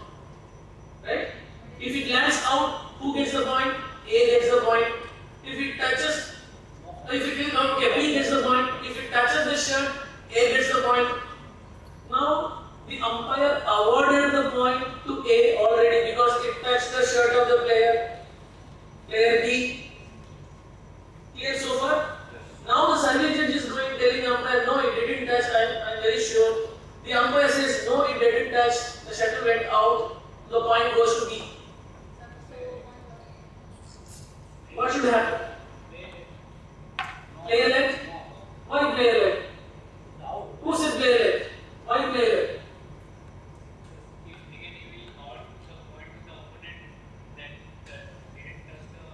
Yeah.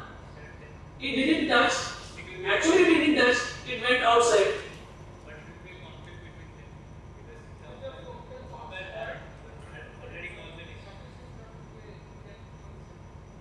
Okay. The moment fault is called by the umpire, shuttle not in play. The moment umpire calls a fault, shuttle not in play. If the shuttle is not in play, whether it is out or in, does that matter? No. The moment umpire takes back the fault, what will happen? The moment umpire takes back the fault, reverses the fault, I'll take it back, what will happen? Yes. So what should happen eventually? Be vocal, support your answer.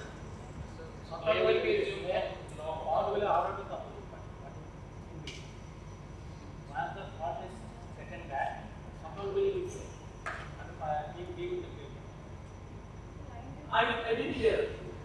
Was the fault is taken back by the umpire? Shuttle is to be in play. Once the fault is taken back, shuttle will be in play, and the word order to be given to B. The umpire has taken the fault back. Originally, the point was given to A. Now the fault is taken back. Who will get the point? Or what will happen? I think that the umpire will give the decision according to the line judge. Line judge, the moment it is fault, no matter what, we saw the Olympic video, the service judge was calling all these things. Whatever it is, right? The moment service judge is called fault, it is fault. Even if it is after a rally or immediate, fault is always a fault. The moment umpire calls a fault, umpire or service judge, it is fault. If the umpire will take the fault back, Then you tell me. The moment umpire tells fault, shuttle ceases to be in play. then it will happen like the service will go to lead. Why lead? You may be right. You may be right. I don't know. But tell me why lead. That is not the intelligence. Why you are telling this as lead? Because sir, Fault is reversed. Fault is taken back. Anytime fault is taken back, it is a lead. Okay? Why? Because the umpire made a mistake. I take back the fault. The moment fault is announced, the moment, no matter what, shuttle touch the floor, out, in, IRS, all drama, nothing will work. Fault meaning what? Shuttle ceases to be in play. Shuttle is not in play. When the shuttle is not in play, whether it is in or out or whatever it is, the player touches the net, the umpire called fault.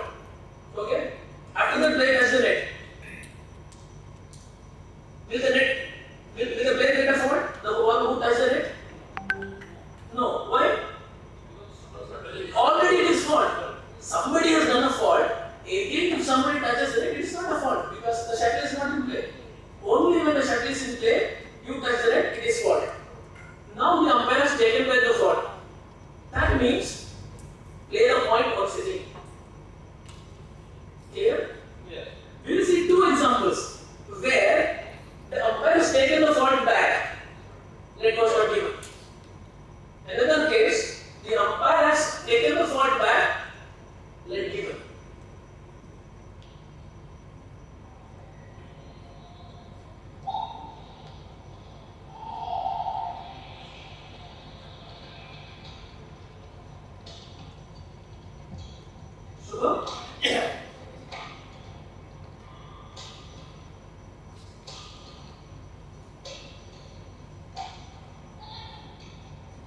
Look at the score, sir. Defense from the Chinese. The umpire called for what? We don't know, okay? But she called for.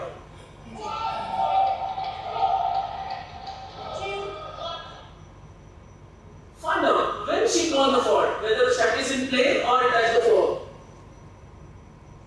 The Chinese.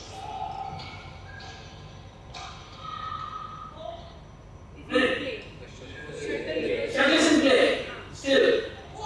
These are all more nitty-gritty techniques, okay? Very in-depth.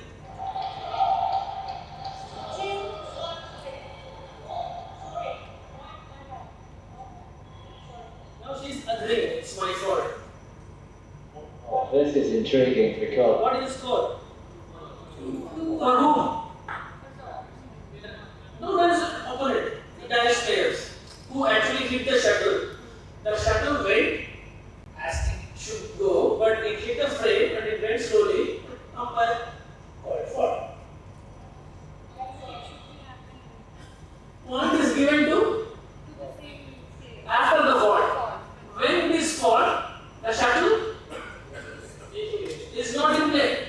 When the shuttle is not in play, how can we award point to the player? Right? the umpire, Iris Nespali, called a fault. Well, it and then Ireland has suggested that they should be able to pull it off.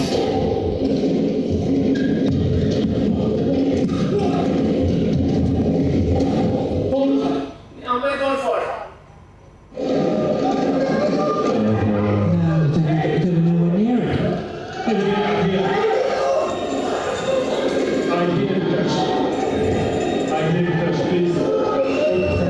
Oh, that's well, I wouldn't get too worked up. Well, they're asking for the. Look at the score. Huh? I think did he increment the score already? Okay. Come to me. I made a mistake, was no touch. Okay? So I made a mistake. No touch. So he called fault already. Given the point. 90. Now given the point.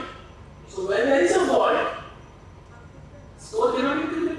And the fault taken back, score cannot increment. That's extraordinary. 19-12. Strong umpiring. Yeah. It is good that we took the help of survey judge. See the positive aspect.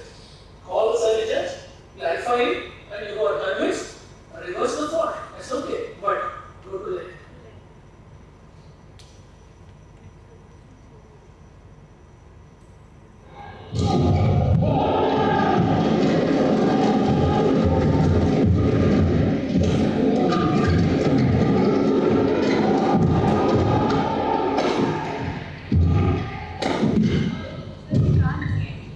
They just will stay in the game.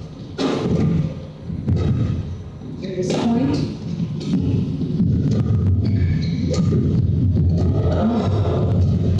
Great backhand. What a rally this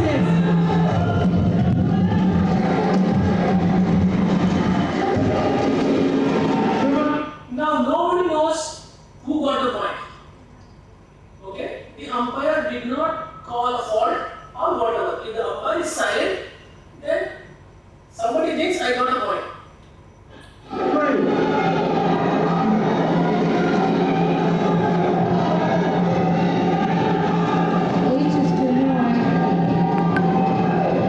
so focused.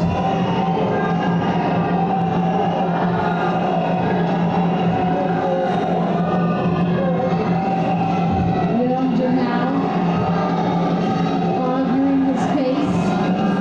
The boy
intercepted by Yamaguchi, who's now won control of the point immediately.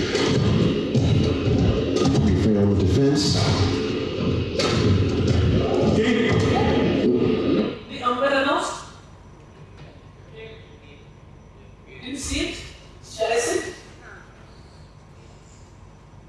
He's now won control of the point immediately. Referee on the defence. The umpire announced. Game. See the score. Okay. Then he said because of fault. What fault? The shuttle touched the floor.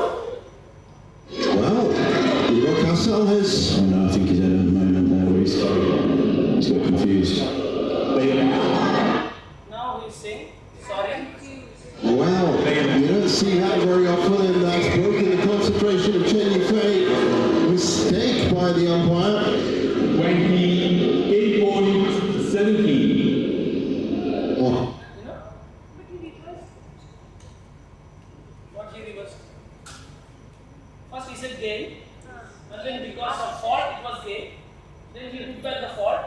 Now he is telling 20 game play it. Even before it was 20, 17. Even Well, you don't see that very often, and that's broken. So three things happen: game, fault, let. Okay. When you take the fault back, let. Never forget. Okay. Did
you see the savages?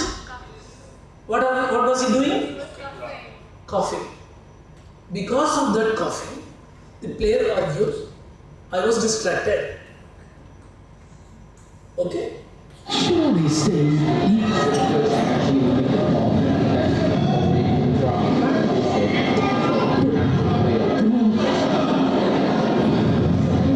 I've never heard of that. Both these umpire and savages, they consulted and made a decision to play net. Okay? Think. Suppose as an umpire you are sitting and you are coughing. Will you give a let? You are sneezing. Is it let? Survey judge. One of the line judge coughing. Is it a let? One of the coach also coughing. Is it a let? So it doesn't matter. Then as an umpire you are sitting here and somebody wearing spectacles and you are also arranging like this. Then they will say, I am distracted, you are arranging your spectacles. Is it let? And suddenly some bee comes here and then you are doing like this. Is it a let? No. So this was a very big debate last year. This happened while Odisha Masters was going on. This is World Tour Finals. And it was a very big debate in the fraternity of TOs, BWF and everyone. And there were a lot of guidances given. We don't need to give let for the coughing, sneezing or to fly out, or you can also do like this, right? Will that qualify for a let? You don't have limits, right? So, See. I mean, what if there's a noise from the crowd? You could say, okay, we need to play let again. when we give a let, on what law we gave the let? Which law he would have given? Just see the law, let under them. On which law number he would have given the let? The umpire had taken decision, right? Because the umpire coughed, the service judge coughed. There. Yeah. But unfortunately, the Danish player did not clear the shot. That is why he is making, the loser will always create the problem. That's not a reason to play that. It's not a reason to play that. Let's see what the tournament referee is on now. When the umpire has made a decision on this law, I am ruling that this is a let. The umpire cannot make much unless it is a clear point of law violation, like the service has not started yet. But it had a very big remark or comments, feedback, so many other things happened because of this case. Nothing should be done for coughing, sneezing.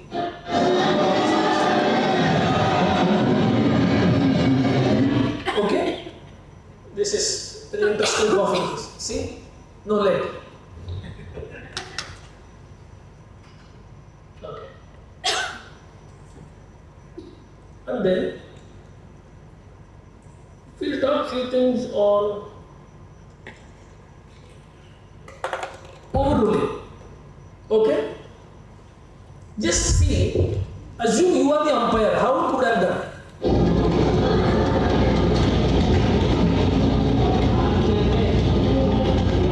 The line judge is sitting somewhere here, we are not seeing it.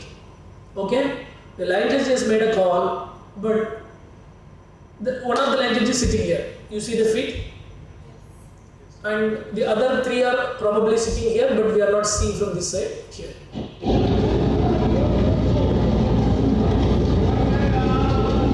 This guy got shocked. The umpire said the shuttle was in. Okay? The shuttle was in.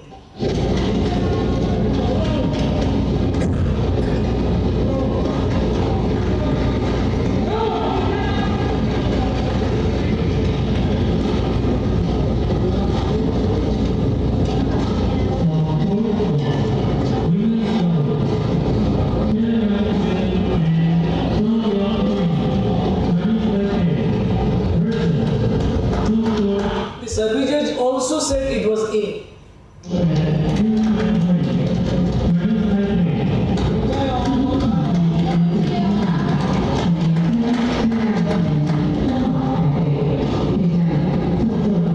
Or I think the umpire says he touched the shuttle.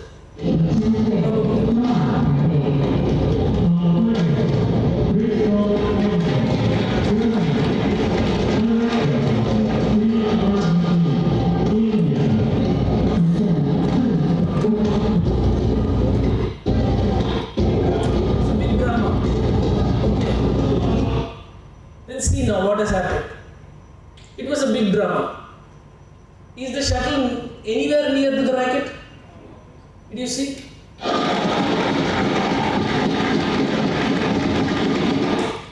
You see?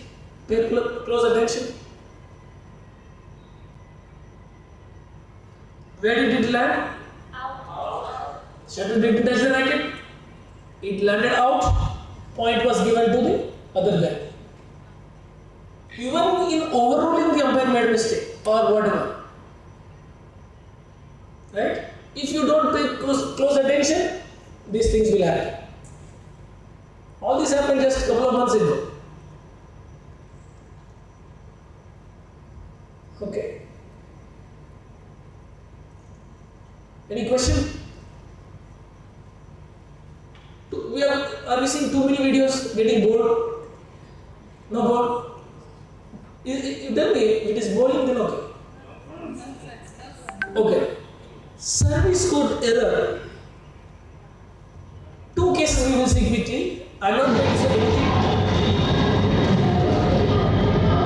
Look at the scores, who served where. That is more important.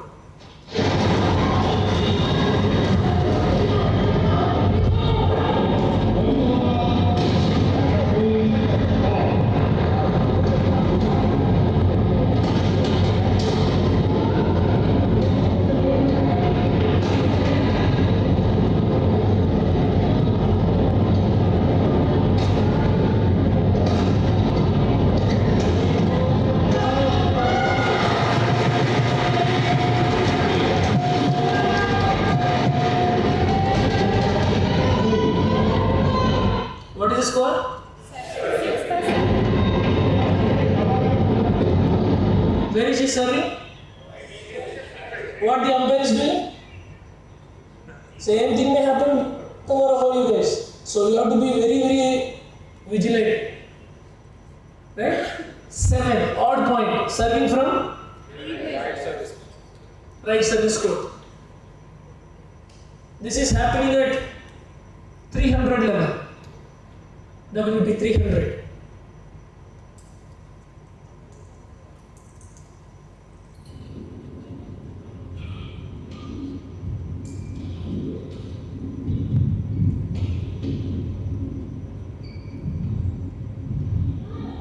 I'm not really having to get out of first gear right now.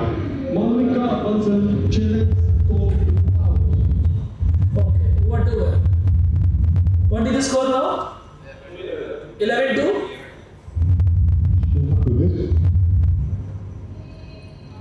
So the challenge is unsuccessful. What should be the score now? 12-2. Oh, that's out. Chile unsuccessful. One challenge remaining. 11 to play. Still 11-2? Still 11-2 or 12-2? 12-2. Okay. But here now what? Okay. As per the score for 11, where is she serving? She is serving correctly, but the score? Wrong. If the score is right, you got the point?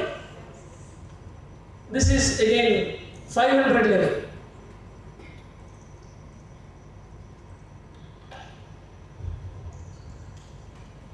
Okay.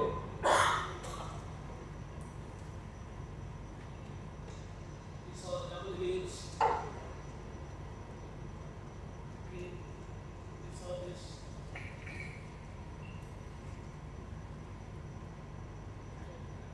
Okay.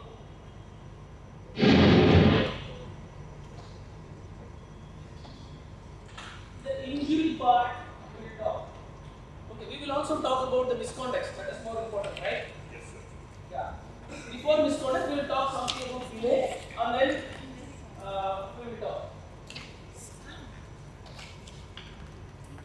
Shubham. So we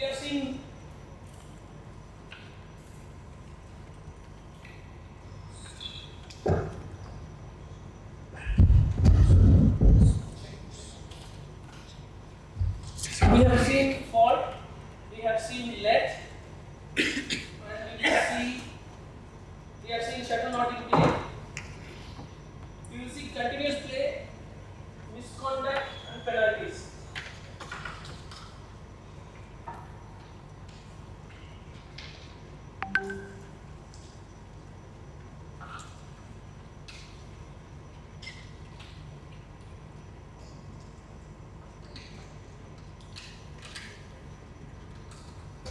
Thank you, sir.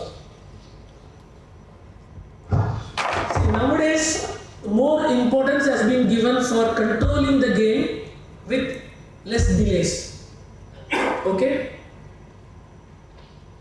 Continuous play, misconduct, and penalties.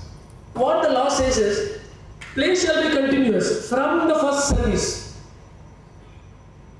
Okay? After the toss, after the announcement, from the first service of the match until the match is concluded, except the intervals 16.2 and 16.3.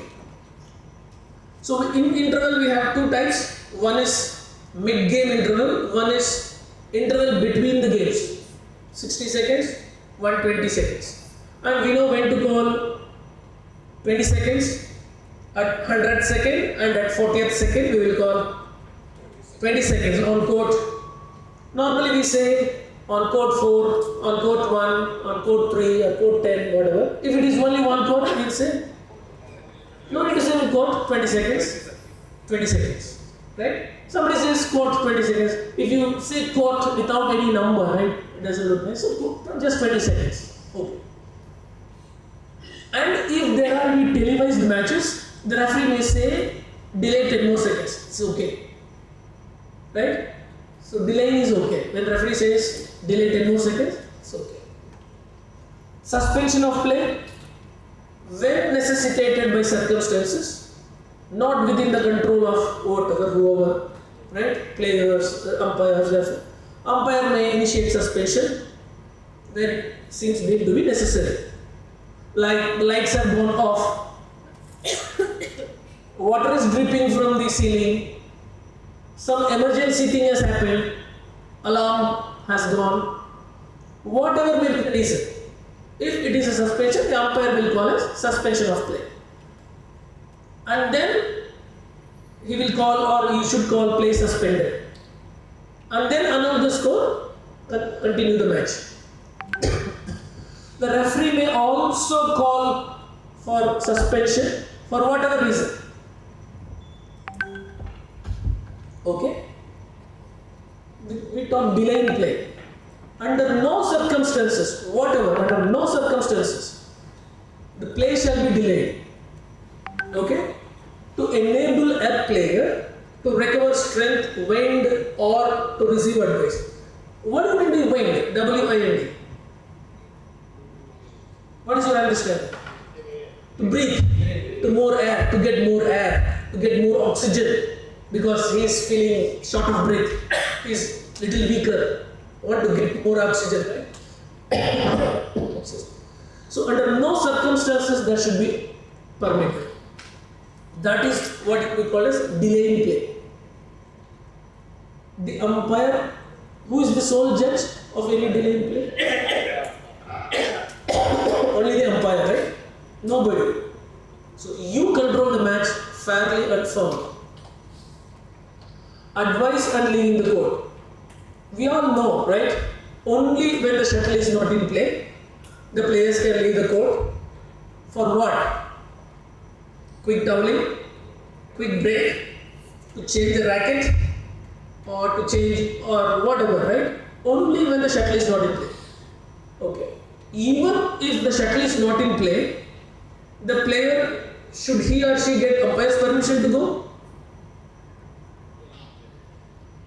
Yes, and also no. Question? Any question? Okay. Yes, and also no. If it is during the rally, racket string broke, the player doesn't need umpire's permission to go and take the new racket, right? He can just take the go and take. That is okay. When there is a court mopping happening, the player don't need to ask for umpire's permission, because the court is not playable, mopping is going on, the player can go quickly, quick towel, quick water, drink, come back immediately. In international events, bigger events, when IRS is there, the players will not ask for umpire's permission, they will directly go, take water. When the decision is there, they will come back.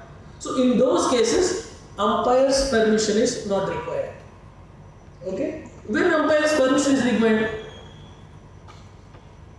when the player wants to have a towel, too much of sweat, he will show too much sweat, quick towel, the umpire will allow it. The player wants sip of water, umpire may allow, may not allow. If the umpire allows, the umpire may allow both of them. If not, not both of them. It all depends on the situation of the match. If it is a 60 rally point at 17 all, second game, then the umpire may allow, okay, have a tower. 60 rally, 17 on, second game, already 40 minutes they are playing. It is umpire's judgment, right? You go have water. If it is 11-10 after the interval, now the score is 11 all, player want to drink. Should you allow? Right? That judgment you have to make. When to allow, when not to allow. 19 all. Okay? Originally the score was 1960, and the other player is coming 18-19, 19 all. Now this player wants water. Will you allow or not? Okay. The first 19 is asking for water. 19-16. Now the score is 17-19. The other player is again taking 18-19. Now he is 19 all. The first player who took 19 is asking for water. Will you allow or not? Why? He is trying to stop the other player's momentum. Right? Break the rhythm. Right? So you have to take a call when to allow, when not to allow. Whatever it is, even the shuttle change or whatever, right?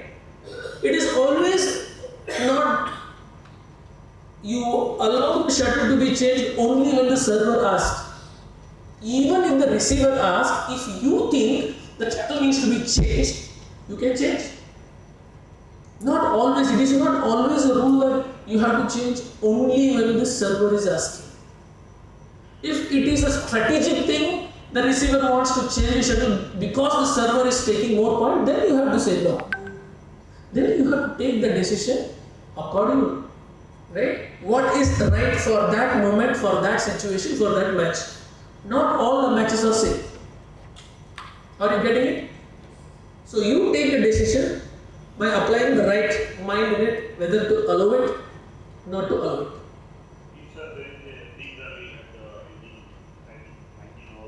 If it is a big rally at 19 all, some 80 rallies going on, right? 80 rally shots. Obviously no, that's okay. It is natural, right? Whoever it is. See, the idea is you should not give unfair advantage to one team. Get it? If it is for mutual for both of them, then it is okay. Okay? Okay. Now, player leaving the court during the interval. Okay? Can a player leave the court during the interval? Leaving the FOP? Can a player leave the FOP? Can a player leave the entire arena, the stadium? One side is saying yes, one side is saying no. Tell me why no? You may be wrong, you may be right. Doesn't matter. Why no? What is in your mind? What is in your thought process? Why no? Whatever it is, tell me. Somebody has said no. Why no? The player should be in the vicinity of the umpire, or do you want to say that? Why the player should not go outside of the stadium during that 1 minute break or 2 minute interval? Why? Okay, so see, all answers are okay. If we are wrong, we will correct it. That's all. I want answers, very good answer. So there should be a reason to go out. No player should go just like that. That is his point. Okay, point is valid. Any other point? Any other? Please be louder.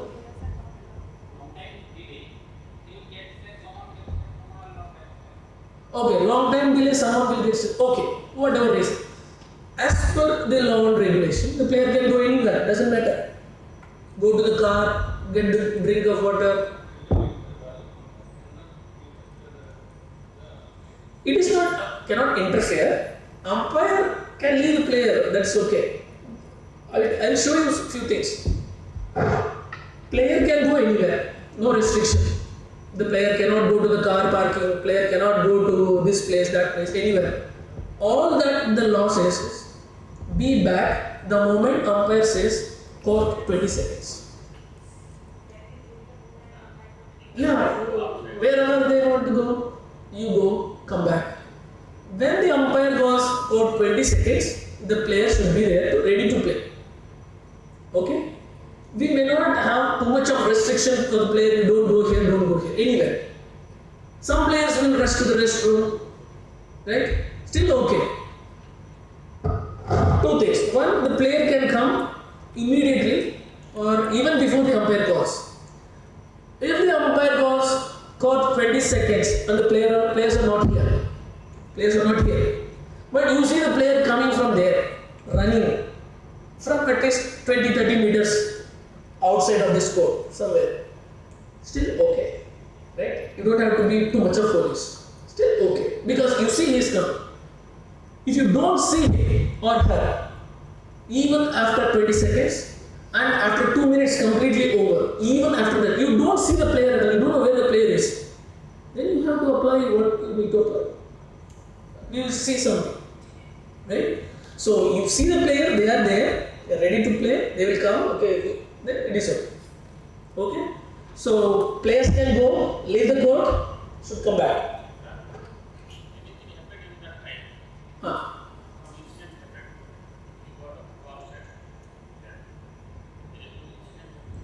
If any incident happened for any player who has gone outside is your question.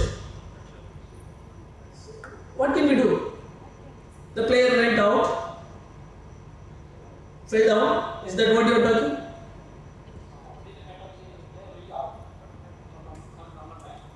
Player is out for a longer time. Then it is a delay. You cannot start the match. Then what will you do? See, it is not walkover to the player. You have to apply the law in step. Okay? When we see some cases, I will tell you. But how it happens? The player went out for a restroom. Sometimes the player may tell the umpire, I want to go to the restroom, I will come back. The umpire says, okay. But typically the umpire should tell, you go, but you have to be here within 2 minutes. Right? Or before the interval ends, typically. Before the interval ends, you should come back. Okay. The player has not come back. The umpire is looking for the player. The umpire has announced, court, 20 seconds. One side is ready. Let us say doubles. Another side, one player is ready. The other player has gone to the restroom. The other player has not yet come back. Time over. What the umpire will do, should do.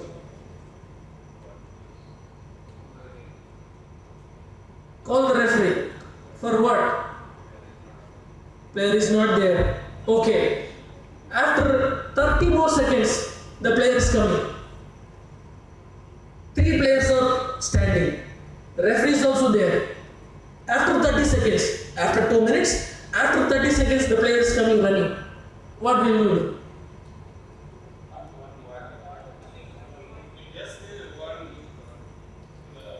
Warning? Warning? Verbal warning? Just verbal warning? Go faster next time, restroom, no delay. Okay? How many of you say verbal warning?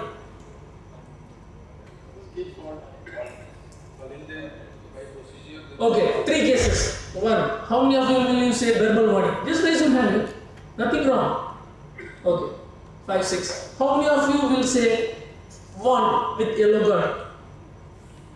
One with yellow card. Okay. Majority. How many of you will say one with fault with red card? Only 2. The rest, what will you do? Simply sit. As an umpire, either you will warn verbally, either you will warn with yellow card, or you will give a fault. If you have not raised your hand, what will you do? Simply sit. No action. What will you ask? How will you react? Just like you are an umpire, right? You are an umpire. What action will you take?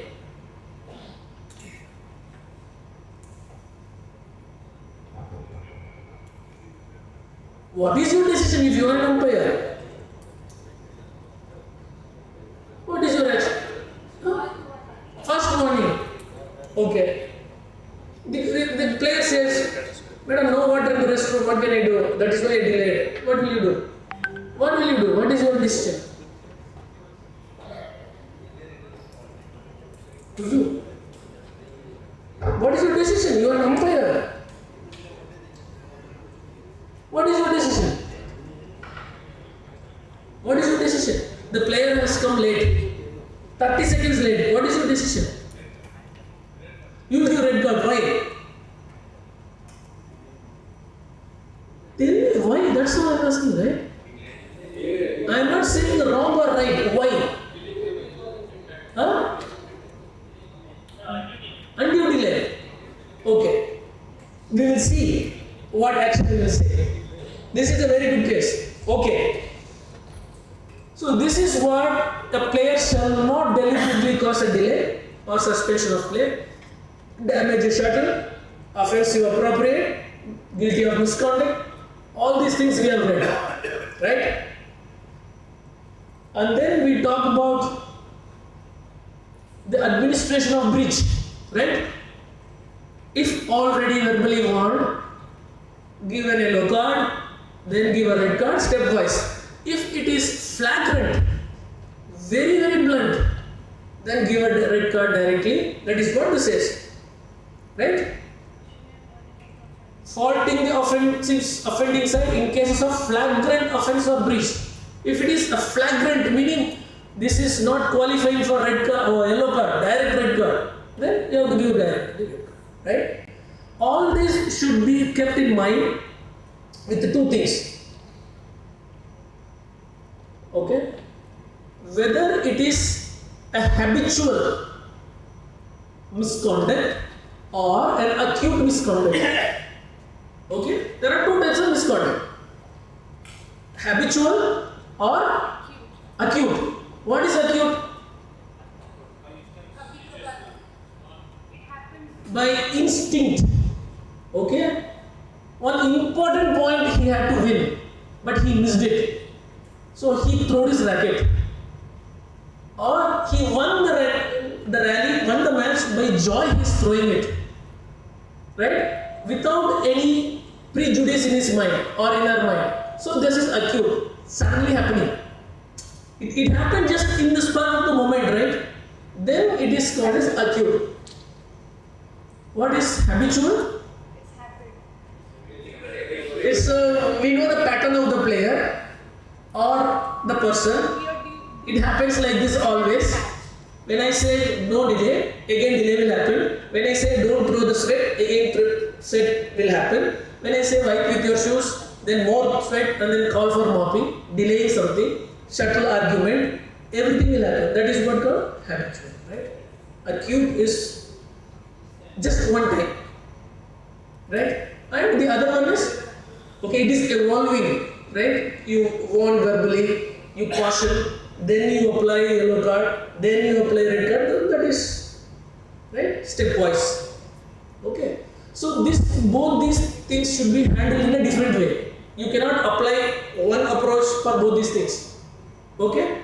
You have to go through the situation very clearly. Why this is happening. Okay. The moment a fault is given, what is your next step? The moment a red card fault is given, what is your next step? Call the referee. Okay. If you do not call the referee has the authority to come and ask, why did you give red card? The referee can come. Okay. Whatever level you play, right? So referee can come into the court even if the referee has not been called. Okay. The moment you give the red card, just in case it happens, call the referee, report to the referee why you have given the fault, on what law. Okay. All the faults, the red cards given should be based on a law. You have to apply the law, right? Because of that, all these cards are for the misconduct, right? When somebody touches the net, we won't give red card. Shuttle touch the body, no red card. Only for the misconduct of the player we will give red card. On which class we give the red card or yellow card, whatever, right? We saw these things. This is not the complete thing, but these are the things. deliberately causing the delay, modify or damage the shuttle, offensive manner in appropriate manner, guilty of misconduct, everything, whatever you take, right? Bad language, worst behavior, worst mannerism, right? So this is where you will apply the card. Okay. Now, can somebody read this and tell me? An official's decision is final on all point of fact. Okay? Except, to be read. In the opinion of the umpire, it is beyond reasonable doubt that a line judge has clearly made a wrong call. The umpire shall overrule the decision of the line judge. Okay? So, any decision taken by the respective technical official is final. Be it umpire, be it service judge, be it line judge. Except which the line judge has clearly made a wrong line call, the umpire can overrule it. The service judge has made a wrong call. For example, can the umpire overrule it? The umpire has made a wrong call. Can the service judge overrule it? No. Right? So only on the line calls where the umpire, this is as per the law. Overruling is, that is why it is clearly says an official's decision shall be final on all point of fact. Okay? So line judge business is only line judge business. Okay? Not service judge business. Okay? So line judge business is always line judge. Service judge is only service judge. The umpire can interact with service judge. Service judge can interact with umpire for any clarification of doubts and making some decisions, which is perfectly okay. The service judge should only assist the umpire. The service judge cannot make a decision that has to be taken by the umpire. The service judge will give his opinion to the umpire. Yes, I saw it hit. I didn't see anything. Yes, the shuttle touched the floor. Only be a part of his decision. Service judge can only be a part of the umpire decision, not more than that. Service judge can assist the umpire, help the umpire, but the decision will be taken by the umpire. Right? The decision is umpire's decision. The service judge is also a qualified umpire. The umpire is also a qualified service judge. Right? So the service judge, as for that match, should give his suggestion if the umpire wants. We have seen some, right? Come here, did it touch? Did you see that? I am doubtful. When the service judge says yes, I saw that, then it is okay. Right? So nobody else can overrule others' decision. That is this point.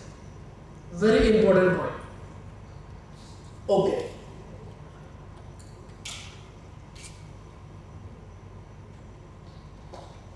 Samir?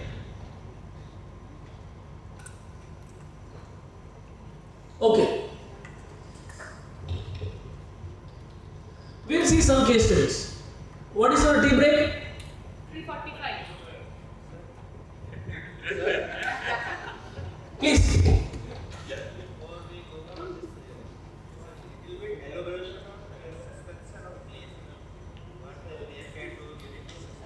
Okay. During suspension of play, players, typically players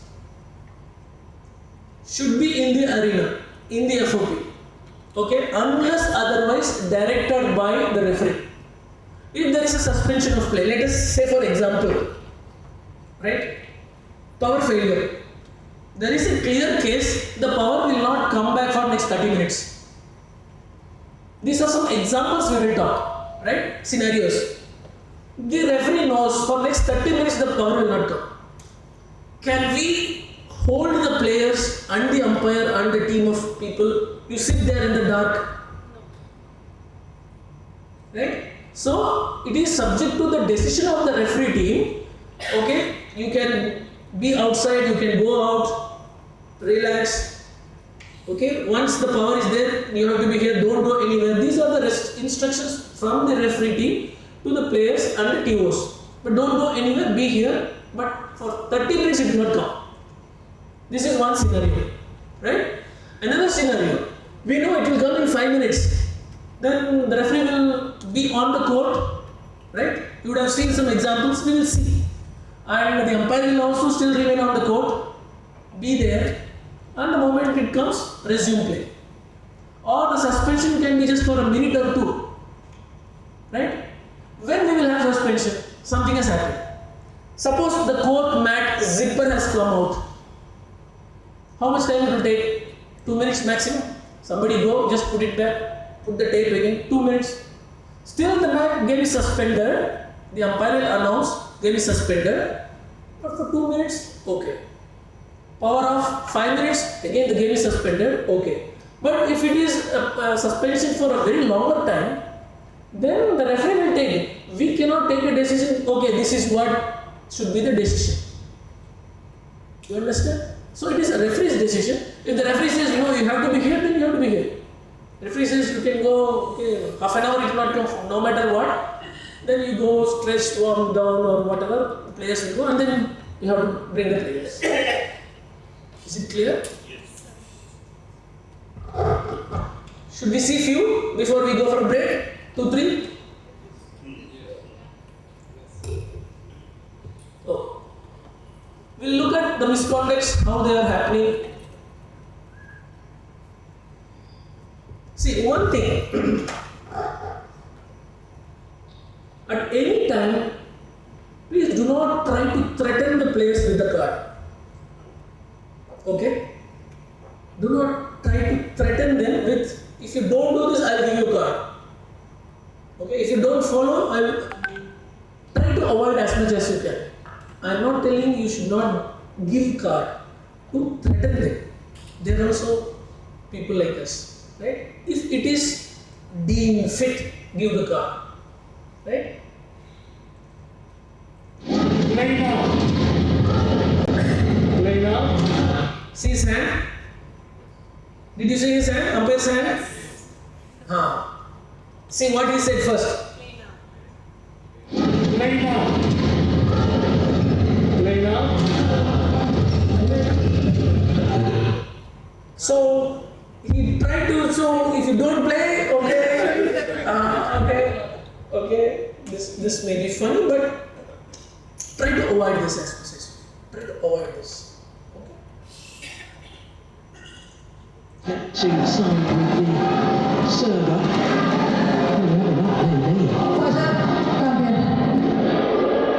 You have to be ready to receive it. How quick and crisp the message was. Did you hear it? To sign with the server.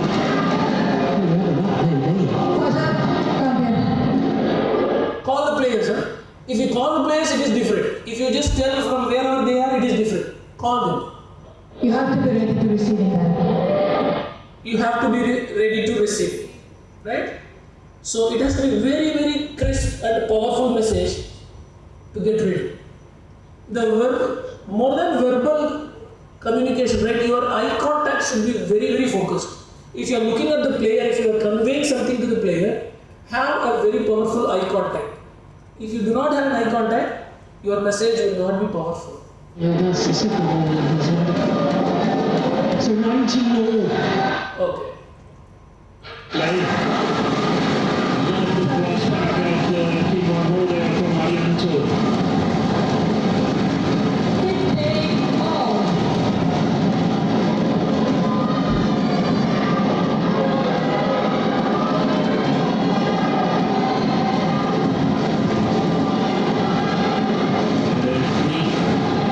To really get into a good service speed here.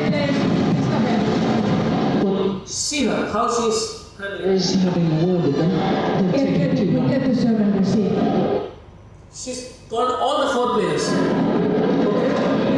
Yeah, Get ready quicker to serve and receive. Simple, that's it. Get ready quicker to serve and receive. These are verbal warnings.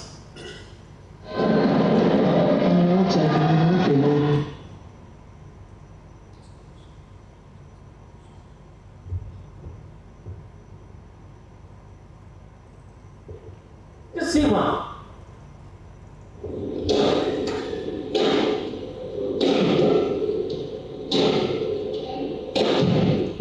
behind the back, all the trickery from the Sucramulio. What is funny from here? Just tell me.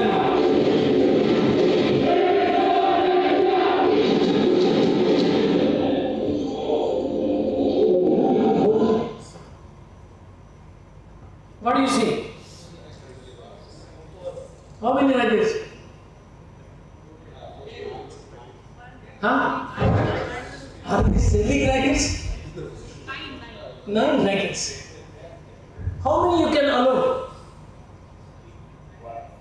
1 or 2 maximum. 1 or 2.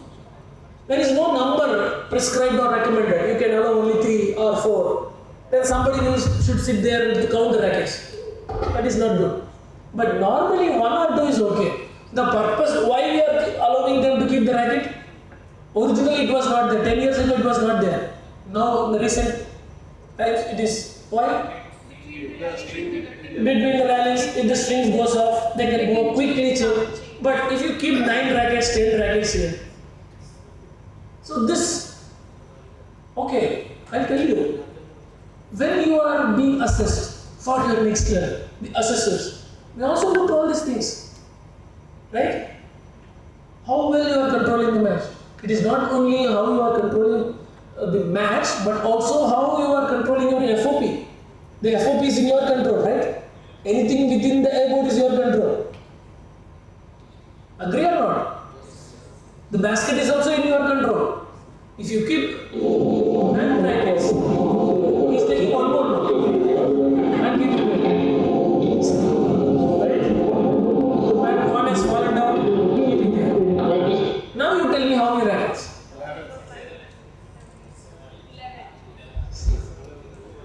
So these are the things you should be in control. Okay, guys? Shall we take a break? Come back at 4. Come back at 4.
Go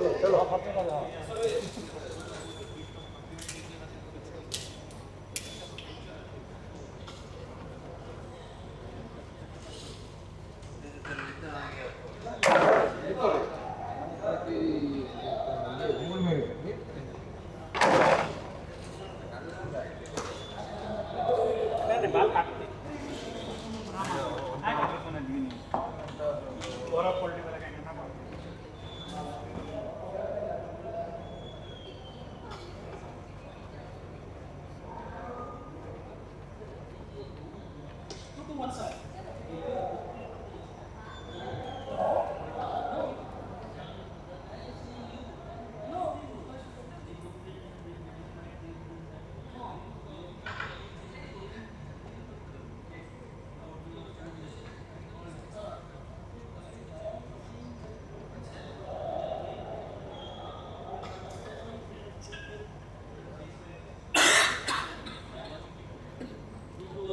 Yes, yes, that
mail करଥିଲି ଆପଣଙ୍କୁ ଦେଖିଦେବେ ସ୍ୱାଧୀନ ଠିକ୍ ଲାଗୁଛି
No, no, no, no.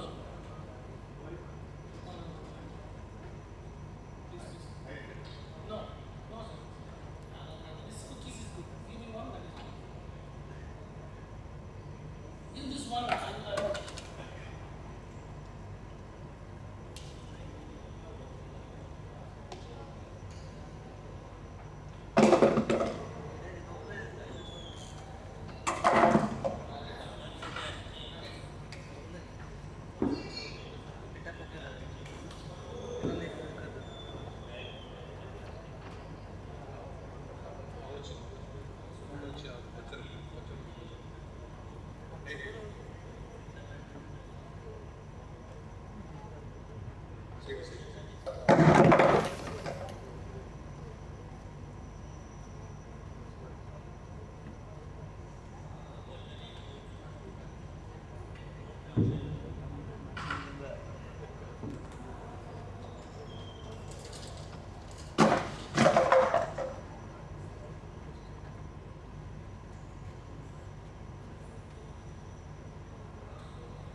नहीं वो मुश्किल ही है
समय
Check.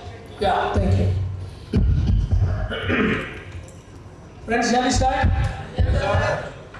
We'll show one example when a let is taken back, fault is taken back, how it happens, right? It's a bit too close to the net to retrieve with any control.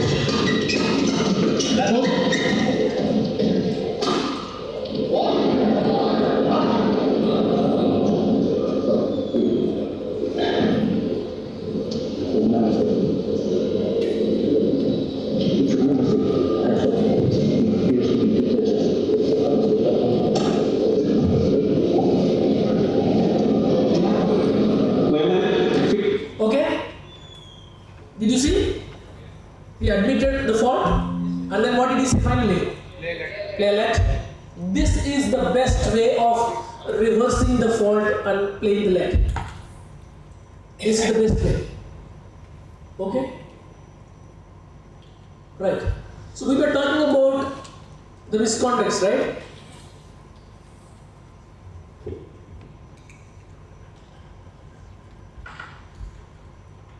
Where is misconduct?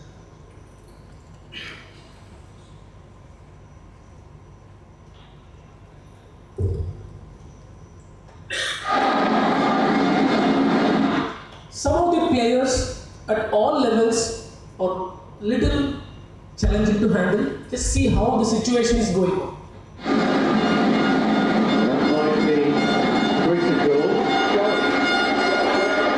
I will give the scenario.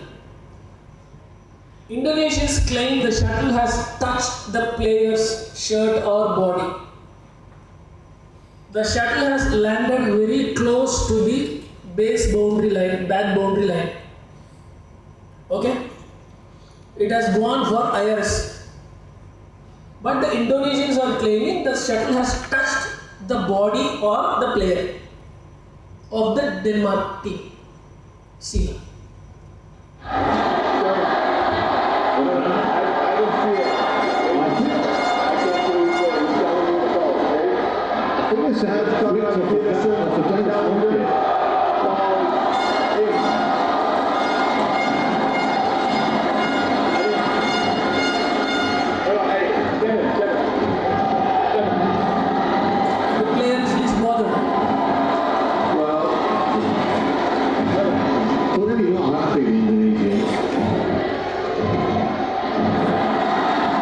The shuttle is in.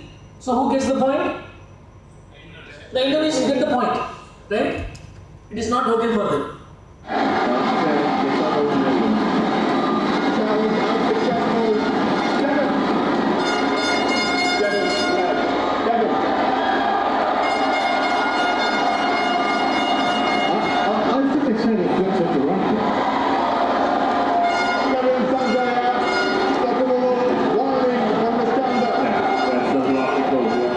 This became a big dispute, big debate, and then after 4 or 5 minutes of argument, a referee coming in, and then this was settled. Okay. But how to control these situations? This misconduct. Giving a yellow card is not a great thing. All umpires have the yellow card. All umpires will have a red card. Just flash. It's not a big thing. But how do you control it? Some players are very hard to control. Some players are okay. When you get a player whom you cannot control, then you will be in trouble. So this is one of that situation where the player, the reason is this is his country where this event is happening, and he was world number 1 at that time. He gets a lot of support from his crowd. So his behavior is apparently like this. The same thing can happen anywhere to you. If you go other state and do an umpiring, those who are national, that state player you are giving against, there will be a lot of, retaliation like this. Handle it. I'll give you something what guidelines I will give, okay, after this. Look at this very close. This is 5-minute video. Look at this very close. Have an observation what is actually going on the court and how the umpire is controlling. This will come with the video, okay? Understand? Service over.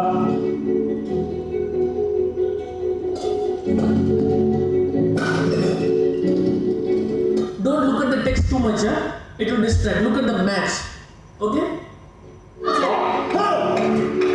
Service over.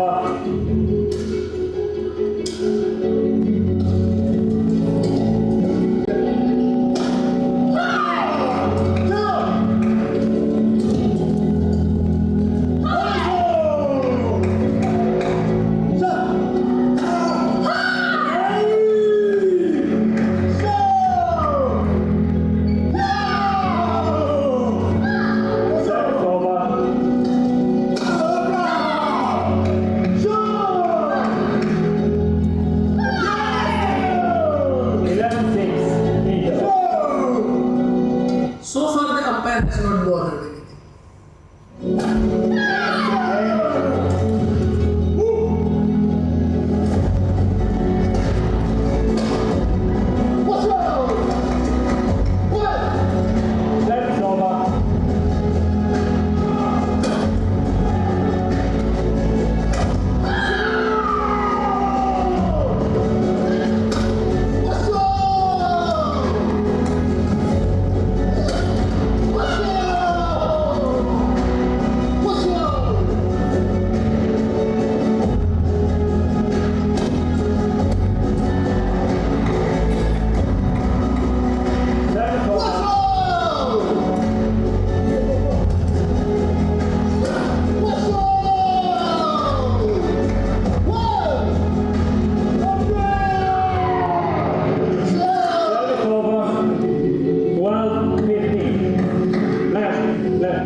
Is it too long time that he called the players?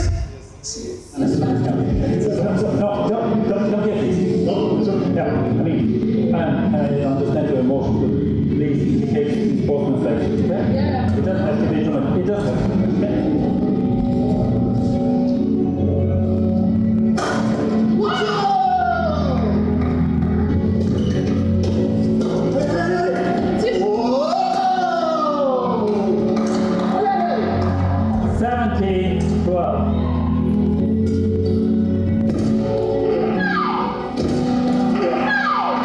Service over. 13-17.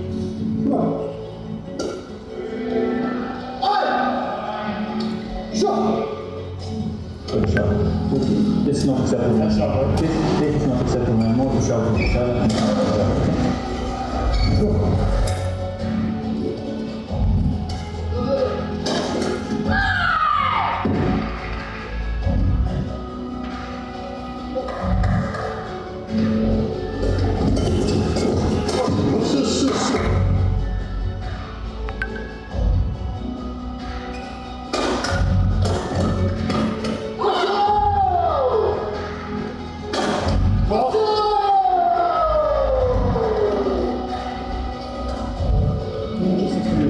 Keep screaming on us. I wanted the sportsman.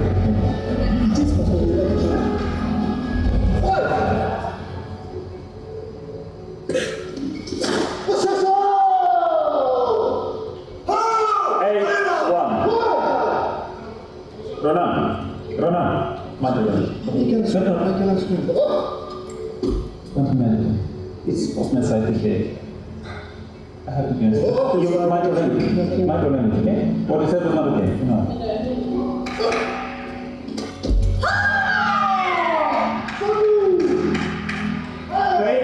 Hey. Let's go. Out. Service over.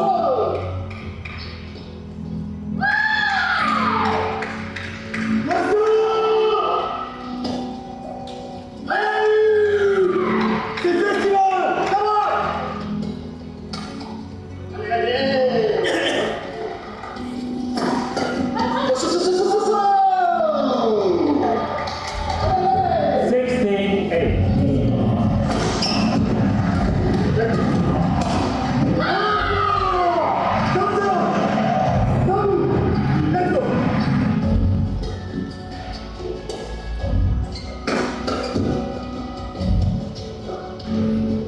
Okay.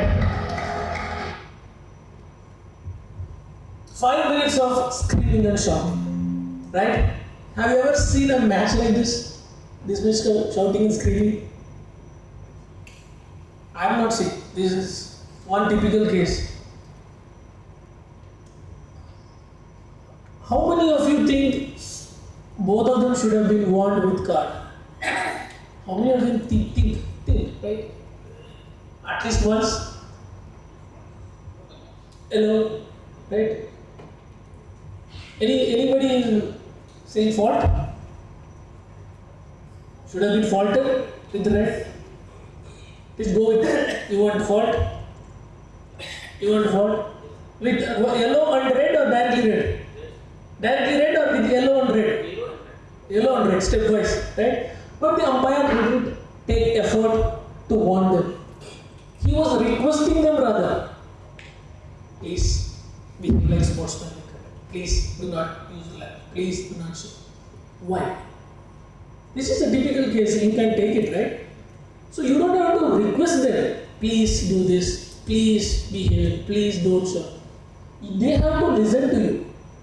Right? If you think they are screaming too much, you have all the rights to use your authority to control it. If they are not listening, you can use the card as appropriate and then say refusing to follow the instructions. Right? What is your reason? Not too much excessive celebration. Right? When that is going beyond control, what do we do? Right? But in this example, it was not.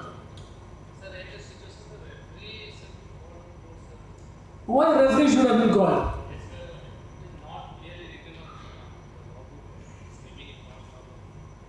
Why the referee should come here? Just let us discuss. Samir, why the referee should come here? Why the referee should come here? Just you said, right? Why the referee should come here?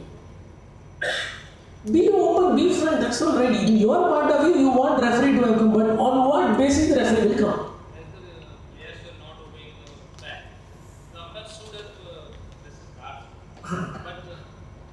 Yeah. In this very example, the umpire did not control the player firmly, right? That's why I used the word at least. So, if the umpire was very authoritative, he should have gone with verbal warning, no shouting. The tone itself will say whether the umpire is requesting the players or instructing the players. Both are different. Requesting is different, instructing is different. The umpire should instruct. As an umpire, if the same situation happens to you, it doesn't happen very often. Only between selective players where they know each other better and somebody has won somebody, right? Where there is rivalry, that happens. If this happens to you, you instruct the players what to do, what not to do. Call them, give your decision, do not repeat, no excessive celebration, what to do. You can even tell verbal warning, I warn you. Then you go with card. Then if red is given, then obviously you will call the referee. See, referee would have been watching all these things, right? But in this case, referee might have thought, being not necessary to go into the court unless the umpire feels so. Probably that is how we should take. Lesson for you from this is how to control the excessive celebration and screaming. Exactly. If you control it in the first instance itself, when it happens the first time, right? You control it fairly and firmly. Both are very important. Fairly and firmly. No excessive celebration. Right? They can celebrate, but not too much. This is like intimidating somebody. You are aggravating somebody. Right? So that should be avoided. Okay? This example is good.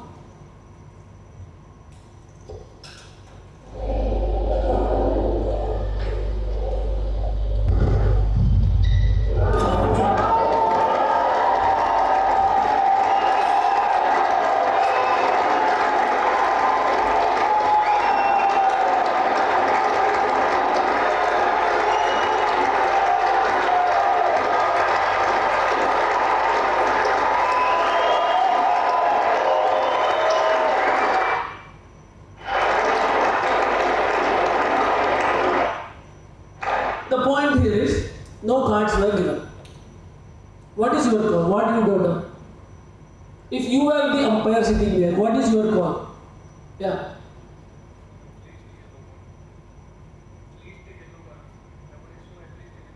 At least a yellow card. Why? Sportsmanlike. Your opinion is you would have given yellow card if you were there in the umpire. Okay. What is your opinion? What you would have done? Yes.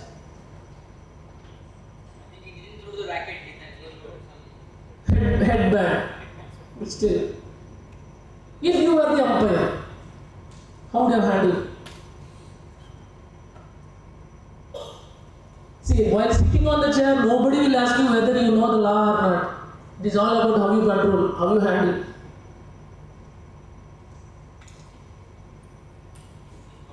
Will you take this much time to decide?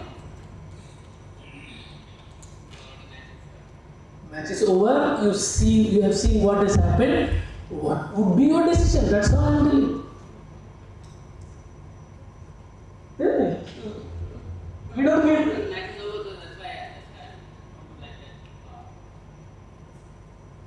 Tell me your decision, that's all. We want only the decision, no explanation. What? Nothing. This is all. Okay. What is your decision? You would have given a red card. Why? Okay. You think in your perspective it is very unsportsmanlike conduct. Okay, fine. What would be your decision? Huh? No card. Why? This has come from the instinct, acute. You are telling in that way. Okay. What would be your decision? You give yellow card. For? Why?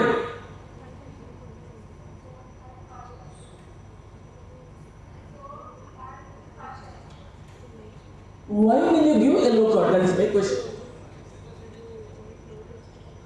There should be a reason, right? Why you give yellow card? Over. Okay.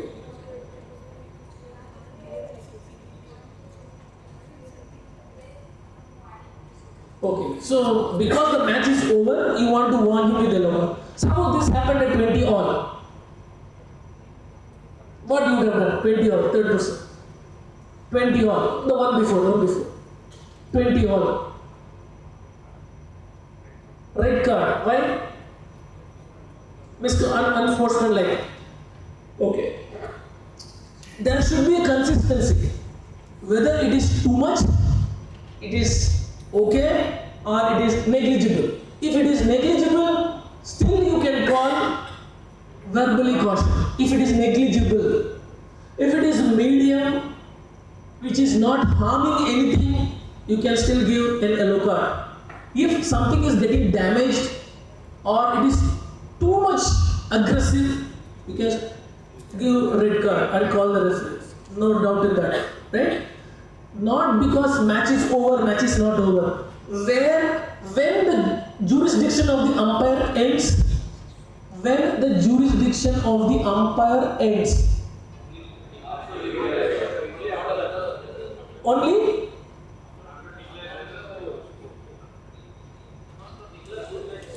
after declaring the match score, the jurisdiction of the umpire ends.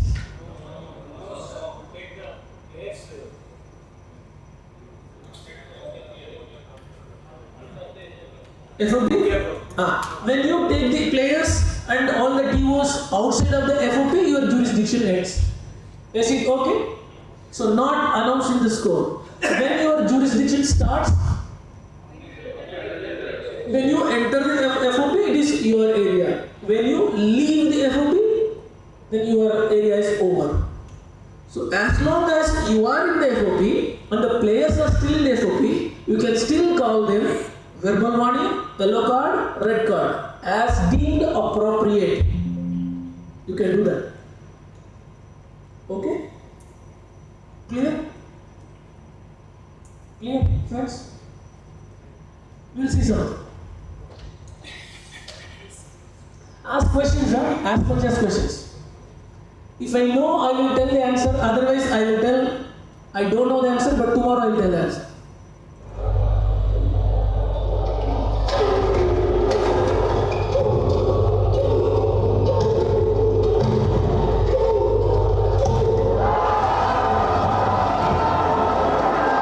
What happened? You all saw that. Right? Let us talk whether this is acute or habitual. Is it acute? Okay, good.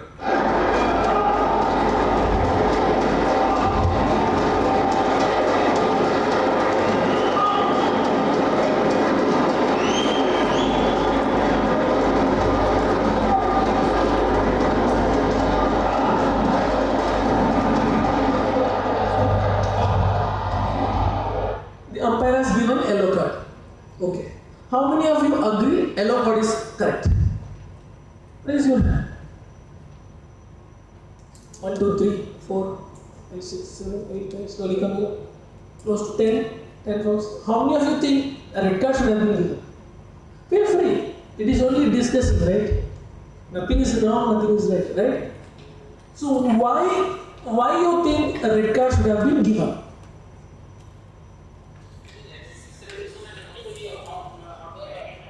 Okay. Aggressive celebration, and also he hit the net very aggressively, like damaging the net also, or whatever, and also unsportsmanlike, right?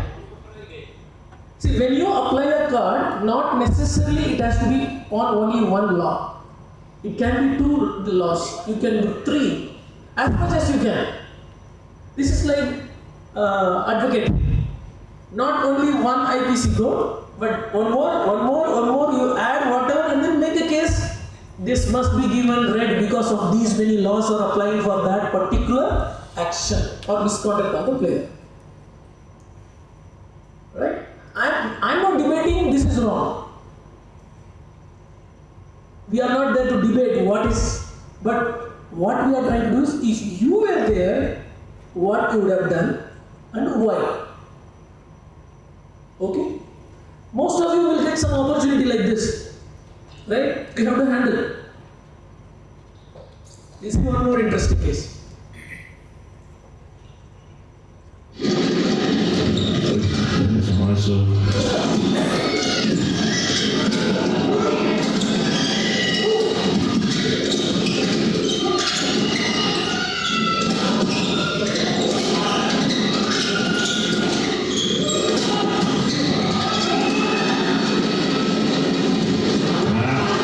It's a little bit too late there, because you could almost sense it when he was moving. A little bit of controversy between Kim Astrup and Yang Pohan.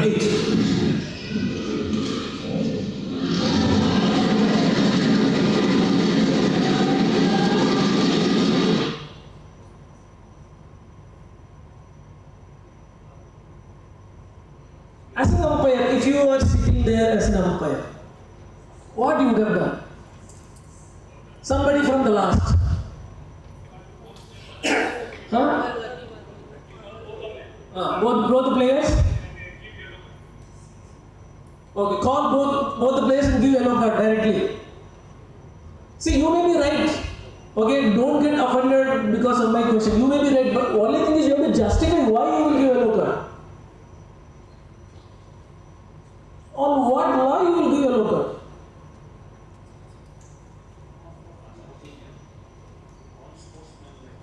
Unsportsmanlike, okay.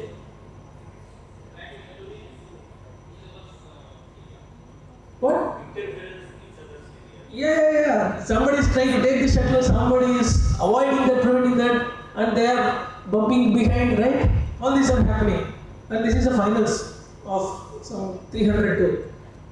If you were the umpire, how would you have handled? Yeah. What? Sit, listen to it. Warning for misconduct, yellow card for both. Will you call and then tell them verbally first, or directly give?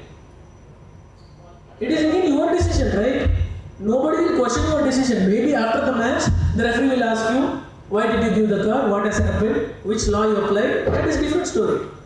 Now, assuming you are on the chair. So, how many of you think yellow card directly should be given? Yellow card for this unsportsmanlike verbal warning? Majority of the verbal. Did the umpire care calling them and then tell something? Actually did it. Okay? These things will happen between known rivalries. Very often, known rivalries. Unknown rivalry will not do like this. Only the people who know each other, they will do that. You did this for me in that tournament, now I will do for you this in this tournament. So this is fun for them. Even the players will forget what they did. They will forget it. But how we handle it, what we missed, take it. Okay? Now,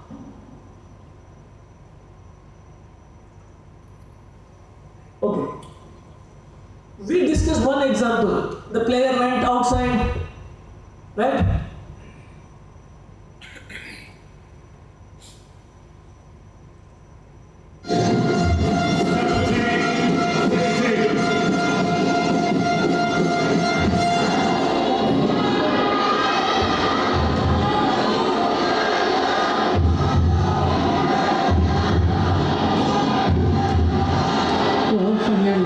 Saying he's injured and he's not allowed treatment.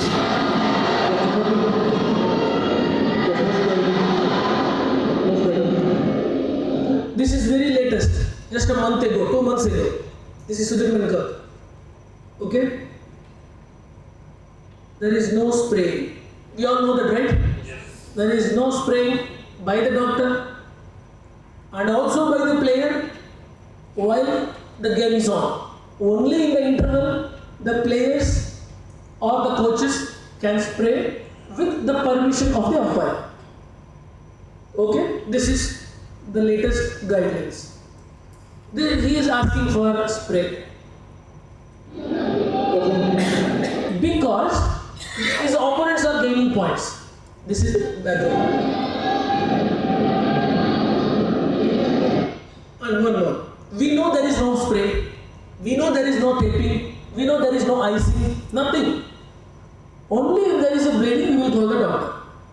But still, when the player asks for a doctor, if you are not sure, call the referee. Let the referee decide whether to administer something or not. Sometimes, the players wanted to know from the doctors, is it advisable to play or not? I have an injury, I am having a pain, is it okay for me to play or not? For that, the player needs some advice from the doctor or the physio. He has the right to ask for it, right? How severe my injury is. I have twisted my ankle, can I play or not? Is it too much? The doctor can say it is normal or it is not advisable to play, then the player will take a decision. For that, we have to ask for the referee to come on court and then take a decision. Straight away, never tell no medical. Okay? Clear? John Doctor being called on. Not quite sure what John Doctor can do. He did something to his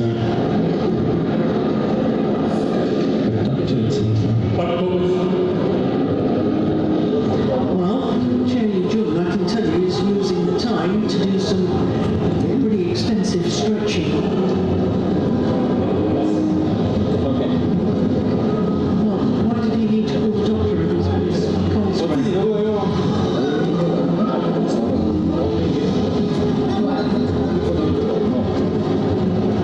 The referee was so strict, no spray allowed while the match is on. Well, you're only allowed to put spray on yourself during the... He's calling for referee.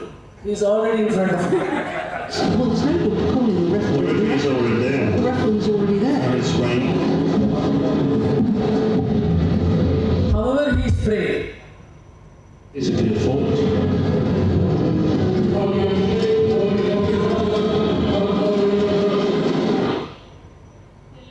Yellow card? Why? Is it for spraying? Tell me, whether the yellow card, from your perspective, whether the yellow card was given for spraying or for what? For undue delay. Huh?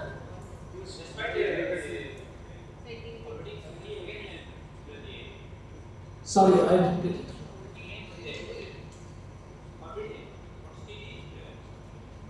So though the umpire says, the referee says, no more delay, you cannot spray, how you spray? Because of this spray, and also he didn't listen the referee and also the umpire. So it is undue delay, he is delaying. The match is not progressing. Though the umpire says no spray, he is delaying. So he got a card. Okay, now.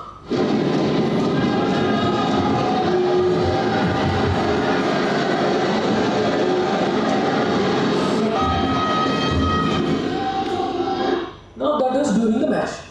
Okay. Game is over. Okay.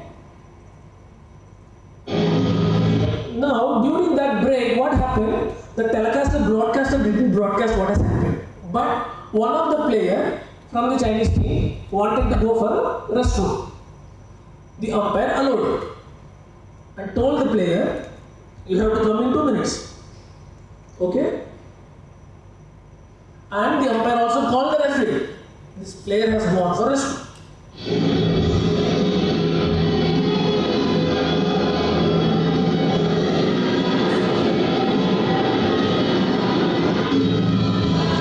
Well, interestingly, Social Jake reports. Unfortunately, because I think somehow we don't have got to come up with something in terms of toilet breaks. I think she's changed it. So we have 3 players already in the court. We discussed the same case a couple of hours ago. I'm sure it wasn't toilet break, in which case she shouldn't have run off as soon as the new timeout started. Now she has gone.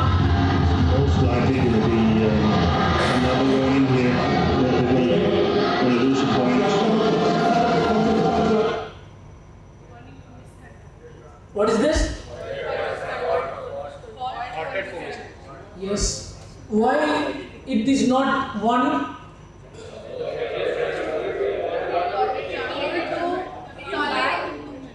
Why it is not a yellow card? Already given the yellow card only for the male player, no? Yellow card was given to the male player. Now why not yellow card for this female player? Sound. Team for them. So she got red card. Clear? 30. She took more than 30 seconds. After the umpire is called 20 seconds, and after 20 seconds, another 30 seconds delay. That's it. So if you don't see the player is not in your vicinity, not in the FOP, you don't see. This is what it is. See how the announcement is going. Yeah. It's a second warning for China, and therefore it's a red card. So it's 1-0 in this deciding game to Korea. And that's why Sulian Jay wanted his partner back on court. And I understand that it's the rules. I just feel that the rules are not. She was not aware originally the point will go. Even if it is break, will the point go or not? Good enough. But as they are, there's no other option than this one. Yeah. If it was a toilet break, I agree with you. If it was just to change your shirt. Okay. So if it is delay, it is delay. Fault. Clear? We'll see some more fault. Okay?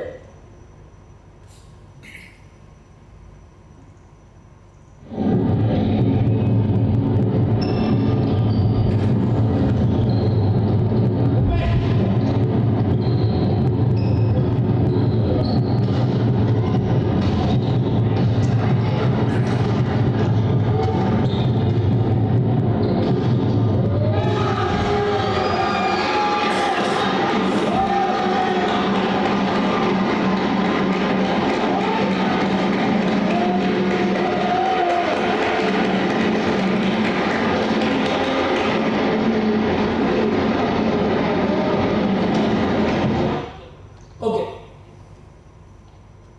Fourth row, comment on this. I am not going to ask question. Comment on this. Fourth row. Why?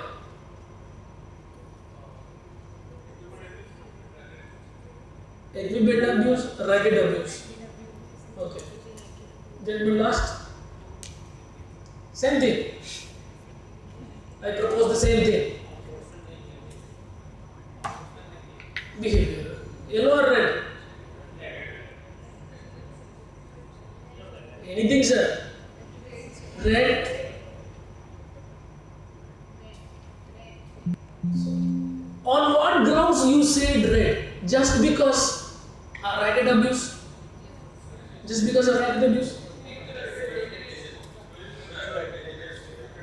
Throwing the racket dangerously. It went very close to the line judge also, right? It may not hit him very harsh, but still the throw it went near the line judge. The racket also broke.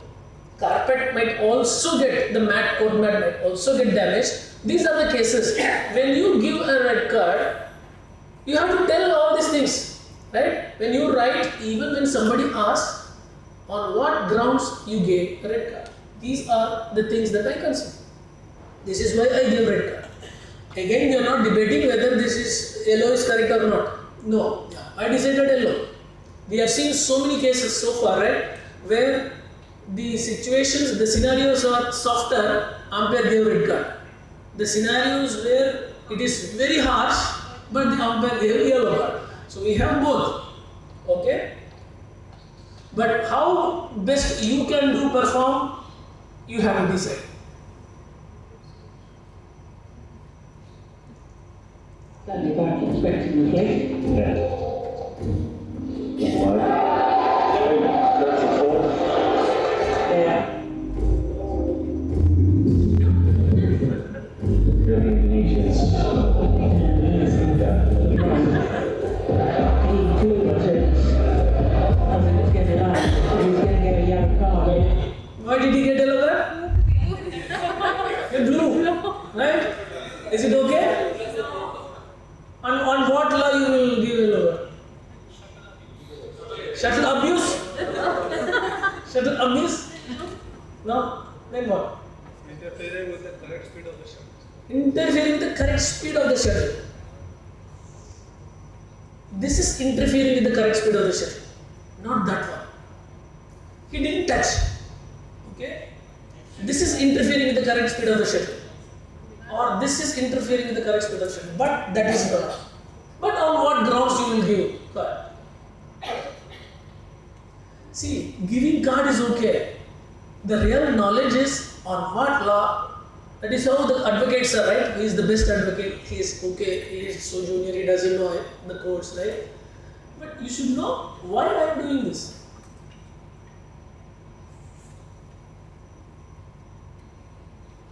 On which law? Gentlemen, you can say on which law? This is just exchange of our thought process.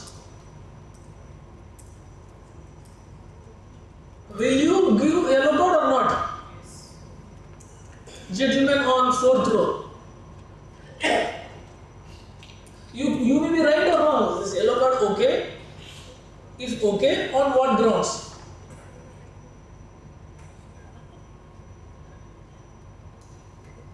Go ahead. Did he influence the line judge?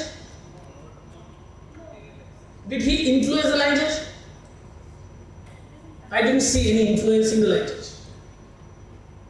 But he did some mannerism where he was given a yellow card. For what? Unsportsmanlike, right? Guilty of misconduct, not otherwise covered by laws of badminton. This is unsportsmanlike, basically, right? You should not do all these mannerisms. That is what this card was given for. Now you see this. The right one cut. He's 7 from. Can you do it again here?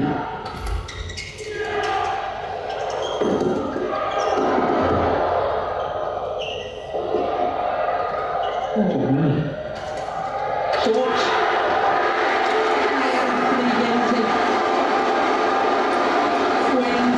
Now you tell me, was it so powerful or not? How many of you agree powerful? Very powerful? How many of you agree it is very medium, light? Okay. Now this. In 2.5 years, the beaten finalist at the last Singapore Open, Anthony Ginting, in 2022, is the champion. Well, he might get a warning for breaking his rackets. See the racket.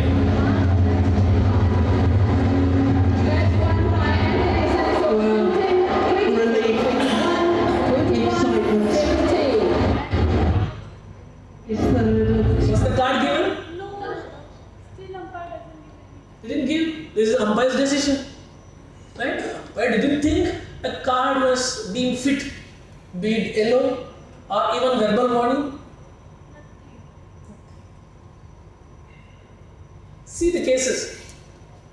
The extremely strong case, but no cards were given. Right? Interesting, right? Learn from all these things. For which case you should give warning, verbal warning, or yellow card or red card. The severity of the problem is important.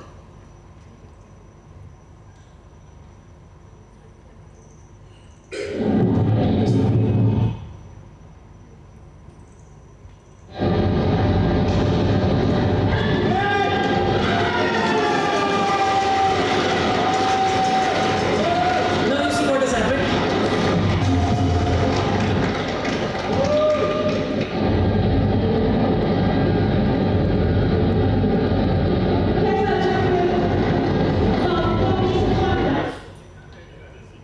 Did you see? Okay. Did you observe how many of you observed whether the umpire has seen actually while throwing the racket? See one more time. These kind of cases will not happen repeatedly, right? It has to happen. It will happen only once. Just see at the time of throwing the racket where the umpire was looking at.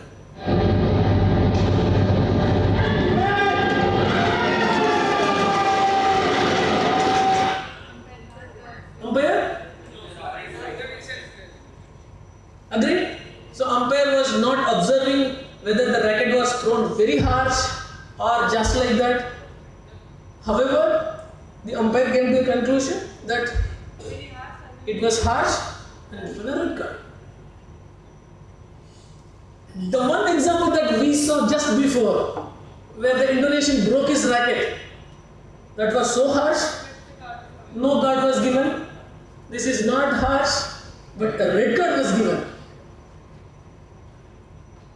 So there is no consistency. If you all do a consistent umpiring, as a state, you all will elevate, you all will grow up. One umpire is giving fault here, one umpire is not giving fault here. They don't know what they are doing. We don't want that. Standardize. You be consistent. If you give a service fault, then you should also give that same service fault if it is real fault. If you handle a misconduct with an yellow card, all of you should handle that particular case, similar case, with the same yellow card. Because you judge that incident severity in the same way, in the same yardstick. Right? There should not be too much inconsistency. Then it is not okay. We want to standardize what is medium, what is lower, light, what is medium, what is heavy. You all should have similar understanding. Okay? Okay?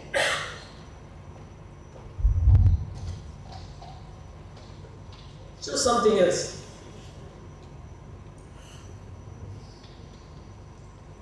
Okay.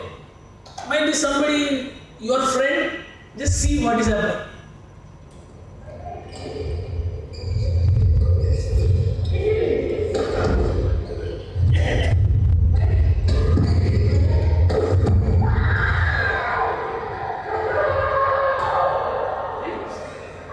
Listen carefully, Listen carefully.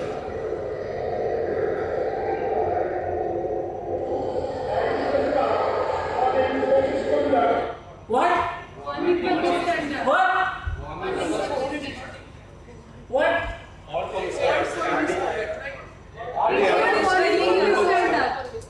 I don't know what it is. But what did he say? What do you mean? Right? Whenever you take card, you should know what card you are taking.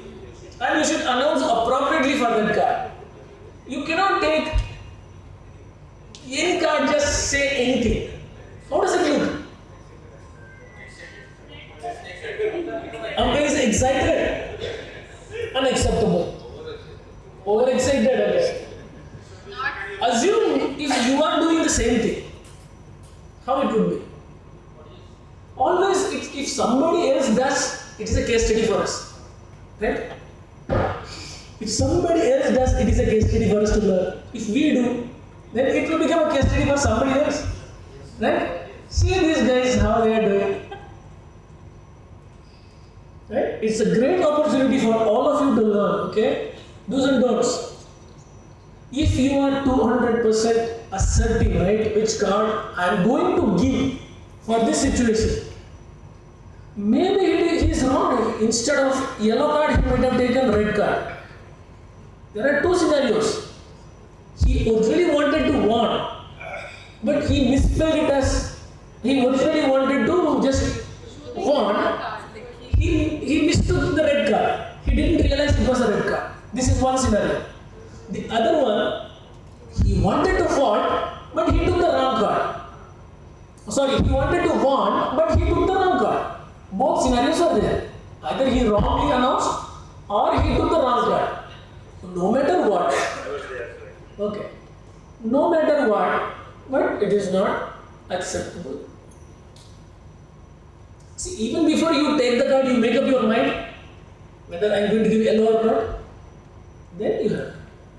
I had one video where the umpire took the yellow card and red card and showed warning.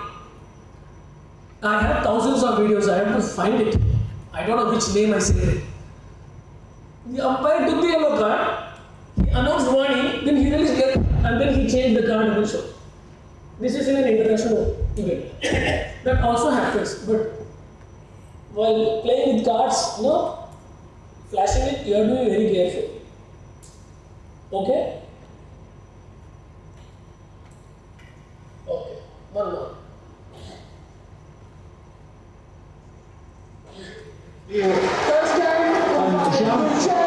Delighted with that secure the opening game. In the end, a long game it was, 21-19.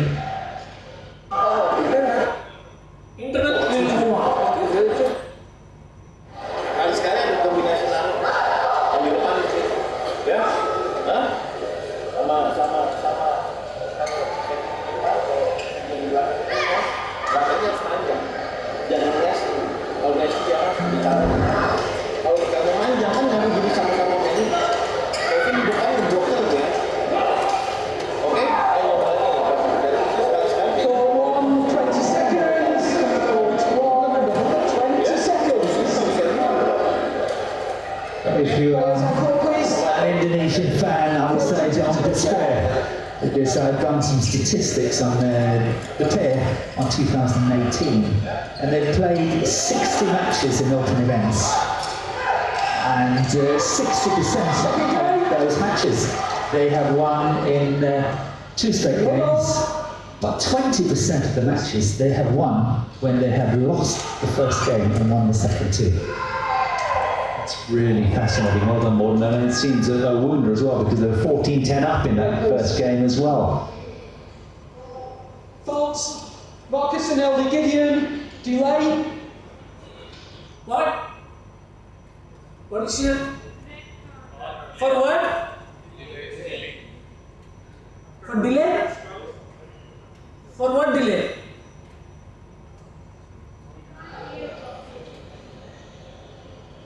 Let's see. So start of the second game, the top seeds and raining, and it's all into the open. The umpire says, when I say on court 20 seconds, you have to be on the court. You should not be near the basket. Little harsh. Right? When the players are already there, they are not going anywhere. They are still just behind the umpire on this side. The umpire can very well see they are still within the A ball, not even gone outside that A ball. However, the umpire decided the moment I say 20 seconds, the player must be on the court. No warning, just directly shot. Champions turn this around. Just scoring from The umpire told referee, the referee is okay. Nothing happened. conversation and official. So Gideon is getting a warning here, Gavin. Too harsh, right? Somebody is too lenient, somebody is too harsh. Now you see this.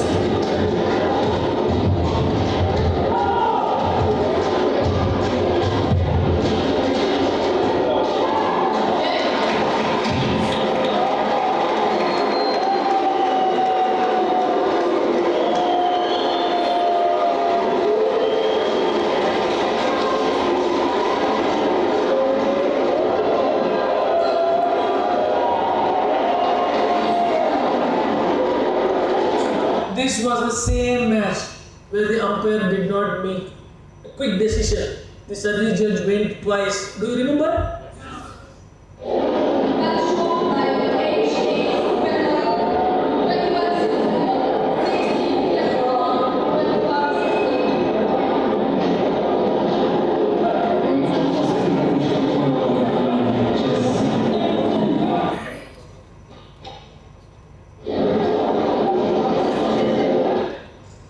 No. Fifth row. Tell me, Bill, what is missing here? Something is missing. Fifth row. Huh? They are not taking the players. Anything else? Wait. Somebody else, I want to give opportunity. Fourth row. These three gentlemen, anybody, not you, them. Final announcement. What is missing? Something is missing. This is not complete.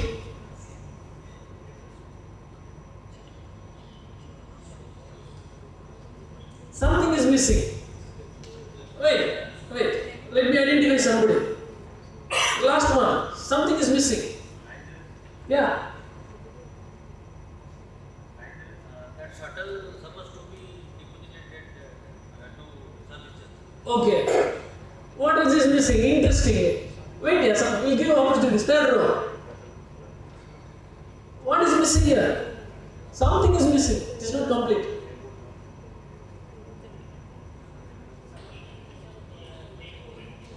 What? Okay, the shuttle is still here. It should go to the shuttle bin. Okay. What is missing? Okay, tell me. After he saw the red card, he did not call the Umpire showed the red card. What he should do? She should do? Did she call? The same did not happen when the umpire gave a red card for the Indian women's doubles players. 3 videos before we showed, right? Mild throw, the umpire gave a red card, didn't call the referee. Here also didn't call the referee. If somebody is in assessment like this, you're out. Right? Sorry. So, anytime you give red card, yes. Olden days it was 2 times. Second red card you call the referee. But last 7-8 years, it's changed. First red card, call the referee. Please don't focus on these shuttles, airboats and all these things. This is important. The referee is not called. That is more important. This is not complete, you know? Yes, please. If you get the service charge and offset them at the same line, now you should leave another side. Yeah, that is also okay. The service jet should have gone to the other side, from here to there, bring those players. That is also missing. That is mainly presentation aspect. That is also missing. I don't deny that. But the most important thing missing fundamentally is the law. Right? Presentation is second, that is okay. The shuttle is kept, still okay. The important thing is umpire should call the referee. Any questions?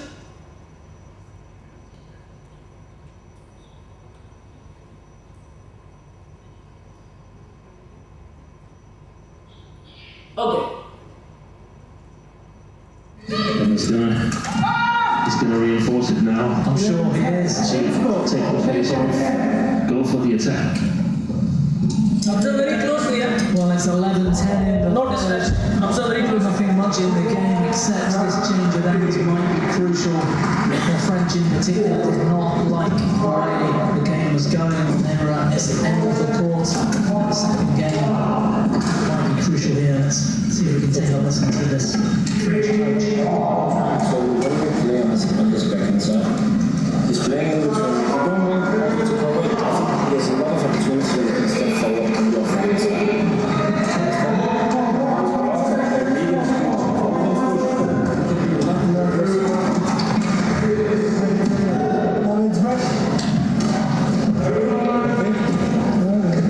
The problem here is the player's basket broke. Okay? It's broke. It's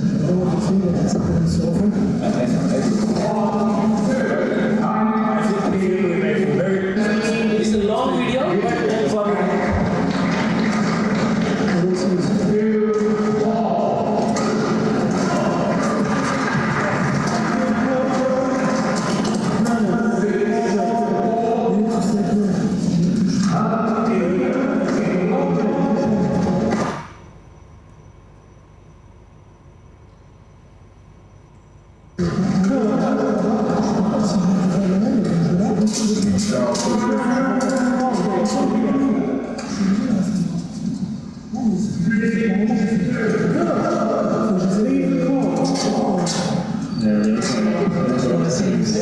They're unaware that the umpire. we are not seeing the umpire telling the coach to leave the court. Okay? Because already 20 seconds announcement over.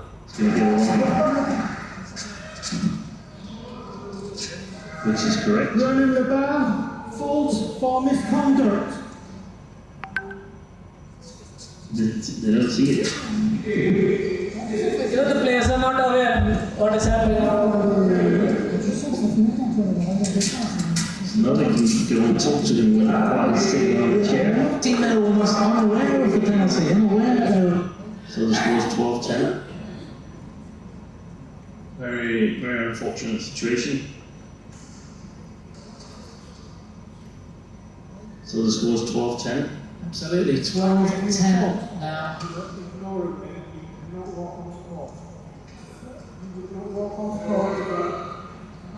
And now we'll get the referee back Now the fans understand that they were being spoken to. They were unaware of the situation. It certainly felt like. See the situation. The player's basket is broken.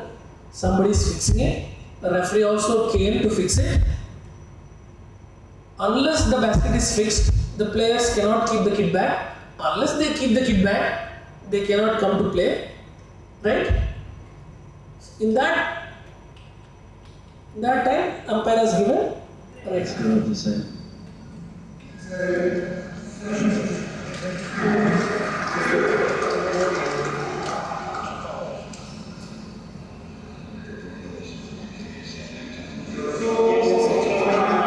It was long discussion, okay?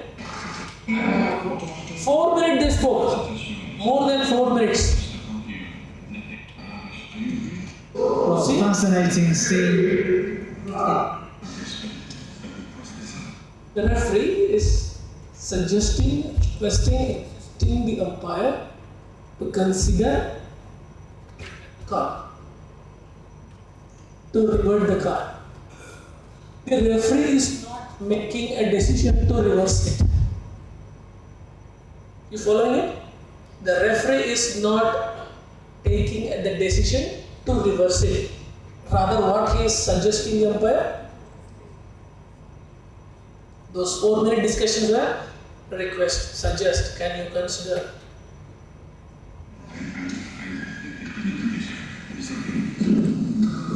Well, fascinating scene. The umpire agrees. It doesn't appear that the French players or coaching staff were aware that they were being warned. Let's hear what the umpire says to the coaches.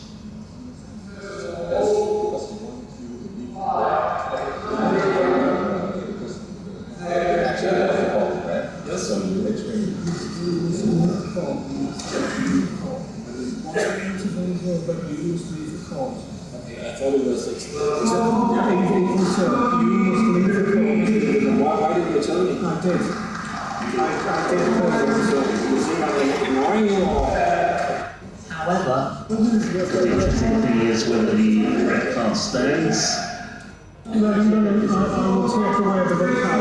These are 12 points now. They're perfectly aware that the red card was given. And they don't have any coach. I will take away the red card. I'll take away the red card. That's what he said. Takes away the red card.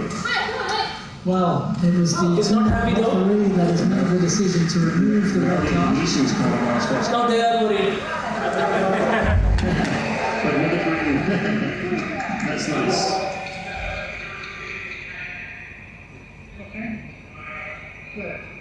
Well, the situation is that the kit boxes have been falling apart all day. Okay, now, so can a card given be taken back? Can? Yes, we have the proof, right? If somebody says over the air, we may not believe, we have seen the proof. Okay? If it is deemed appropriate, but not by the referee, by the umpire himself or herself. Too harsh, can you consider, suggest to consider, and then if you agree to it, some cases umpire didn't agree, no, it's yellow, red, that's it, then, right? So cards are also reversible. We have a case. Not junior tournament, ordinary tournament, the world championship. Cards can also be reversed. Any questions? Any questions? Any announcement? Reverse of red card? He said, I'll take back the card. That's it. Yeah.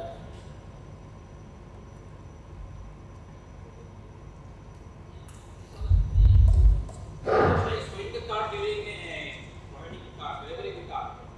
What's the way to reverse the card? Nothing. What did he say? I'll just take back the card. Showing the card from here to here. Reversing the card from here to here? No. It won't look good. Right? So just tell verbally, I take back the card. Correct? Okay. Now we will talk something about the coaches. Right? They are more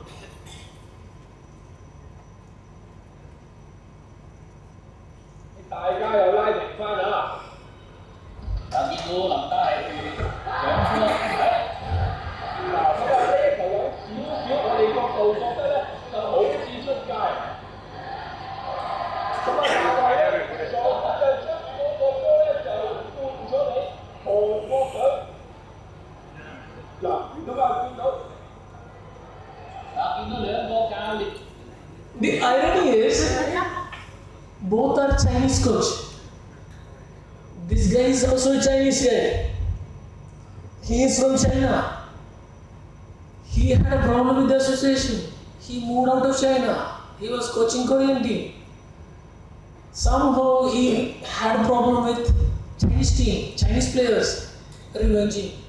But they are same country.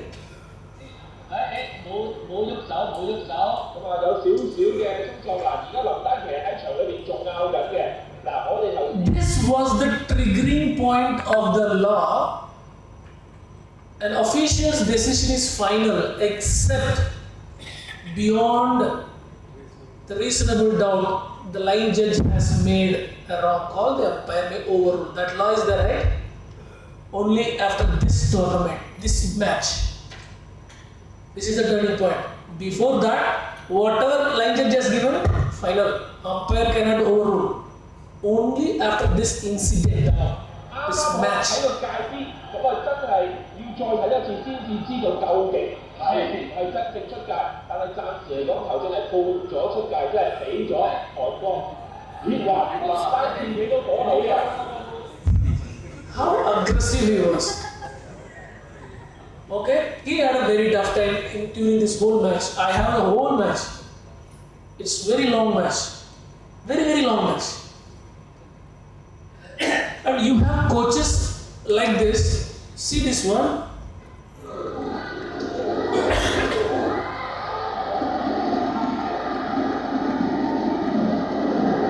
Here what has happened? Indonesia, Denmark, the shuttle touched the surface outside the baseline. The line judge has given it out. The umpire has overruled it as in. That is the problem.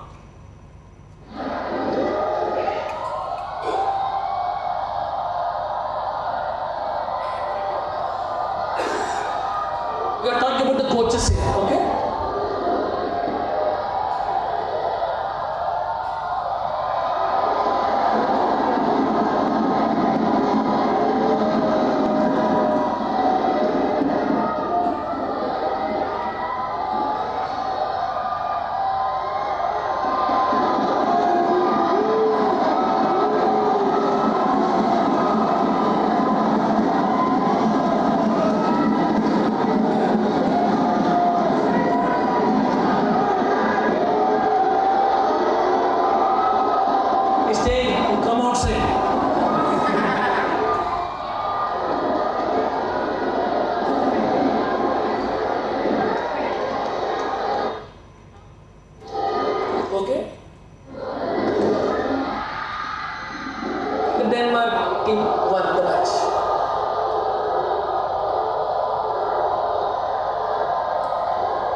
Coaches.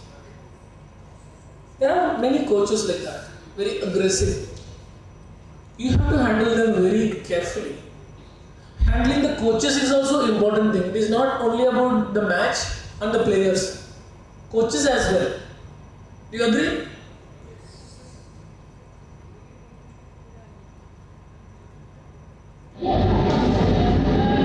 Just see how you will behave or how you will handle these kind of scenarios. Just see this person. Do not focus anywhere. Okay? See this person. And each one of you assume you are sitting here. Okay? Visualize that you are sitting here on this chair with orange shirt. What shirt you are wearing now? Orange shirt.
So now you are on the chair with an orange shirt.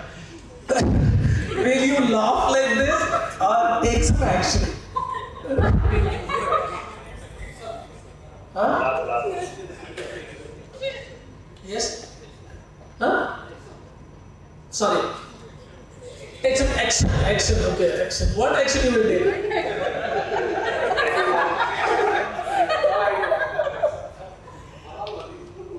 Warning. Formal warning. Anybody else?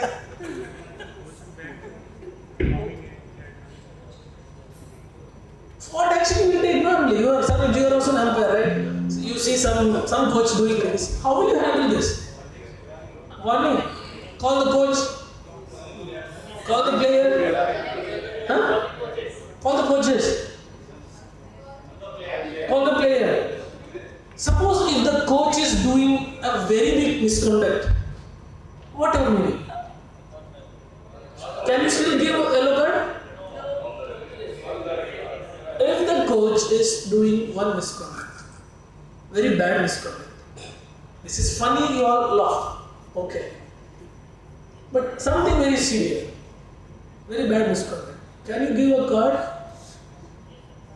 Yes? No? Yes? If you say yes, you have to tell why, how you will give. Can you give a card to your coach? What will you do? Typically call the referee, let referee handle the situation, right? Whatever. Let referee will call, talk to the coach, do's and don'ts, whatsoever. Right? So, if you were sitting on that orange chair, you would have laughed. Right? But the umpire was so composed, he didn't see at all. Right? The important message I want to give you is, though you focus on the players more, you should also focus on the coaches. Right? Not keeping your eye on the coach like this, but at least have an awareness of what is happening. Right? Celebration is okay, perfectly fine, but to what extent? Right? How you can control it? If the player does this kind of dance, still okay, right? That happens. Some teams dance, some teams make some movements, that is still okay. But jumping into the airborne, right? You may face somebody in the near future, coaches.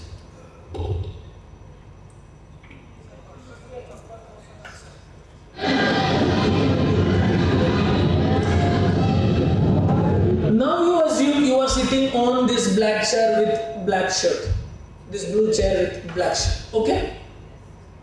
You have to go to that mood, you have to elevate that you are sitting there. Only then you will be able to apply.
Aggressiveness, right? There are coaches you will definitely encounter in your next or future assignments, right? How to handle. This coach did not argue with the umpire, but he went to the referees. But still nothing happened, right? But you see the aggressiveness of some coaches.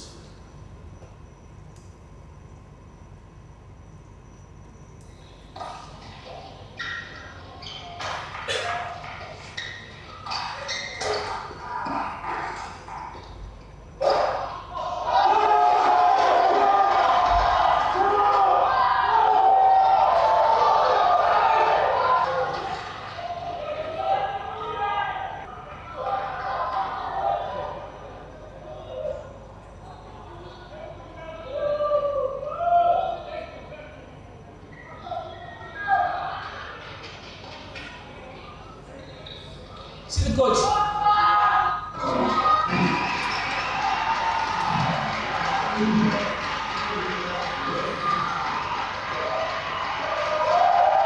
The coach is directly communicating with the opponent player. Just see that.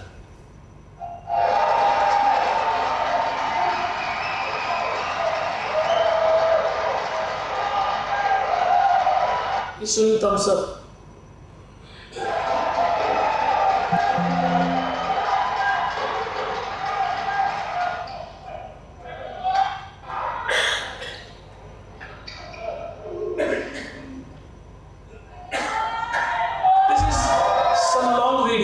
Okay, there was again some controversy and it was long dispute. The player did not go out of the court. They stood there, they argued, crowd gathered, and then finally they left. But I don't want to show everything. But the coach is trying to have eye contact and communication with the opponent player. The umpire did not tell anything.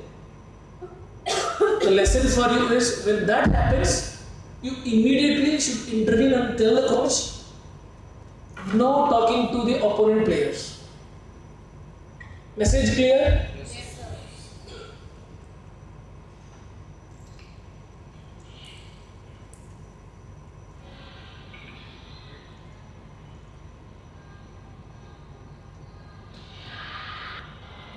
I've done it.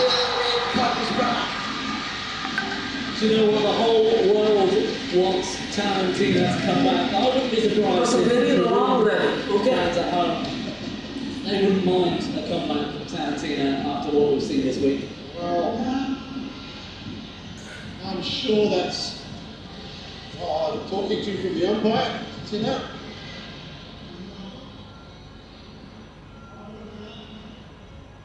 The player is about to vomit.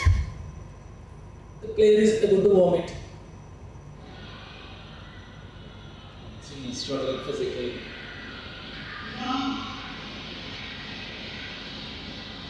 Wow, we were just talking about the struggle at last now, but she looks like she's in trouble. Winded, perhaps? The umpire is telling the player to come and play. Okay, but did you see what the coach did? Definitely.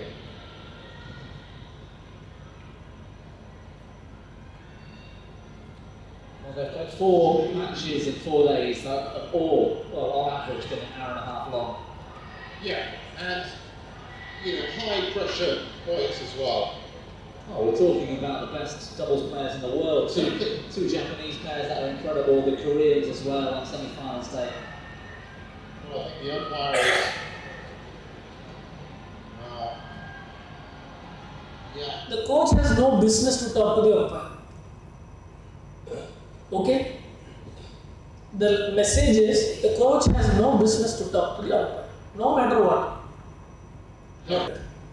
Not good news when Ramsey gets involved. He and the BWF official are not best of friends, I can assure you of that. She's being aggressive. More.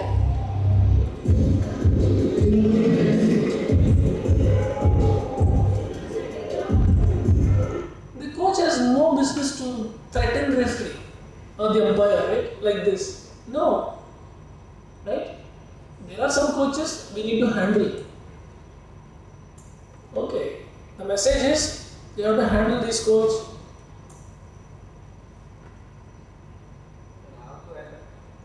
How to handle? We will talk. We will talk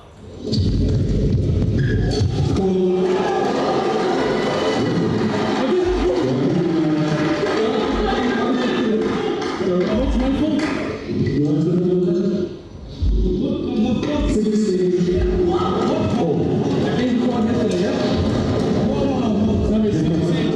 So what are you explaining to me first?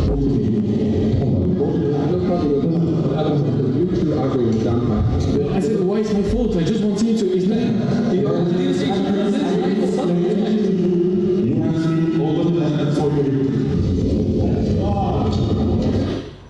because of the coach. The problem is because of the coach. The coach is asking some question to the umpire, why was given fault, etc. The coach has no business to talk to the umpire. That is the message here. See this one here. Extra margins, thanks up.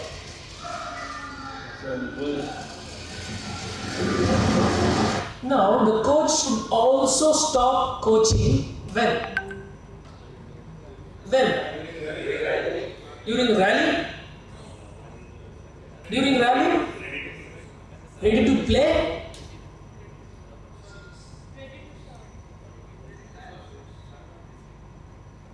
Let's read this.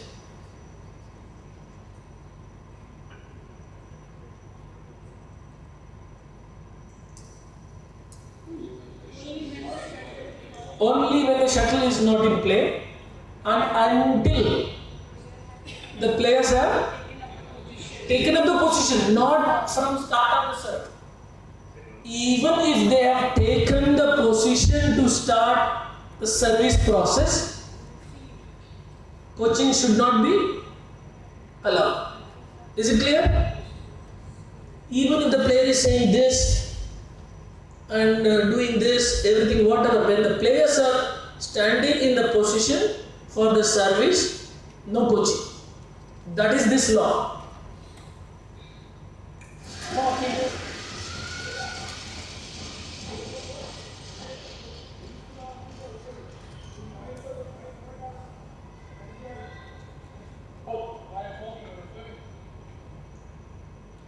Maybe the audio is not high enough, but when he was about to serve, the Indian coach was still coaching.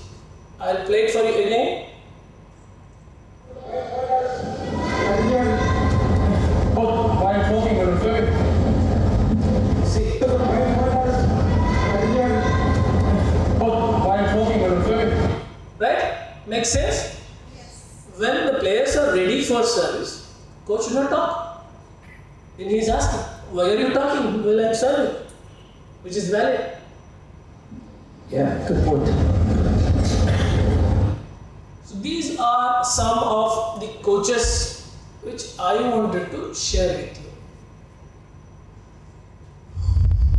Okay, now we will discuss any questions regarding whatever we have seen so far. Any questions? Please be open here if you have any doubts, questions. So far, if you think I have answered as many of your questions, doubts I have explained, right? Feel free to ask if there is a question. How to handle, somebody asked some question.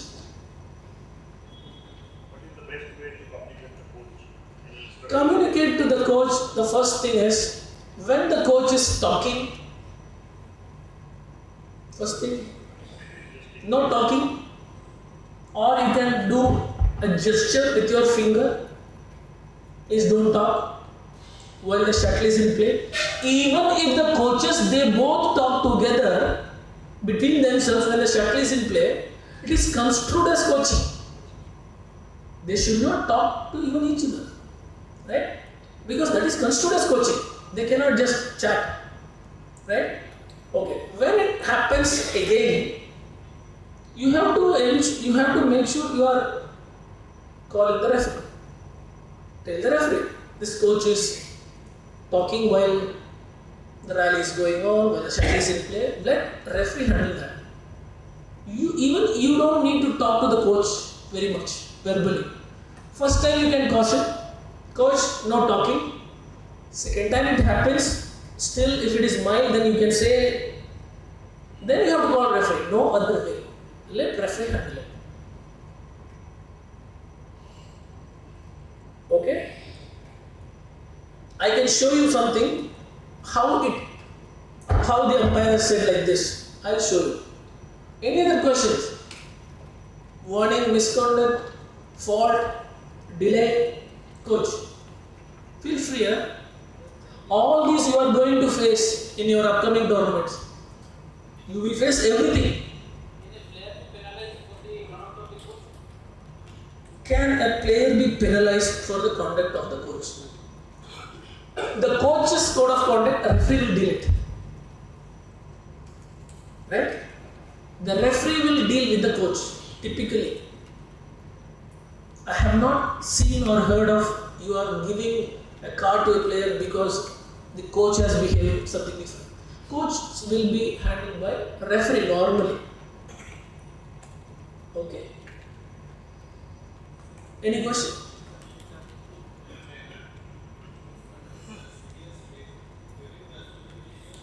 Can you please be louder?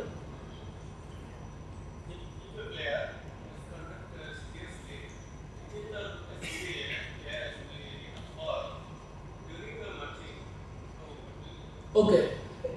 So misconduct happening in the field of play, outside the field of play. That is the topic. Is it correct? Okay.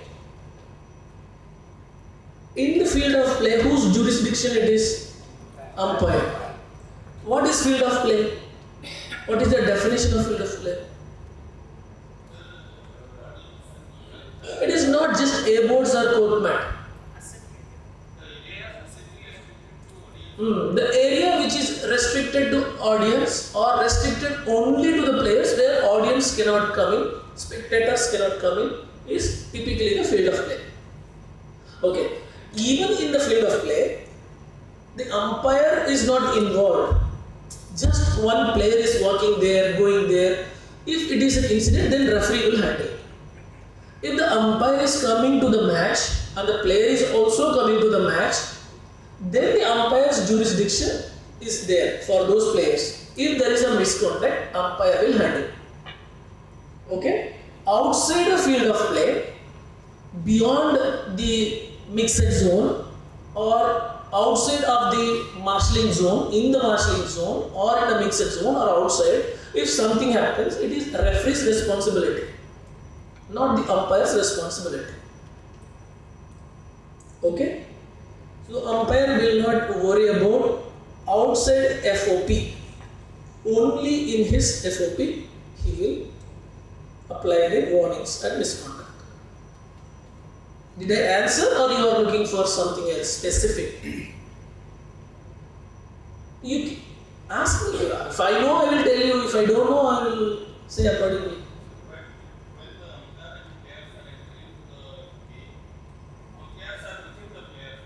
Okay? In the marshalling zone, right? While the clothing is being checked, you are saying when that something happens there. Is it your question? That is referee's zone. Is marshalling zone FOP? Marshalling. You consider about Odisha Masters. Where is marshalling zone? For example, I am telling you. Where is marshalling zone? Where is this? Where it starts? Is it FOP? Is it FOP? The typical marshalling zone where the players start marching. Is that zone FOP or not? No. If it is not FOP, it is not in the umpire's jurisdiction. Even though umpire is there, umpire will tell the referee that some misconduct has happened. Let referee decide. Okay? Okay. Players misconduct before toss, players misconduct during interval, players misconduct after the match. We saw players misconduct after the match. What has happened? If before the toss, I have a video but it is not very clear. One guy got a red card during the warm-up. Umpire called ready to play. He didn't come. Umpire took a red card. But the video is quality is very poor. I cannot show. It is very poor. So there was a red card given after the toss, before, ladies and gentlemen. After the toss, before, ladies and gentlemen, there was a red card. I will see it. It is there. Readily it is there, but the quality is not good. Okay. So there is one more scenario. A red card even before the toss. How it can happen? A red card even before the toss. It should have been happening while the players are marching to enter into the court boundary, right?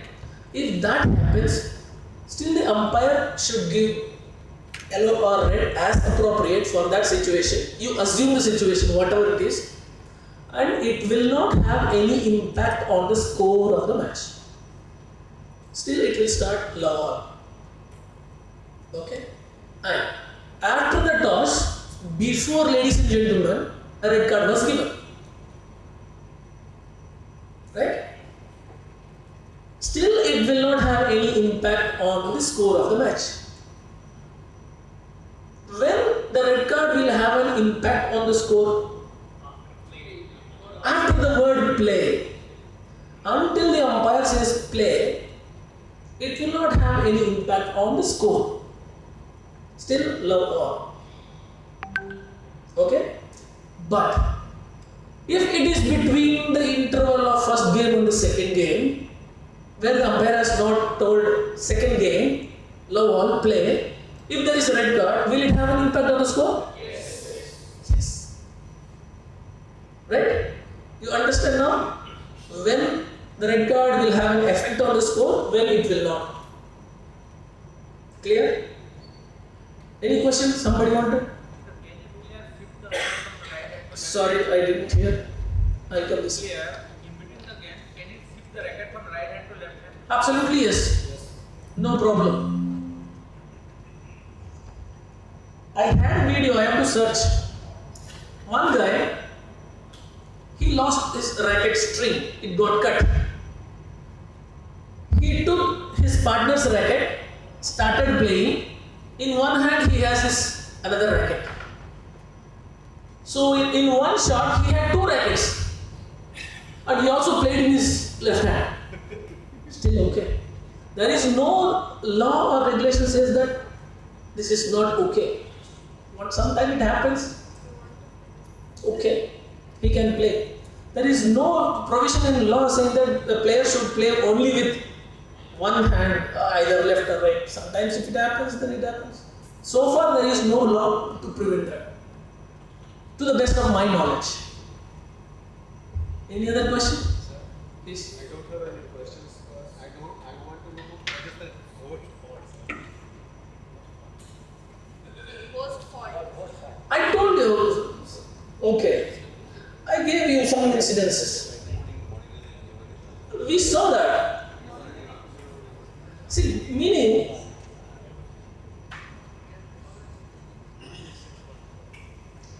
see, what was it? For no reason some fault was called. Not necessarily called as fault. What time?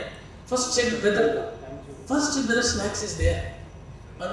Otherwise you lose time. Okay. So those are unnecessary faults that were called. Those we saw that in the morning.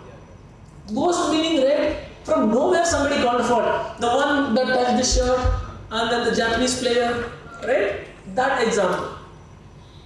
Any other questions? Please. We'll give a break in 1 minute. Question. Just to one situation actually, match is going on and coach is sitting on the coach chair in half time and umpire did not notice and the match is continuing. But referee has noticed and he has taken the photo. Is there any mechanism which referee can send a message to the umpire during the match? So that Good point. If there is a situation, like we will talk practical terms, right? You are not looking at anything, what it says. The coach is sitting with half back. The umpire, because the umpire has not seen it. Typically what happens, the umpire comes for the toss, makes an announcement, there is nobody in the coach's chair. After 2 points, suddenly a coach is there. Does it happen or not? Yes. That's okay. Sometimes visible, sometimes not visible, still okay. If somebody has seen, if the referee has seen, the referee can directly go and talk to the coach. This is unacceptable. Simple as that. There is no need for the referee to go and message the umpire and then the umpire to the coach. Not needed. Right? Later the umpire can talk to the referee and the referee will tell why you didn't observe it. And there may be justification. He was not there for first 4 points, suddenly he has come, I didn't notice, which, right, should have been avoided. That is why typically coaches' chairs are not put behind the elbows, they are on the side. Right? Yeah, at least you can see, right, if whether they are sitting with sandals or 3/4 or with jeans or whatever other unacceptable clothing, right? So the umpire should have a clear visibility, right, of the coaches. Right? The referee can definitely go and take the action, but this is unacceptable. I have done that. It's not necessarily right. It is easy to say umpire should have control of everything going around. It is not so easy. Okay? It is not so easy. Whatever work that umpires are doing as you guys, right, service judge, right, it is not easy. Any other thing you want to discuss before the break? Nowadays, apart from coaches, guardians are making more decisions. Guardians of the players. Okay. The parents sit as coach and then they are making. They might be making thought, but they're making much more decisions. I agree with you. These things happen in domestic circuits, mostly, right? You have to have a mechanism to control it, no other way. If you need help, you should call the referee, no other way, right? But do not go personally into talking to the coach, talking to the parent. That will give you tough time, I am telling you, right? So give it to the referee, let referee handle it. You focus on the match. Otherwise, what will happen? You will take the stress of handling the coach. You will miss the focus on the match. Right? Let referee handle outside the court, all these things. Right? That is the best way. Your duties match. All other things let referee take care. Shall we go for a break? Okay? Okay. Thank you. Yeah.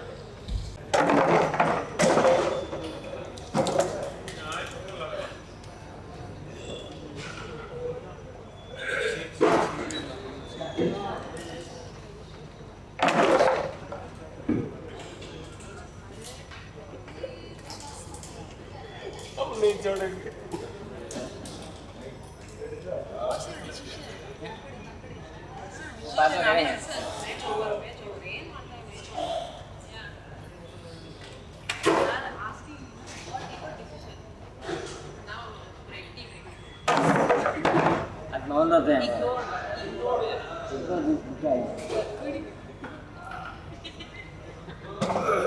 Come on, slow.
What is that?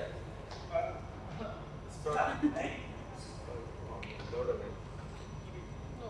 This is sweet. No, not this one. The oval one is okay. This is not sweet. Ah, I want to be sweet. If it is not there, I am okay. If it is not there, I am not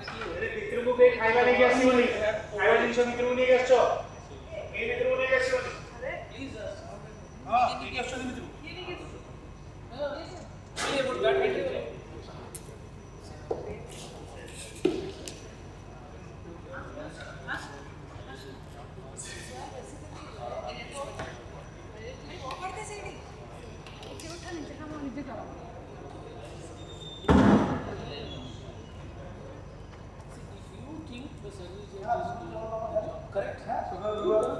Yeah, he will do it. She will do it. She's doing it. I take it. Right? That's all. Stop there itself. You need the word.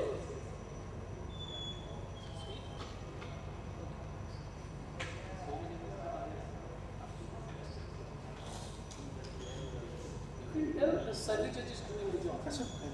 I will take it. I'm watching. I'm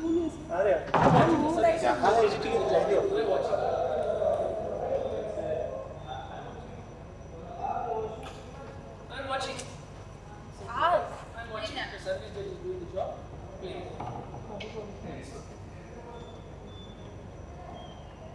This confidence is what is more important. English is right.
left the match. What is your problem?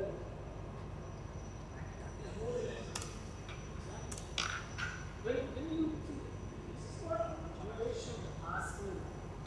Please not in this 80 like this. When you have in your play, play on. It is look at my eyes. All the time I always look at my eyes. Play on. I'm watching it. I know what I'm doing. Play on. It is not I'm watching. Play on. No. Play on. Play now. Look at my eyes. Right?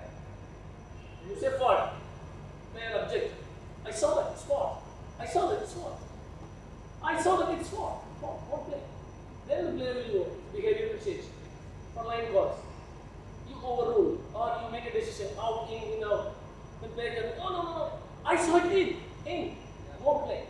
It's in or it's out. I saw it out. Play out. Won't play. Then the player will automatically go. Then the player will go up. No. So you have to raise your voice before. Yeah, you have to raise your voice by commanding before the player makes higher.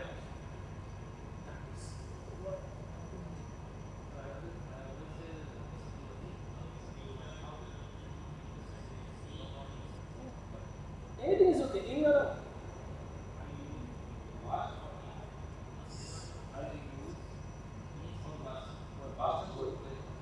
past tense is okay.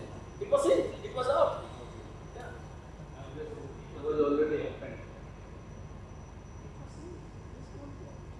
It was in. Go and play. How you say is important. What you say is okay. Right? Play on. Right? Go and play. Don't play with me.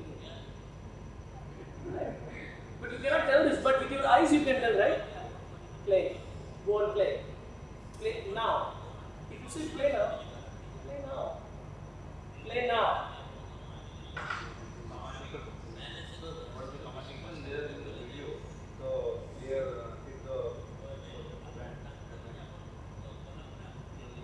Unsportsmanlike or like yeah. It's more.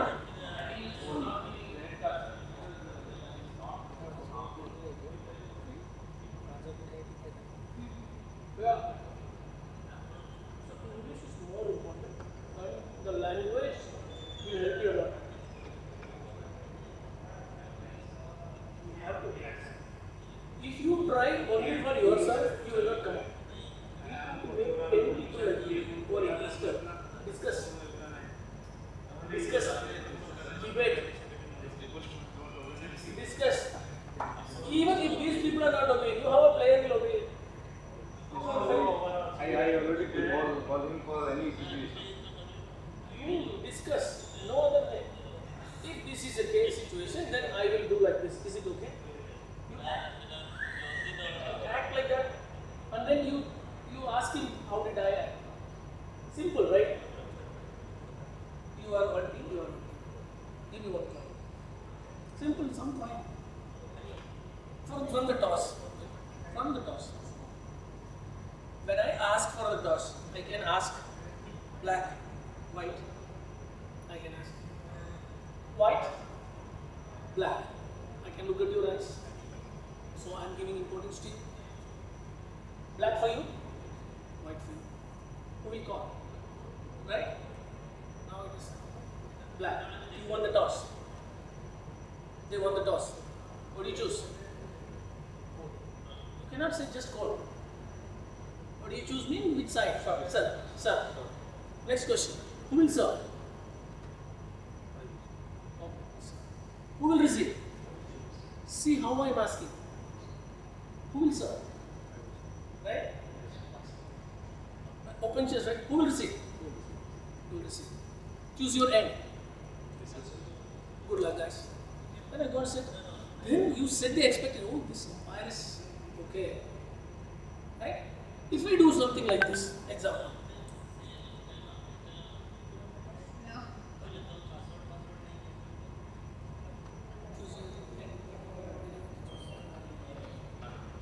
Sir, can you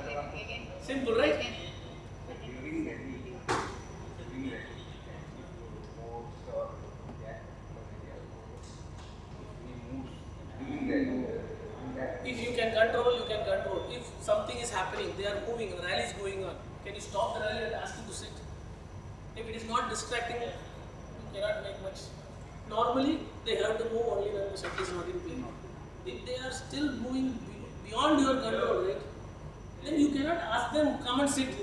After the rally, you go. You cannot do that. Every language that you speak on the chat should be commanded. For every dialogue, I can give two differences. How you can?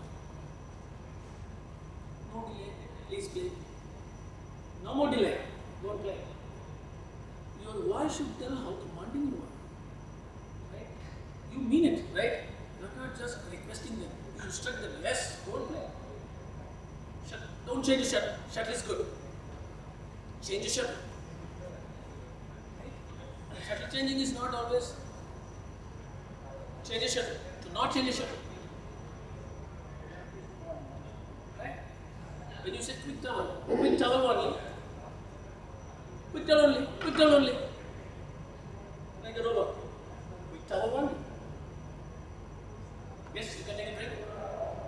Be human. Okay, take a sip, no problem, take a sip. You don't confine only to the vocabulary. Why? I should use only this. No. You can just talk some more words. Guys, don't delay. No. In the law book or in any regulation, there is no word guys. Still you can use. That's okay. Right? Folks, don't delay, folks. Be friendly. Right? Sympathize for them. I'm sorry, but you say. Right? Somebody is too close. This is too. You should not look yourself from an alien and I am commanding you. You are part of the team. They are also important for the match. You are also important for the match. You also express your emotions.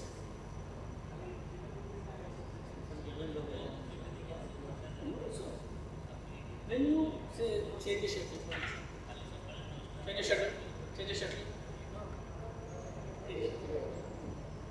smile. Okay. Natural, right? The nature. Then player will be friendly to you. If the player is friendly to you, they will listen whatever you say. Right? Then will friendship. You will meet the same players again and again, different tournaments. You have to keep it happy. He's a good guy. He's a good guy. Whenever you see players outside,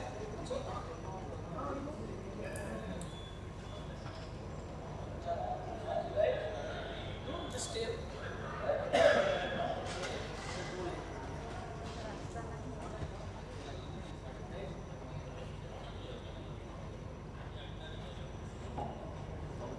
Talk more.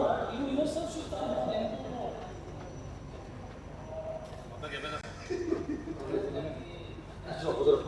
खाली coin दबो हां ना एचन मते call आला भाई हमने phone कर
discussion করে দিয়েছো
Check. Okay. Shubham? Good, great. Okay.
some again point of facts, okay, which I believe it is very useful for you.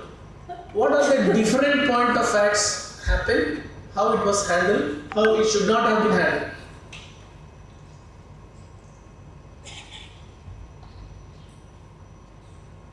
Sound?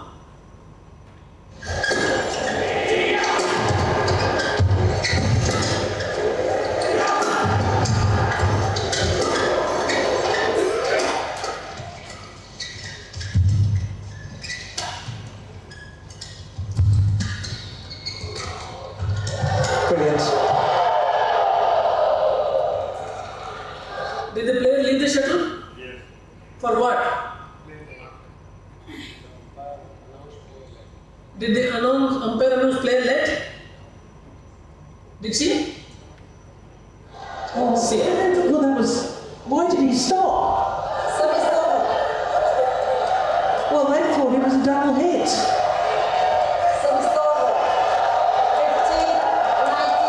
Well, they can't believe it, but they should have really just played to the umpire. Well, they're absolutely incensed.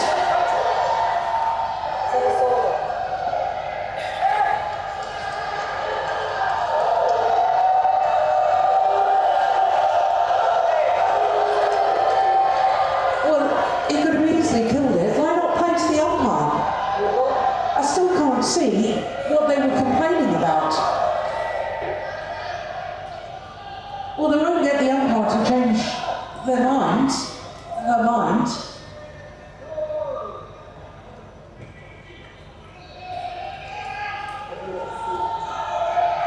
So very closely. So, did it? Yes, it came off his head. Quite clearly, it came off his head. What happened? The Japanese team was correct in their argument, but The deputy referee says he can't overrule the umpire, and he's right, he can't. It was clearly a fault. But it's a lesson that most players are taught at a very young age. Always play to the umpire. Now this drive here comes off the head of Jan Nan. And the umpire never called it. Oh, that is absolutely extraordinary. Clear mistake by the umpire, but a huge mistake by Kobayashi by not. if the umpire misses it, the referee cannot reverse. As of today's date, there is no law saying that referee can overturn umpire's decision. So if you don't see it,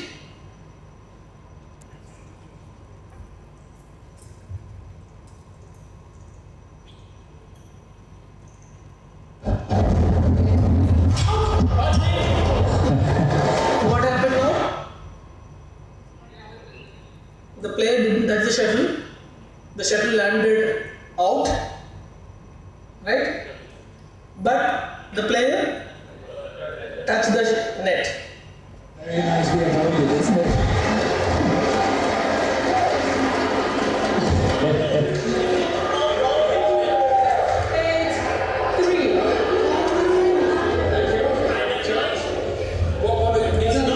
It's my decision. That he touched the net.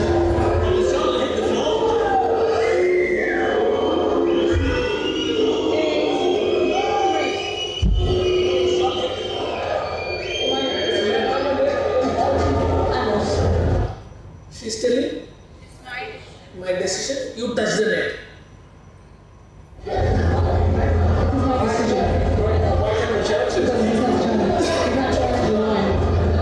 The thing is that you'll get it. When does Anasash doesn't touch the net? The shuttle in play or not when he touched the net? In slow motion you can see, but in normal motion you should. Okay? What examples you want? You ask me. I will try to get it. You know?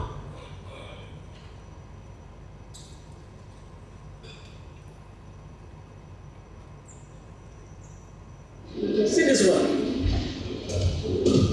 Fourth. See again. Fourth. What's not called? Touch. No.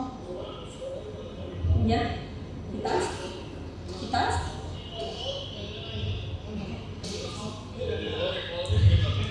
Four, seven.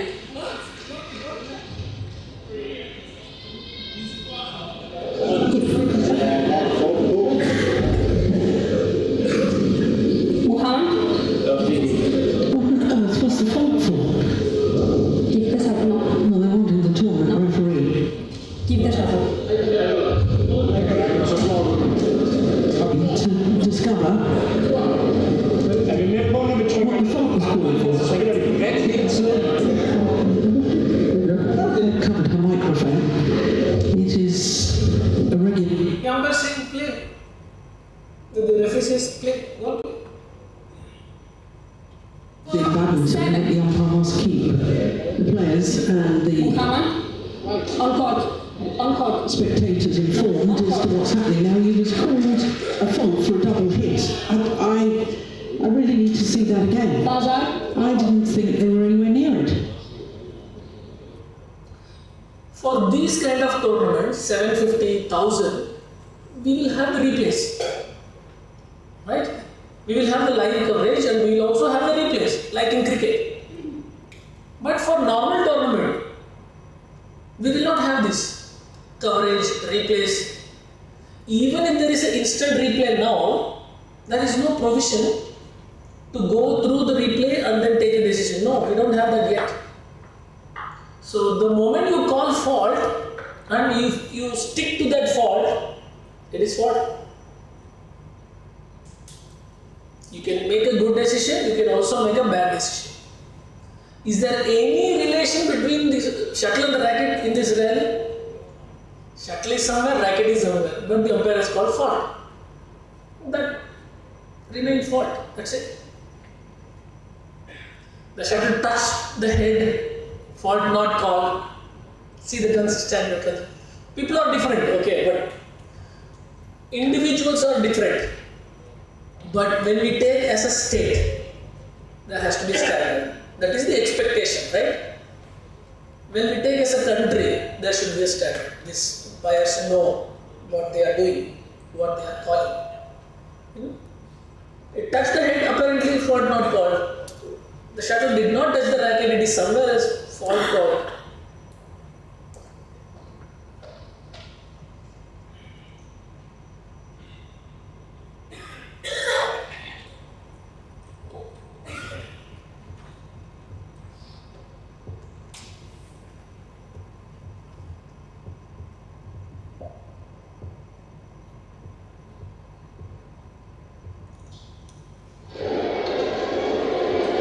It's okay. So these are some examples of point of fact. Whatever point of fact that you say as an umpire, that is 99.99% final. So good call, your duty to make good calls. You have seen lot of examples, which is good call, which is not a good call. Okay? Okay. Now we'll see some announcement. You tell me, is there any problem or not? What did you observe?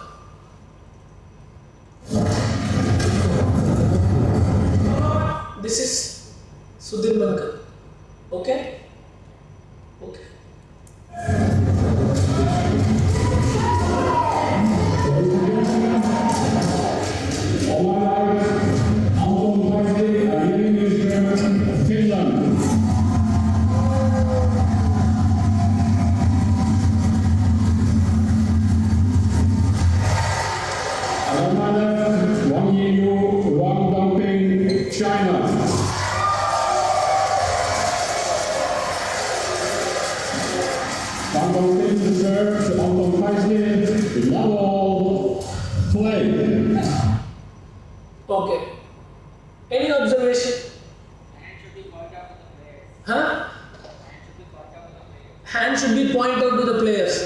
Oh, he's showing like that. Okay, good observation. Huh. He did not say ladies and gentlemen. What he said? He immediately started on my right. No, ladies and gentlemen. Okay? Okay. Huh? Maximum pauses are there. It should be reduced. One player was moving here and there when the announcement was going. So many good observations. Even I didn't do that. See that. Anything? Okay. Okay. Can you please tell me how the announcement should have been made? Just tell. With good voice, you tell. I want to hear from you. You said this is wrong. What is the right way? Ladies and gentlemen, on my right, Finland, You tell announcement. You tell any name, any country, that is okay. I just need the structure of the announcement. ladies and gentlemen, on my right, Finland, PV Sindhu and China Nehwal. And on my right, on my left, India, A and B. India, sir, A, Okay. Anybody else? Anybody else from this side? Anybody else from that side? Can you try? No? You have not done the team championship? You have not read the announcement in team championship? You have read? What is the right way? Yeah, somebody can say. On my right, Go slowly. This is a rehearsal for you. Go slowly. Don't get too much right. Casually. ladies and gentlemen, on my right, India, little to the right, PV Sindhu and China Nehwal. Okay. And on my left, England, little to the right, Any name? X and Y. Then X. No, then. This is a real announcement. Huh. PV Sindhu to circle, Y, lovers. Okay. Furthermore,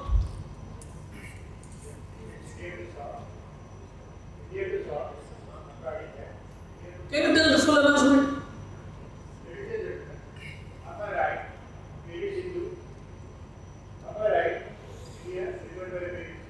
On my right, India.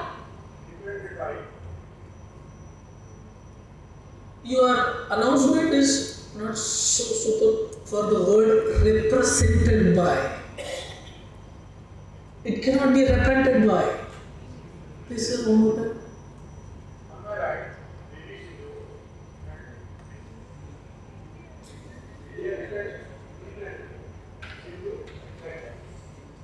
Go.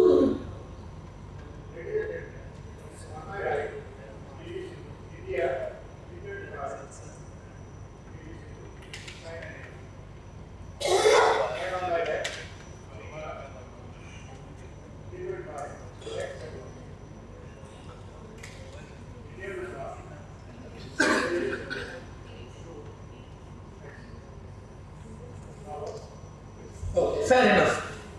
Much better, super good. Except the word represented by. Okay?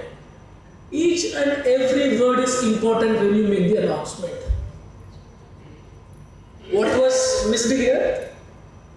It was a normal individual event, not an announcement for individual event, not a team championship announcement. This happened in Sri. Okay? Then it was realized and then they fixed. Right? But in team championship, the announcement is different. In individual championship, the announcement is different. Most of my friends, the word represented by is very important. Okay? Don't digest the part of the word. Represented by, set by, written by. announce go. That is where you will show your caliber, right? I can announce better. Where your confidence level will go up from your announcement. Right? Can you do an announcement? Announce? Yeah.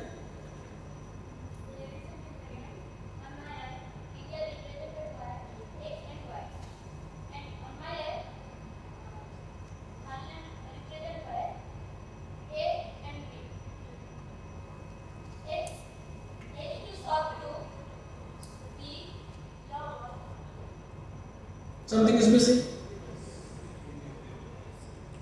India to serve, Thailand to serve, right? See, you normally get individual events only, most of the times, unless otherwise it is zonal or a team championship. At least know theoretically the difference in opening announcement for normal championship and team championship. Okay?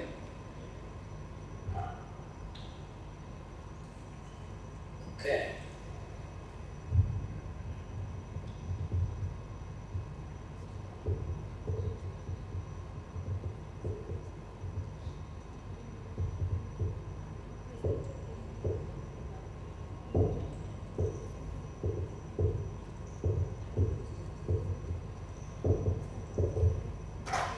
We talked about this. Did we see this in the morning? No? Okay. We'll talk about the line calls, where most of you will be directly working with, right? Line calls. This was done during COVID days. Okay? I just casually prepared this. I don't know what to do, not tournaments, not going anywhere, simply sitting at home. Work was also not too much. I prepared something. Okay. During a rally, when the shuttle lands within the boundaries of the court or outside the boundaries of the court, what are the consequences of events that will likely to happen? That is the idea of this. What will happen? The shuttle lands. If the line judge is available, I'll show here. If the line judge is available, a lot of events will take place. If the line judge is not available, some other events will take place. If line judge is available and the line judge has made a call in or out, again something may happen. If you see here, if the line judge has made a call, if IRS is available, something else will happen, some events will trigger. If IRS is not there, some events will trigger. Okay? If IRS is not available, for example, you are just a line judge. You understand what are the things, how it is going to happen. If IRS is not available, the umpire will accept whether the call is okay or not. If it is beyond reasonable doubt, what will happen? If it is beyond reasonable doubt, what will happen? Correction by umpire. Correction in or correction out. If it is correction in or out, the umpire will tell a new score. Now, the shuttle has landed. The line judge has given a call. The umpire either correcting or accepting it. This is one line of sequence. Now, the line judge has called in or out, and the IRS is there. If the IRS is there, the player can challenge. Right? If the player can challenge, it can be successful or unsuccessful. If it is successful, if it is game ending 2017 successful, and then correction If it is game ending, this side. Correction in game, you announce the score. If it is out, correction out, game, you announce. This is one stream. If it is not game ending, if it is 11 all, then correction in, new score, play. If it is out, correction out, new score, play. If the IRS is unsuccessful, challenge unsuccessful, challenge remaining, new score, play.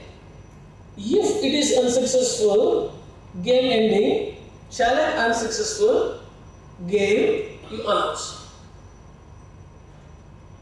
If IRS doesn't give a decision, no decision, then who called the IRS? Is it by the umpire or the player? If umpire calls the decision, then it is let. Okay? If no decision, if umpire makes call, original call is unsighted, original call by the line judge is unsighted, so umpire says unsighted, IRS is also unsighted, so let. If there is no decision, player called for it, okay? Player called for it. If it is game ending, then game announced. If it is no decision by IRS, whatever decision made by the line judge is the right decision. The line judge has given in, but there is no decision from IRS, then it is in. If it is out, then it is out. And if it is game ending, game announced. If it is not a game ending, then new score and play. The point of trigger is the shuttle landed near to the line. The line judge made a call. These are the sequence of events it may happen. If there are line judges, what will happen? If there is IRS, what will happen? If there is challenge, what will happen? If there is no decision by IRS, what will happen? If it is game ending, what is the announcement? If it is not a game ending, what is the announcement? If it is successful, what is the announcement? If it is not successful, what? Everything.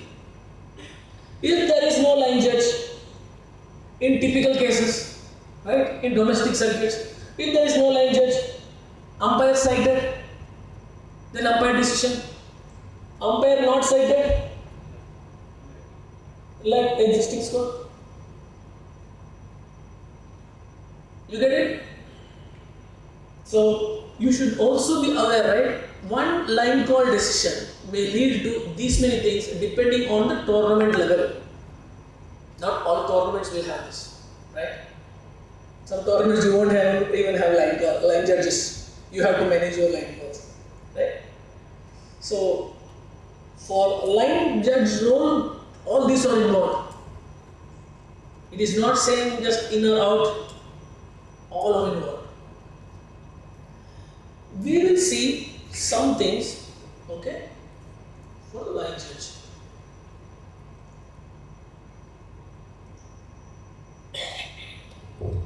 Line judges are an important part of the team. They are not a different team. They play an important role. You sit in the best position. You sit very close. And all your decisions are important. No matter how far you call for out, if it is in, you call in. You be very confident. Have an eye contact with the umpire all the time when you are doing a line judging role. Sit in a good posture, right? Good posture. First, enjoy the game. You are also part of the game. Enjoy it. And any wrong decision will change the course of the game. Right? So give right decision. Okay. Now,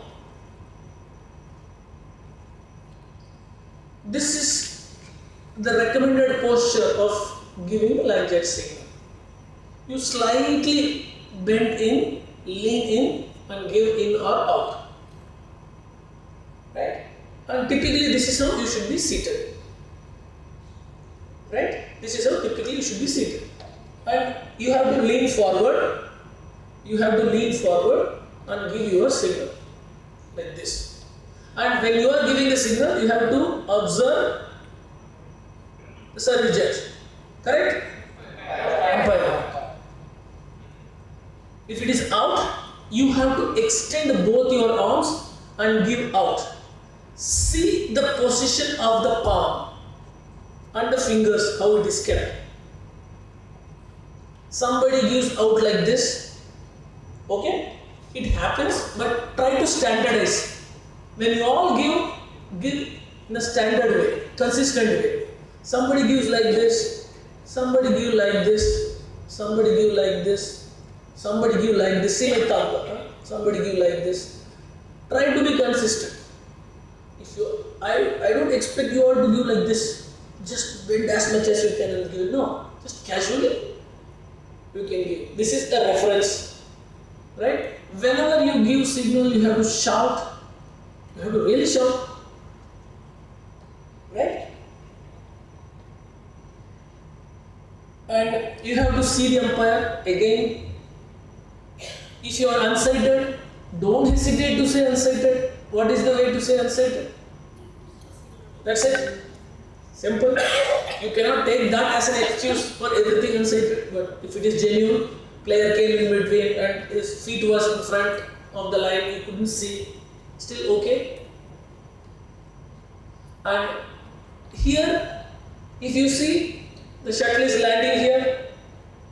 The player's 1 foot, right, is in between, right? So the line judge cannot see. So you just say unsighted, right? You have to think. Your line is up to this place. Normally the court line will not extend here, right? But you have to think, this is my line. Up to this line you have to say. Even the shuttle falls here, you have to say out. Virtually you have to see that line. There will not be line actual line. This line you have to see like this. Yes. Even if the shuttle lands here, you have to say up. Okay? You have to tell in the extension of your line. This is how you should see the court as. This is how you should see. My line is only this line. I don't care about any other lines. Agree? This is the baseline line judge line. That's all. Forget all the other lines. My line is this. Okay. There are, right, 1, 2, 3 and 4. Line judge A is sitting here, sideline. Line judge B is sitting on the baseline. For scenario 1, who will call what? B calls out? Okay. For scenario 2? For scenario 2? Let us say this is doubles. Both are in. Scenario 3? Both are out. Scenario 4?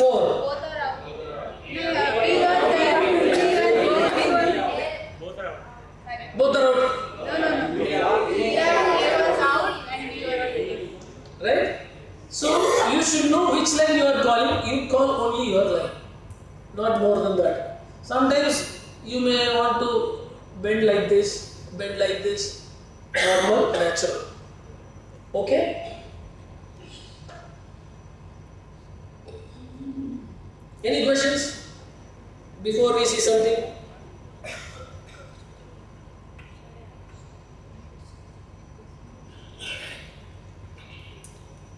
Shubham?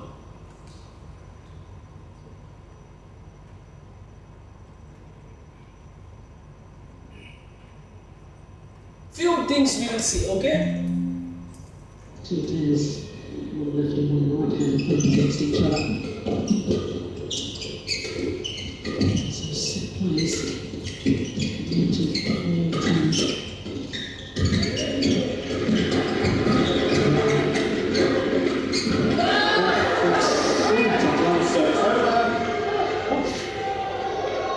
How long have you been actually just called out, right?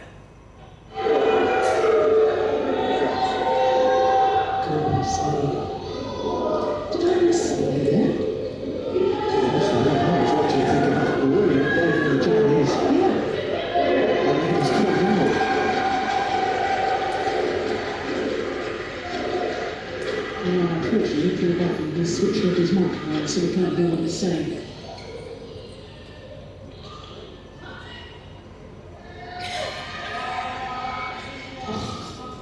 That's so annoying.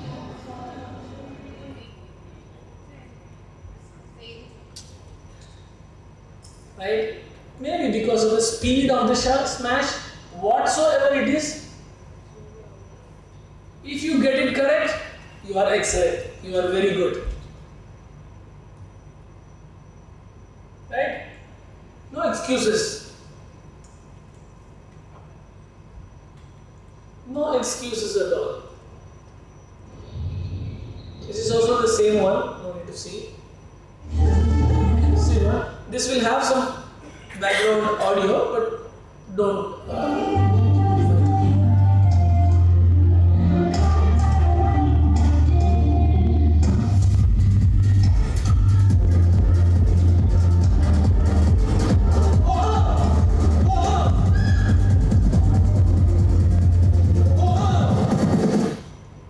Where the shuttle landed? Where the shuttle landed? Okay, somewhere. See this guy, what he's doing? What is he giving? Okay. Is it singles or doubles? Where did it land? Out? Either in or out, tell something.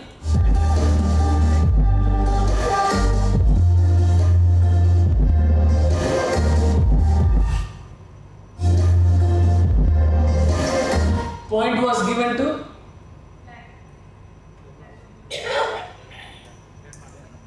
Point was given to?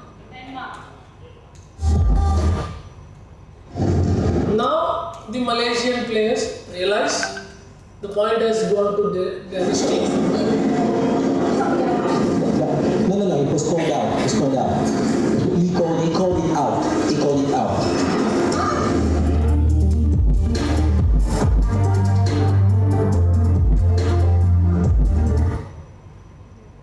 Is it out? Is it out? Side out? Right? See how inside it is. But this, even the umpire didn't overrule it. Right? If the umpire is so confident, beyond reasonable doubt, it is in, the umpire could have overruled.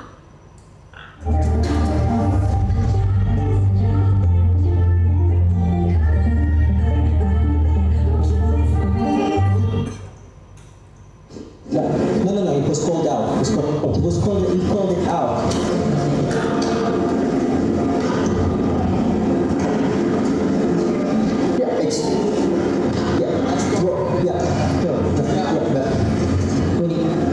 We need to walk. Yeah, no. Yeah.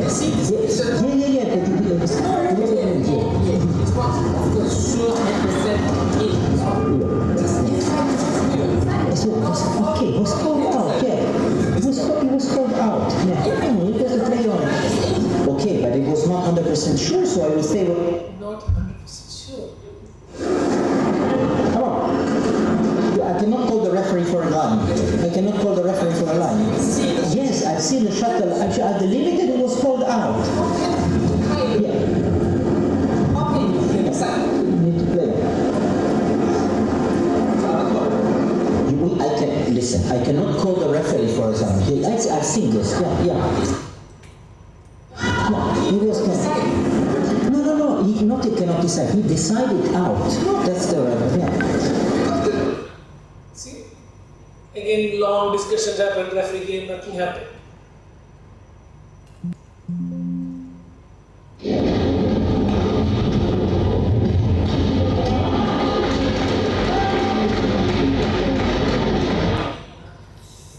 What did the line judge give? 8. Okay. Now what did the line judge give?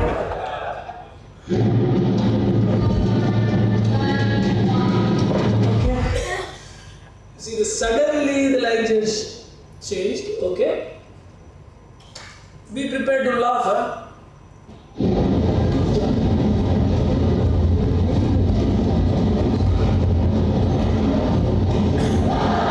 What did the line judge do?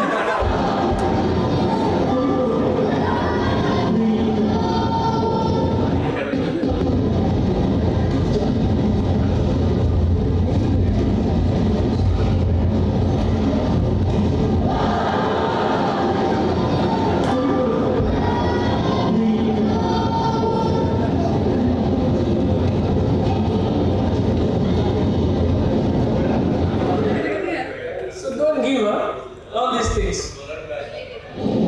Okay?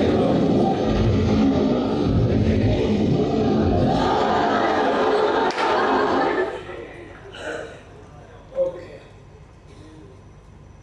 Wait, I'll show something else. See this? See this guy, yeah?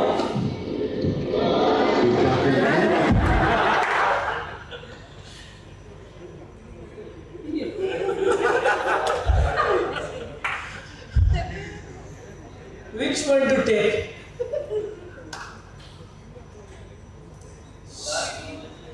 Huh?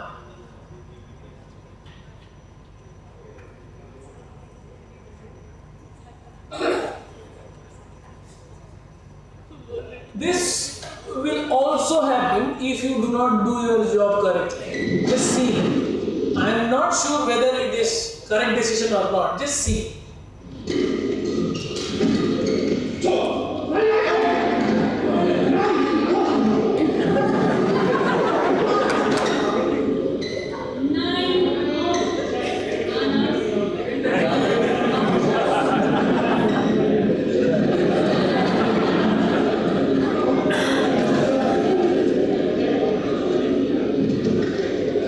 This is kind of intimidating the language.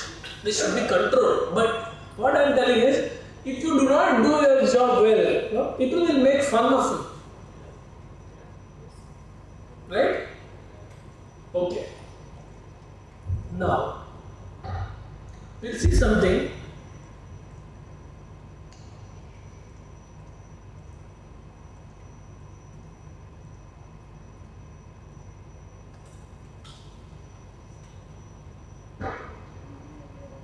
Okay.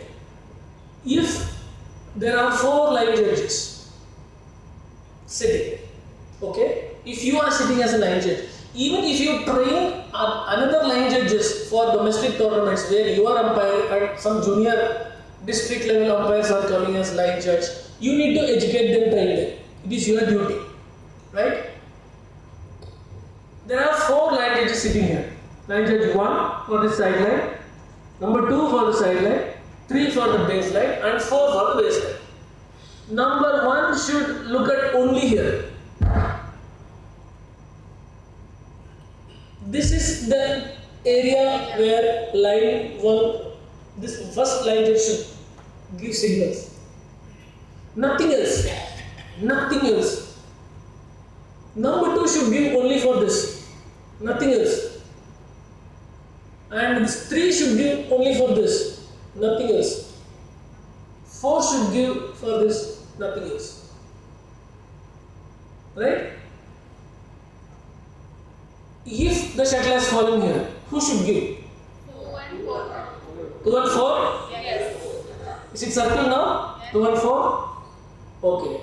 If it is right bottom here, who are those? 4 and 1. 4 and 1? Yes. Right? Okay. If it is this one? 2 and 3. 2 and 3? Circle? Okay. So, you should know which line you should call. As simple as that.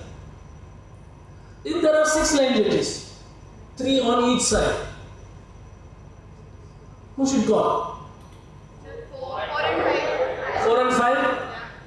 right? The shuttle has fallen here. 2 and 3. 2 and 3, this is easy. The shuttle has fallen here. 4 and 6. 4 and 6. Nobody else. Shuttle has fallen here. 1 and 3. 1 and 3. No one else. You got it. Very good. The same happens for 8, 10. Only your lines. Typically,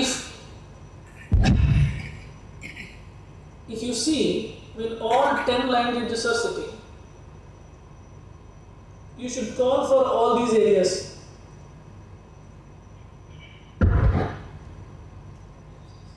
Right? Only in these areas you need not call because it is obvious, except the service call for this, service call for this. Right? Short service, yeah, that is also there. So, except these 4 green boxes, no matter what, the line edge should call. Right? This entire line he has to call, she has to call. Okay? Any doubts so far, my friends? We will discuss. No doubts? Any doubts? Any discussion? Any situation that you have come across, you want to discuss or get some understanding? I will also learn. Yes.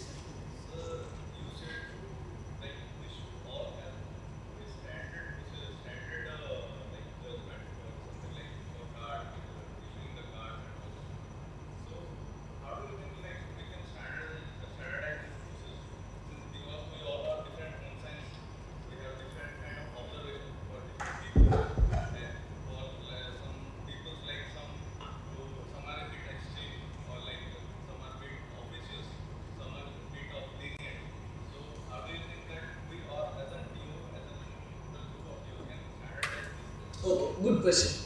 Now we have seen some case studies. We agreed as a large at large. Some cases, yes, it should have been given for. We all agree. Why? Because of the severity of the issue. When you discuss scenarios like this, then you will have standardization.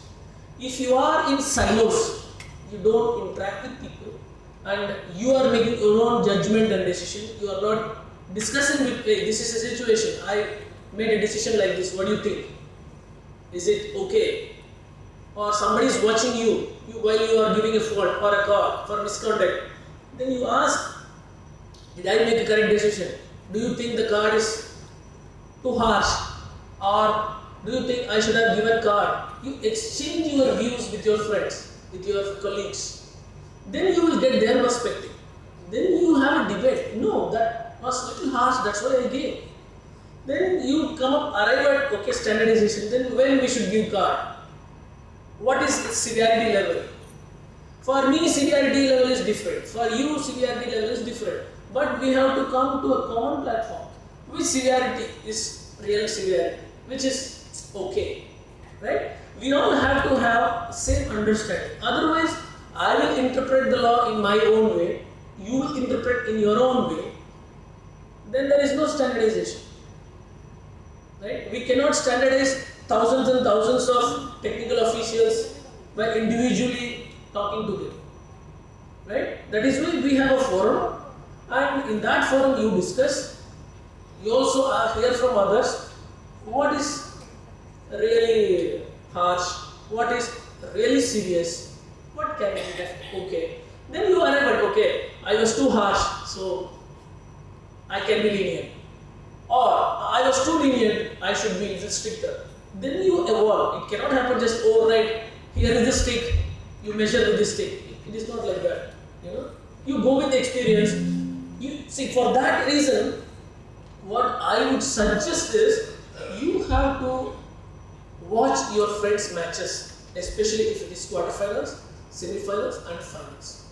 You should not think somebody is officiating, I will just scroll and then have fun. No.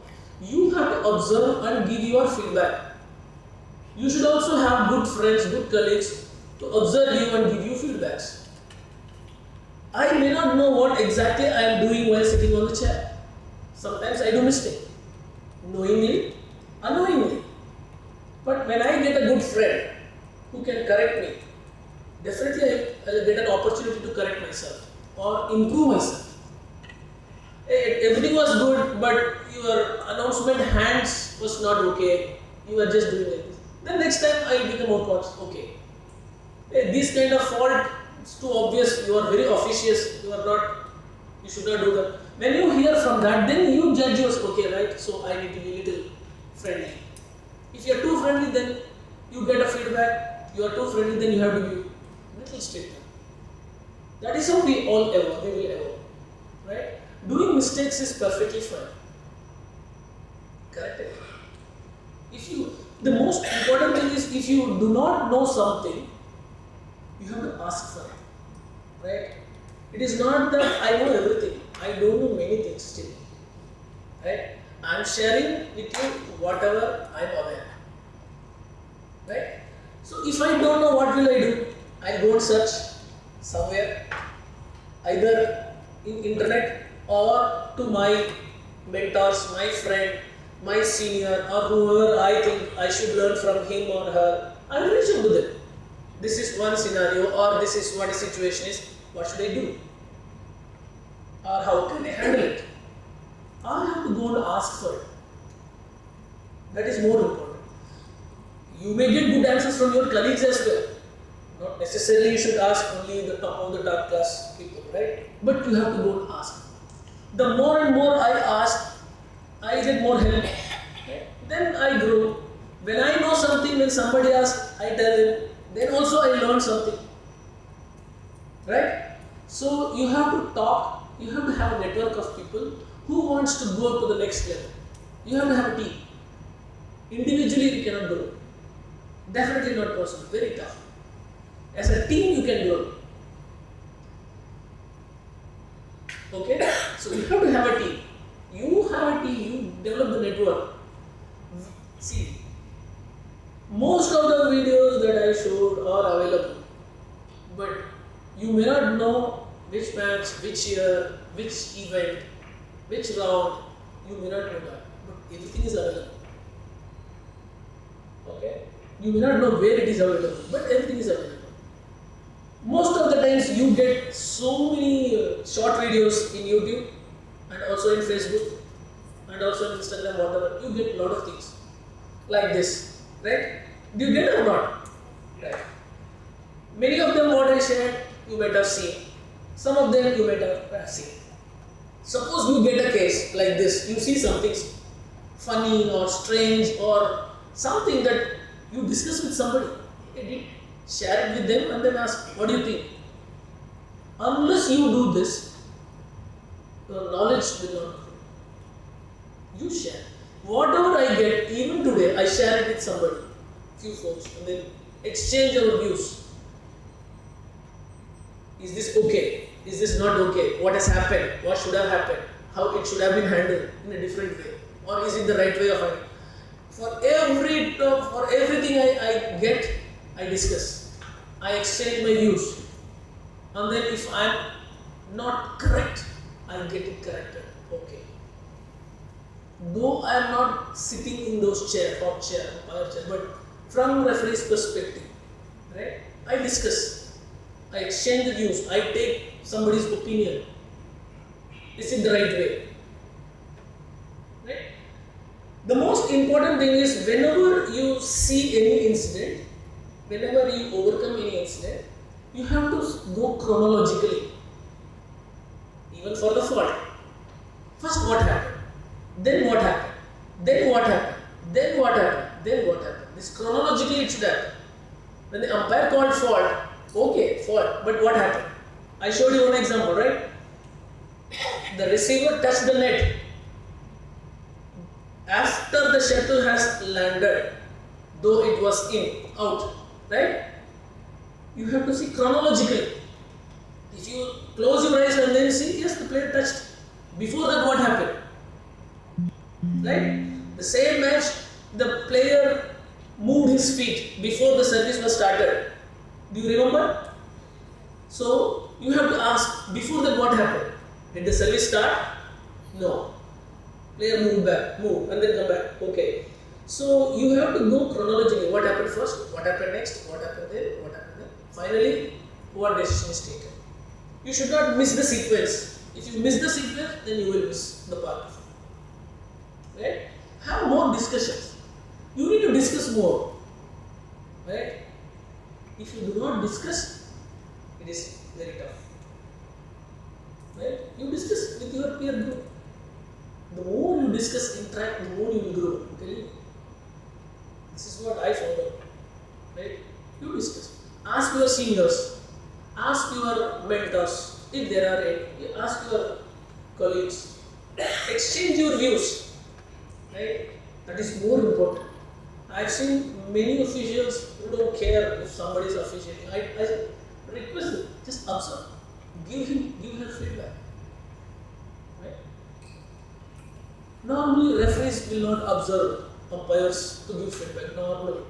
Because referees will be busy in many other things, right? So, your best friends are the best judge, how you are doing.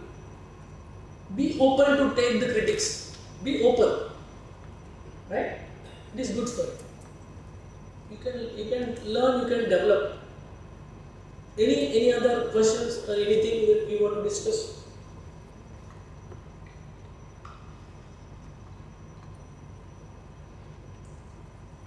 Nothing? Is it a long day today? Very long day? Tomorrow we will cut short. Okay? Very interesting.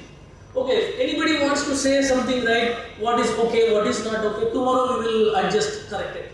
Sir, it's a very interesting class whole day, but sitting continuously like from morning to evening, like... You want to dance? Sitting is hectic. Okay. So tomorrow we will do something different. I will request your senior TOs who are experienced to form some groups tomorrow, and we will have some practical stuffs. You guys will come here and do some practical rehearsal, and we will see how you can improve. Right? I am not going to say who is good, who should improve, but you yourself will know from your friends, colleagues, right?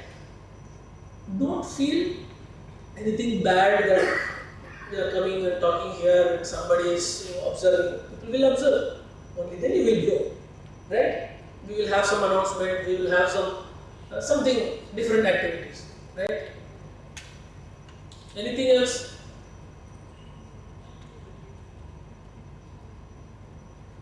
Line judge can change if the line judge is doing mistake.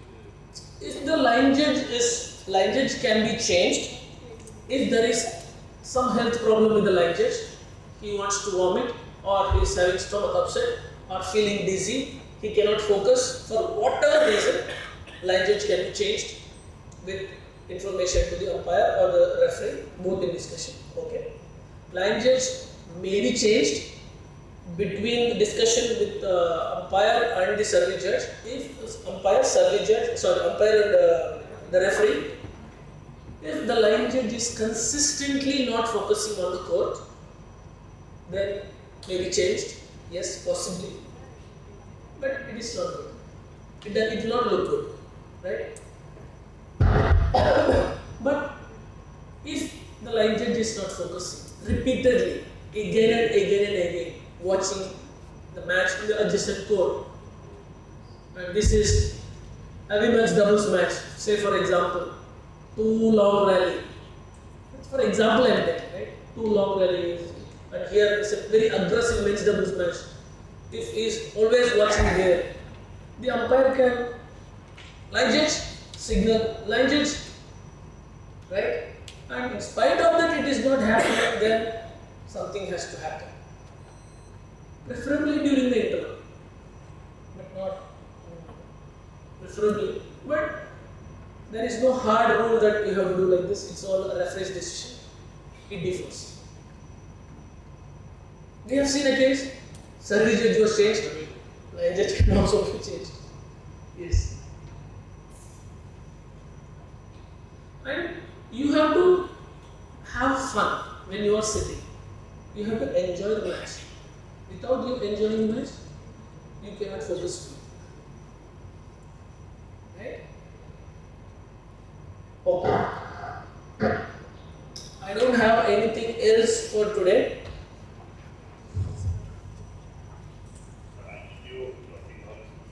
ITTO? One second.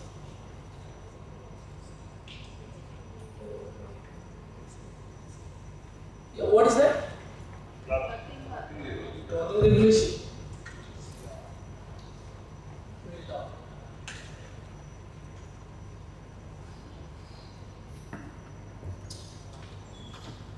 We'll talk now.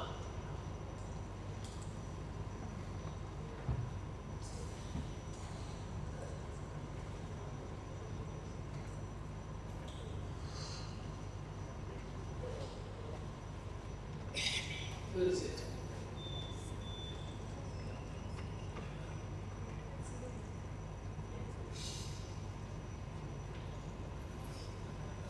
Okay.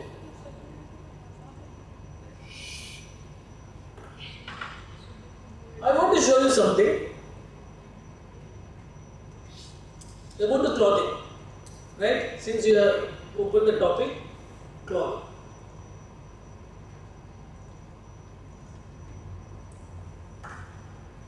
Shubham, slightly audio. That's confirmation of that 3-love lead. The last meeting. What is different?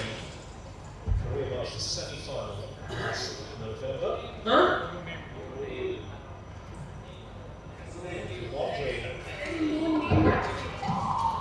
No name and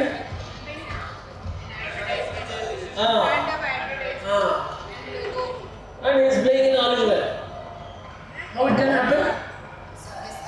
So How it can happen? Have you seen any player playing in this kind of shirt? Have you seen?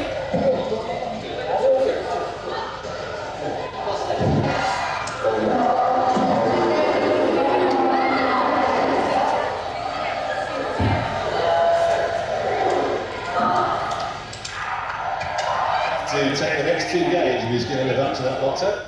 Okay, this was one special case. Since we are talking about clothing, right? His luggage got lost in transit. He filed a complaint, but still he didn't get it.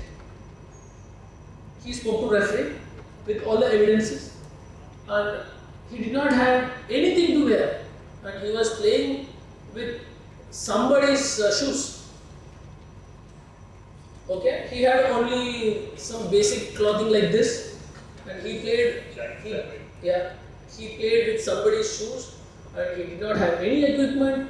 And referee, in permission with BWF, allowed him to play. Okay, so the point is, we cannot go blindly saying that okay, take the measuring cloth, and then okay, you are half a millimeter high, you are half a millimeter less. And you are skewed. No, we cannot. We should not. All the worst case, what can happen?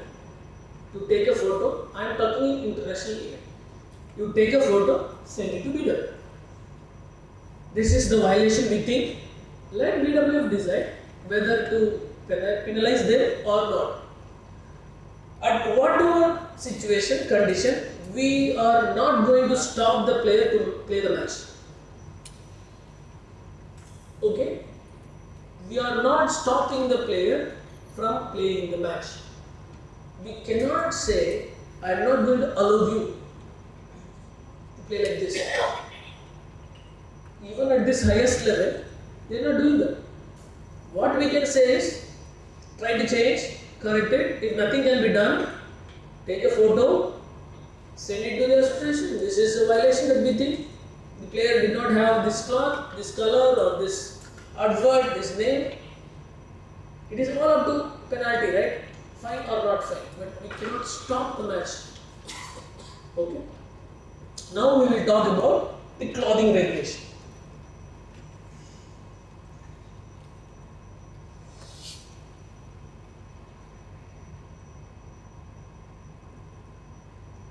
This is what we wanted to talk, right? Right. This is basically this is what, right? What are the adverts we have? What is your specific question? This time, right? Out of 9 red dots, the locations, we can have 5. This one, this band, maximum of 10. From this to this, it can be 10. Or it can be like this. Or it can be like this. It can be here, it can be here, it can be here, it can be here. The width is, the height is 10 centimeter. The width can be from this end to this end. Okay. If somebody doesn't have a collar, they can have it on the shoulder. But totally only 5. If there is a national flag, there cannot be anything near to it. India flag, Thailand flag, Singapore flag, there cannot be anything to it. There shall not be 2 different logos or adverts nearby. For example, one is small Yonex, one is OSBA, but they are nearby. It cannot be. OSBA is one logo, Yonex is another logo, or Lenin is another logo, like that. Right? So 2 different adverts or the brands cannot be together. There are some restrictions. Typically, this is 5 out of 9 and 1 here. And then backside, player name, country or the state or the member association, followed by an advert with the height of 5 centimeter. That 5 centimeter can be from this end to this end. Right? This end to this end. That can be horizontal, that can be diagonal from left to right or right to left, or it can be also vertical. But 5 into whatever length, only 5 centimeter. Sir, can you use a logo continuously as a t-shirt design? Like here writing Adidas, here writing Adidas, and the back side of the Adidas. Like a design. It is there. Few things you cannot. If you are in doubt, take a photo, send this you think as a violation, or this is not as per the clothing regulation. That's it. Right?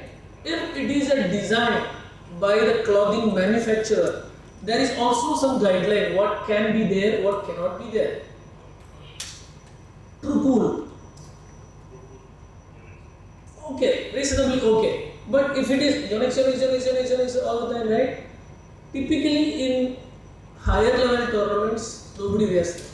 But here in domestic tournaments, people wear that. Try to restrict. If you cannot restrict, all of them play, that's it. Right? You cannot do much. Okay? The same happens for shorts. If it is without a collar, still 9 out of 9, 5.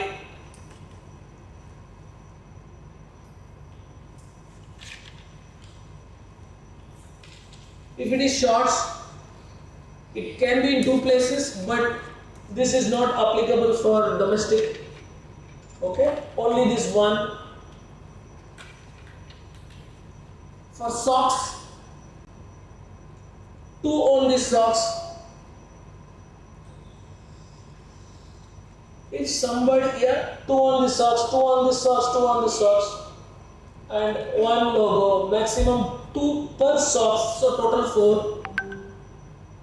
Okay? And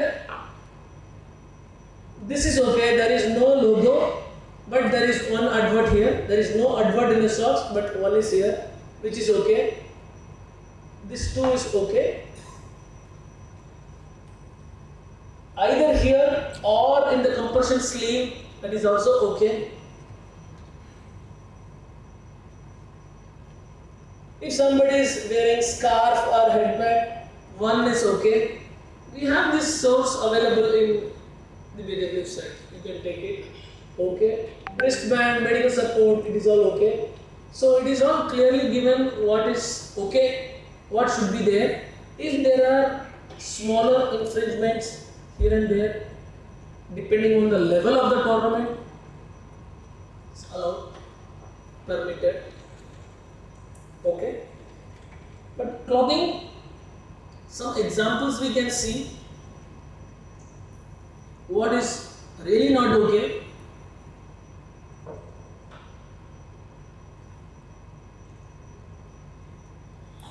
Really okay. These kind of shirts should be avoided no matter what.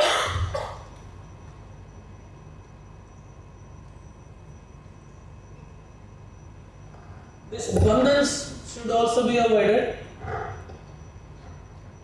The color, if two players are from different sponsors, this is okay, relatively okay.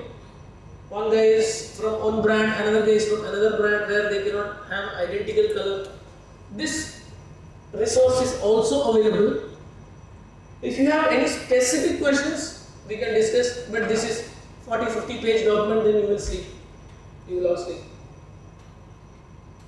Okay? But if we need any specific thing, then we will discuss this tomorrow. Definitely yes, tomorrow. What is allowed, what is not allowed. See, allowed in the sense which is acceptable, which is not acceptable. Anyhow, we will allow to play the game. Alright? We will just insist. It is for better presentation, that's all. Right? Shall we call it for a day? Everybody is united in this. Very good. Thank you so much, friends. We'll see you tomorrow morning, right? We'll make it much better. Okay?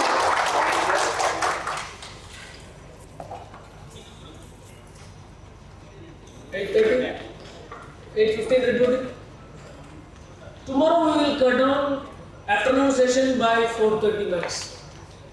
Okay? Or super max 5 o'clock. Not beyond that. Definitely not. 4:30 we will try to buy time. We will have some interactive session where we will do some play. Now let's see what we can do. Right? People should have some kind of acting experience. Right?